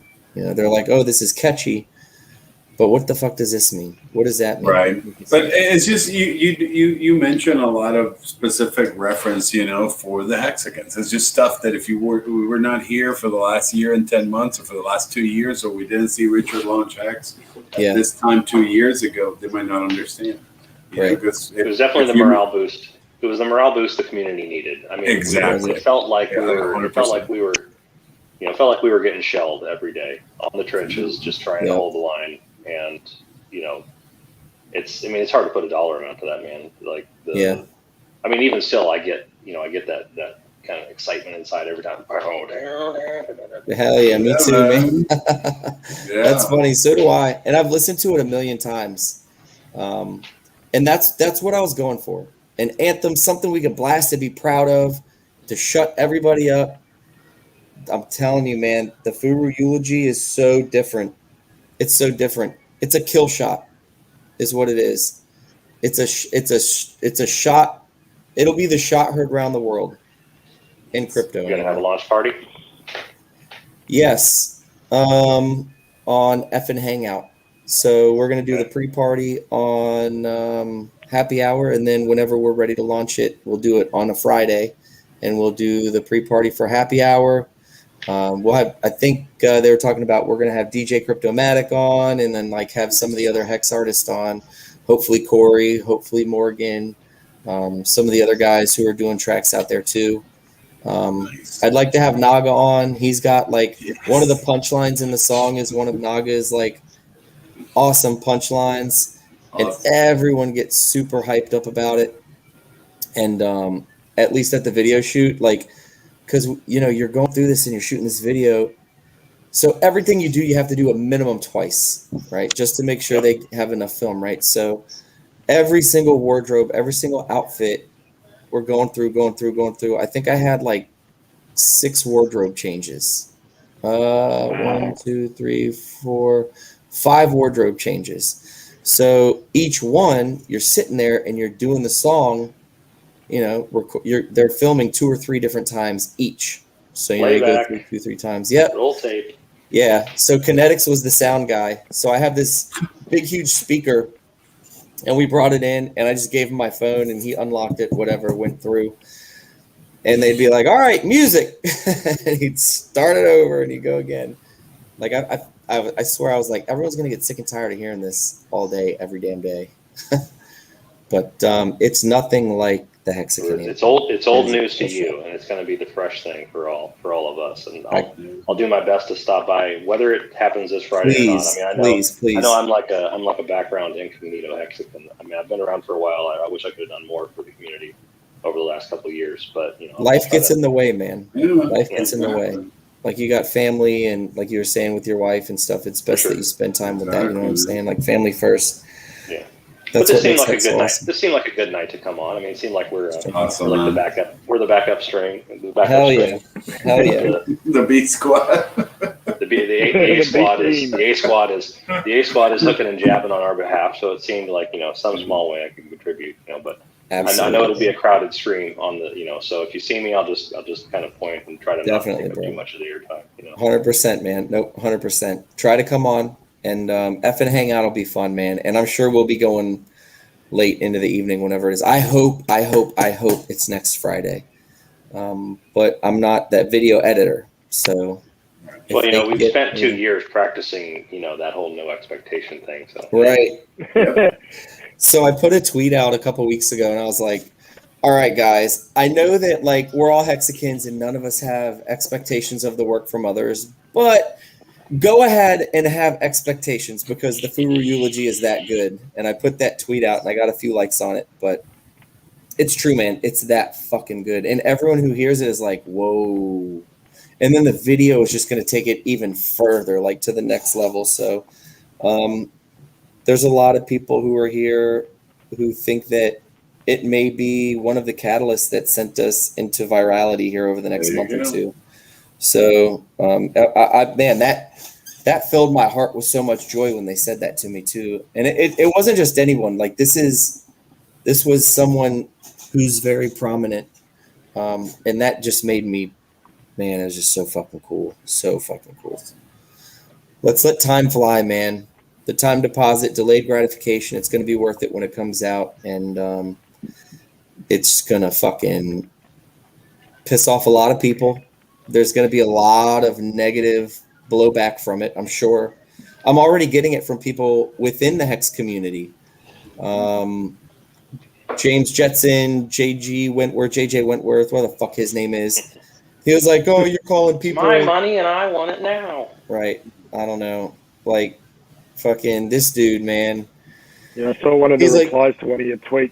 I think. He's like, he was like, you're a 40-year-old white guy trying to chase a fucking rap career. Blah blah blah. You're calling people bitches. You're not a thug. I'm like, fuck you, bitch. I'll say it to your fucking face, and I'll see you at the fucking conference and say it right to your little fucking bitch face, bro. So you don't fucking know me, and I'm not hood, but I swear to God, dude, I'm half hood, half holy. Pray with me. Don't fucking play with me, man. Like just. Come on, we have your back every time, Freddie. So I know. It's just fucking annoying. Like he's a Hexican and he's coming at me sideways. It's just like come the fuck on, man. Come the fuck on, man. He's clout chasing, I guess. I don't know. Maybe. You know what they say? Haters gonna hate. Haters gonna hate. Yep. Haters gonna hate. Exactly. Haters gonna hate. But yeah, man. It's late. It's super late. It's like going on 3 a.m. here. I gotta go to bed, but thank you guys for having me on. I appreciate it. Don't think of yourself as the B team. What the fuck, man? Come on, dude. We're all Hexicans, man. Yeah, we're all A team here. Yeah, Papa Brother and us we had a good for a little bit last night. It was brutal. You guys staying on? No, we're gonna end it here. Yeah, I don't know if Hex Machina is still in the background or how do we end it? I think we out until he comes back and ends it. Right? I guess we can all leave. You don't got to stay, Freddie. You did your part already. Right. He's, it might just end if we all just leave the studio. I don't know if you guys are going to. But if you have the opportunity, guys, Identity Block, it's always dope, man. I always see you in the chats, man. You're always in every stream, just pumping and promoting Hex, man. It's fucking awesome. And then, Bob, I feel like I've seen you on stream before, bro. Me? Yeah, bro. I've been on. Yeah. Oh, you mean Bob? First time. This is your first time on stream? First time on stream. Yeah, okay. First time showing my face. Awesome. My bullet riddled face. And hang out on the other chat, man. Because like now it's kind of, I guess, like since we've waited so much and all this stuff, like there's like people that really want info and all this stuff, and So I don't know. It's less people because whenever we get announcements, it's going to get all kinds of cloudy again. But now you can actually have like a conversation in the chat and hang out and actually help people, people with actual issues about the pulse chain and all this stuff. So yeah, we talk to somebody. Stream. We've started a regular stream now on Identity's channel. We've done two, one yesterday for about 3 hours, and then a couple days before. And we've got Papa Boners on there as well, and we've got a few good guests from the Pulse Chain admin side that are just so knowledgeable, like Walrus and Jesse, that are going to come on and spread some love with information. So it's good. Yeah, Walrus is good too, man. He's always putting out good info. Bro, all the time. Yes, sir. My thing when I'm in the voice chat is trying to get the new guys to start taking their seed phrase security seriously now, because for the next many years, that's a daily event. Mm-hmm. Papa's on that one, like, daily. Reference. Yeah, he's on that one daily, helping people migrate to hard wallets, all kind of, because there's like a lot of people just don't see it. They see like a couple units like we started, and now it's all of a sudden all these comas, and it's like, whoa, this thing is getting like serious. So protect yourself, guys. Spend yourself a couple $100 on hard wallets, please. The seed phrase is the only thing that matters in all this shit we do. The seed phrase is the only thing that matters. Exactly. Protect it like it's the Ark of the Covenant or the Dead Sea Scrolls. Like it should be. It should be treated with the reverence of like historical foundations of mankind documentation. Because if it gets leaked, you pull it up on a compromised machine and somebody takes a screenshot and you don't know it, your shit's gone. There's no way. We're doing multiple migrations a day in there. Papa and I are just tag teaming. I'm more of the ledger guy and he's more of the Trezor guy. And it's migration after migration, day in, day out, from people on mobiles, people who have typed their seed into their computer and just have no idea that they're compromised, and it's a daily occurrence. It scares the shit out of me that you can go into MetaMask and just click here to reveal. It's like, Jesus Christ. Mm-hmm. Do you guys designed this shit? Like, do you know how easy it is to have malware on your machine that can take a screenshot? I mean, yeah. And then that screenshot could get transmitted out and sit on somebody's server for years until the script kiddie goes back and says, "Oh shit, these are seed phrases," and then bye bye. Which is why I actually take things a step further than Papa. I say that consider the future value, consider the cost of a new phone, put your phone in airplane mode, expose the C words, double, triple, quadruple check it, and then take a hammer and smash the fuck out of that phone. And then that phone will never be able to transmit a screenshot of your seed phrase. It is the future gains. Think about future gains.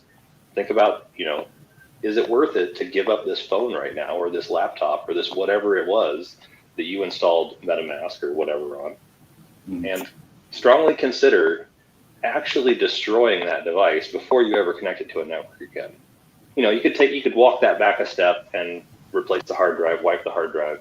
But the only way to be truly sure, if you're going to expose your seed phrase to migrate it to a hardware wallet, put it on airplane mode, unplug your routers, disable any path that malicious software may have of transmitting that screenshot, that hypothetical screenshot of the seed phrase.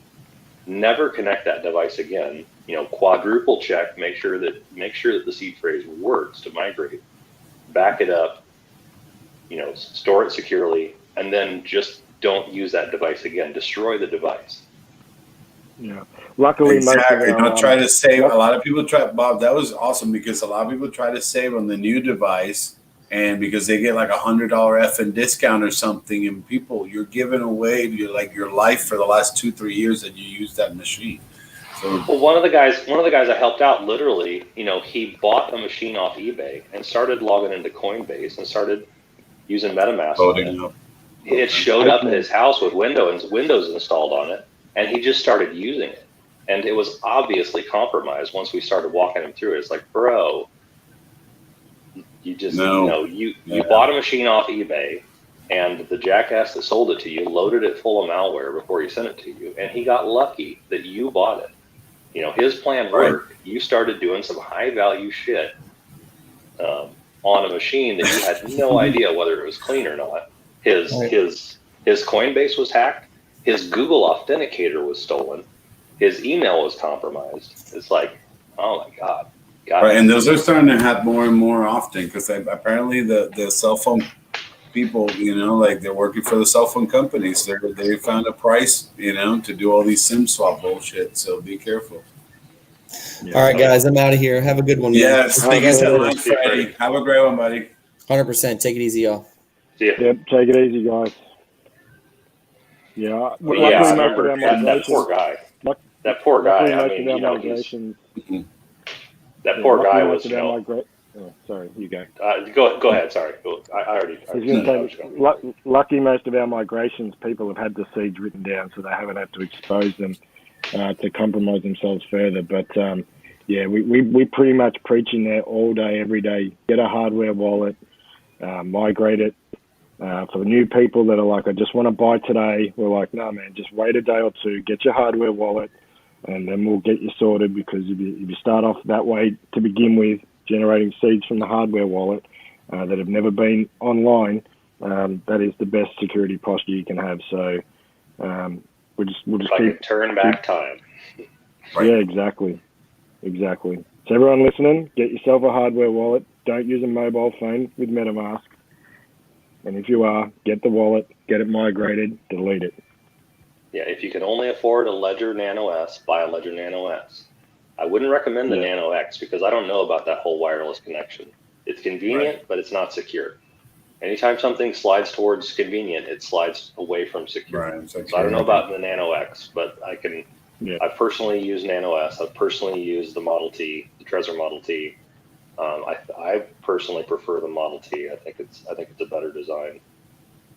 Just because you don't have to click the little buttons on the Nano S all the time. It drives me nuts. Yeah, I haven't used the model, the Trezor yet. I have ordered him because Papa talks highly about him, and I just know like he's super on point with everything to do security, and he's always like hardware wallet, and the only thing you should use MetaMask for is a user interface for the hardware wallet. Full stop. Middleware. Don't use MetaMask with its seeds generated and think that's good enough. It's just not good enough. Hardware wallet all the way, and MetaMask is just purely a user interface, and that is it. And we always get a lot of people saying, "Oh, but I had to recover my seed. How am I meant to do it? You know, I have to type it into a computer." No, you just get a hardware wallet. You wait. You get a hardware wallet, and you type those seeds into that device. That is it. Full stop. You never put anything into a keyboard. Yeah, take your original laptop, phone, tablet, whatever it is that you used. If you started on MetaMask, then put that thing in airplane mode, extract the seed. You know, make very, very certain that the seed was backed up correctly. Well, I mean, consider at least doing a full wipe on the device. Yeah, I would say the only reason you would have been exposing that seed to begin with is because you didn't write it down. Like if you've got it written down, there's no need to expose that seed because you're just creating another attack vector. You're exposing the seed on day one when you make the wallet, you know. Yeah, but that's different because it's done on you don't type it in. And that's why you should just start with a hardware wallet day one, because that's generated offline on the device. And then you just use MetaMask with a dummy account just as a user interface, and that is your safest way. Right. I'm talking about from a point of practicality. I realize that there's, you know, what we should have done, and I did have almost all of my seeds recorded, but for some reason there was one I hadn't. You know, I'd screwed up and I hadn't recorded the seed for one, so I actually did have to do that. I actually did have to expose the seed. And you wouldn't have. I wouldn't have to type it in, but to go from MetaMask into a hardware wallet, you know, you had to click that little reveal that I talked about earlier on MetaMask, which just blows my mind that it's, you know, it's like there should be giant like warning signs. Right.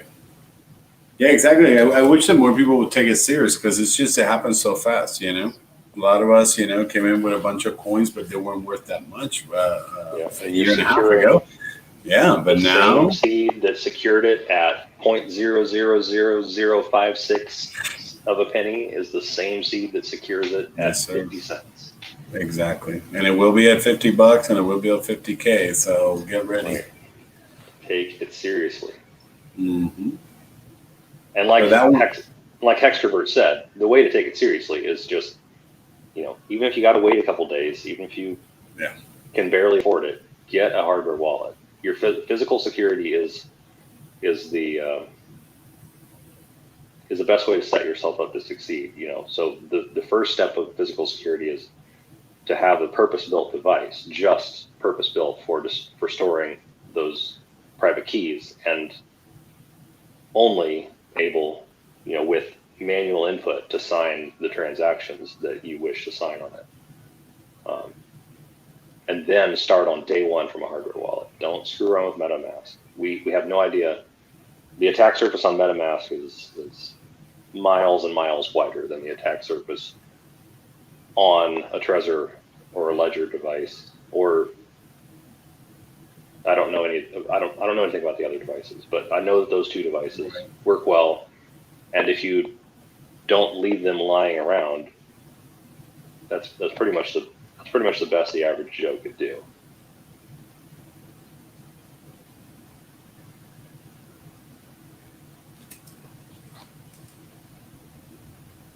So yeah, Papa's in the chat. He's saying get a hardware wallet. So yeah, get a hardware wallet. Yeah, for sure.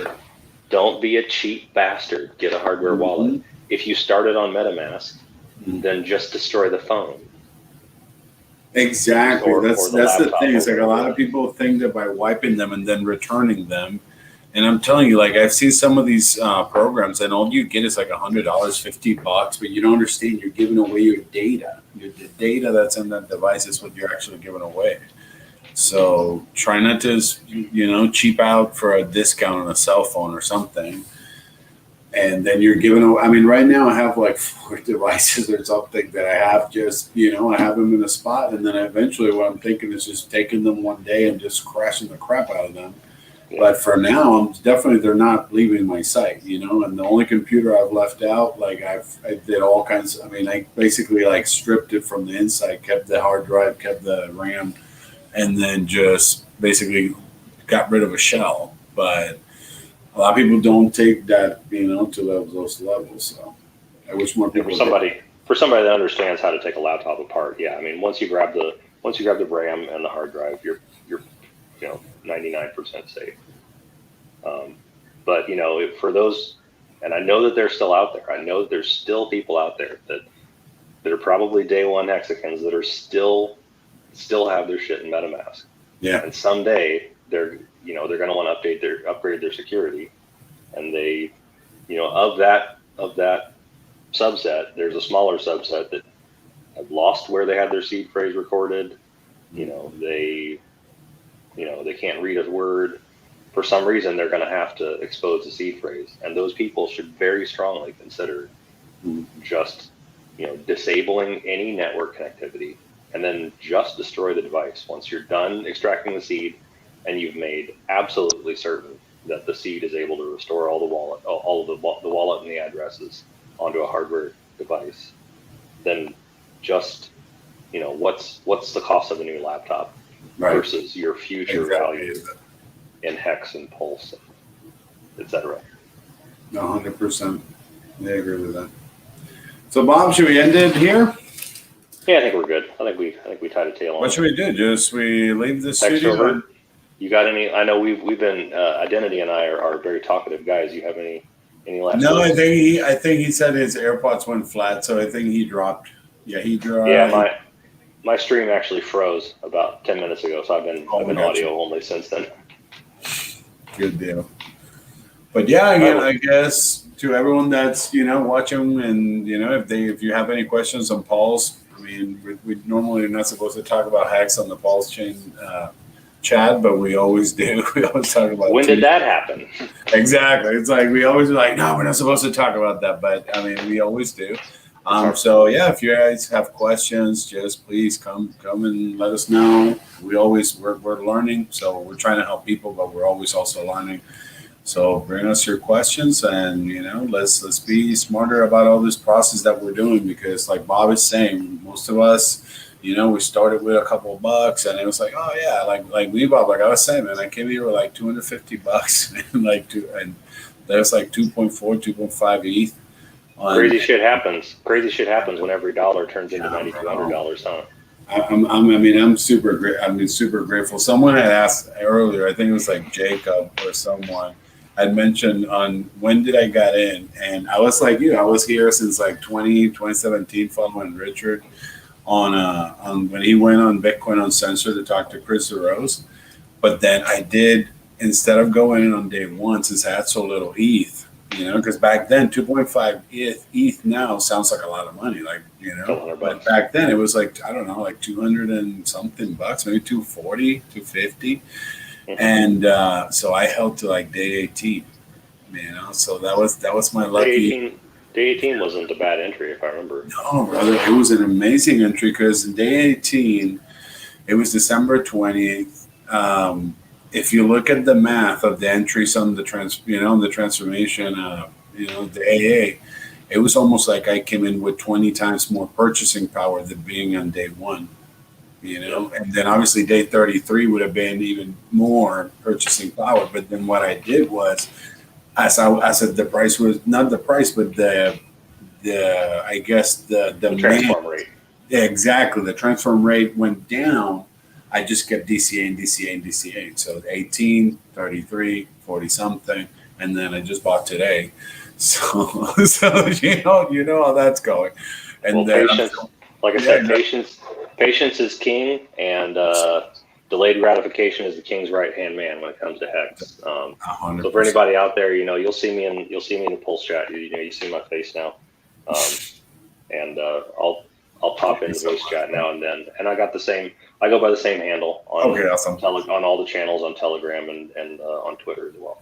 Gotcha. Me as a joke, to use a wordplay, I'm streaming under Ivy, so identity block Ivy. So it's almost like like I'm hiding my name even more, I guess, but it doesn't matter. It's like my name is out there anyway. So just trying to help as many Hexicans and as many newbies as I can, because I see the change coming. Guys like Hunted today and Ty that basically came in for a Pulse and then stayed for Hex. So I mean, it's just awesome, and what Richard has created is just amazing. So I'll always be grateful to Richard. So the way I see it, this is just like I'm just chilling with the guys. A lot of guys working or whatever, but I'm just chilling. So helping as much as I can. Cheers to that. Good talking to you. I'm gonna hop on. Nice to meet you, brother. And then, now that you say we had talked before, but nice to meet you face to face digitally. Gotcha. Have a great one, brother. Well, guys, thank you so much for hanging out with us. This is the FN Hangout, like RG3 says. This is always open for new people. This is always open for anyone that wants to, they have grievances with Hex, or they want to talk about the community, anything that we're not doing the right way or whatever, anything that we can improve. We'll go and, end the stream here. I'm going to leave the studio. Hopefully that ends the stream. So have a great one, Hexicans, and we'll see you in the Pulse Chain chat.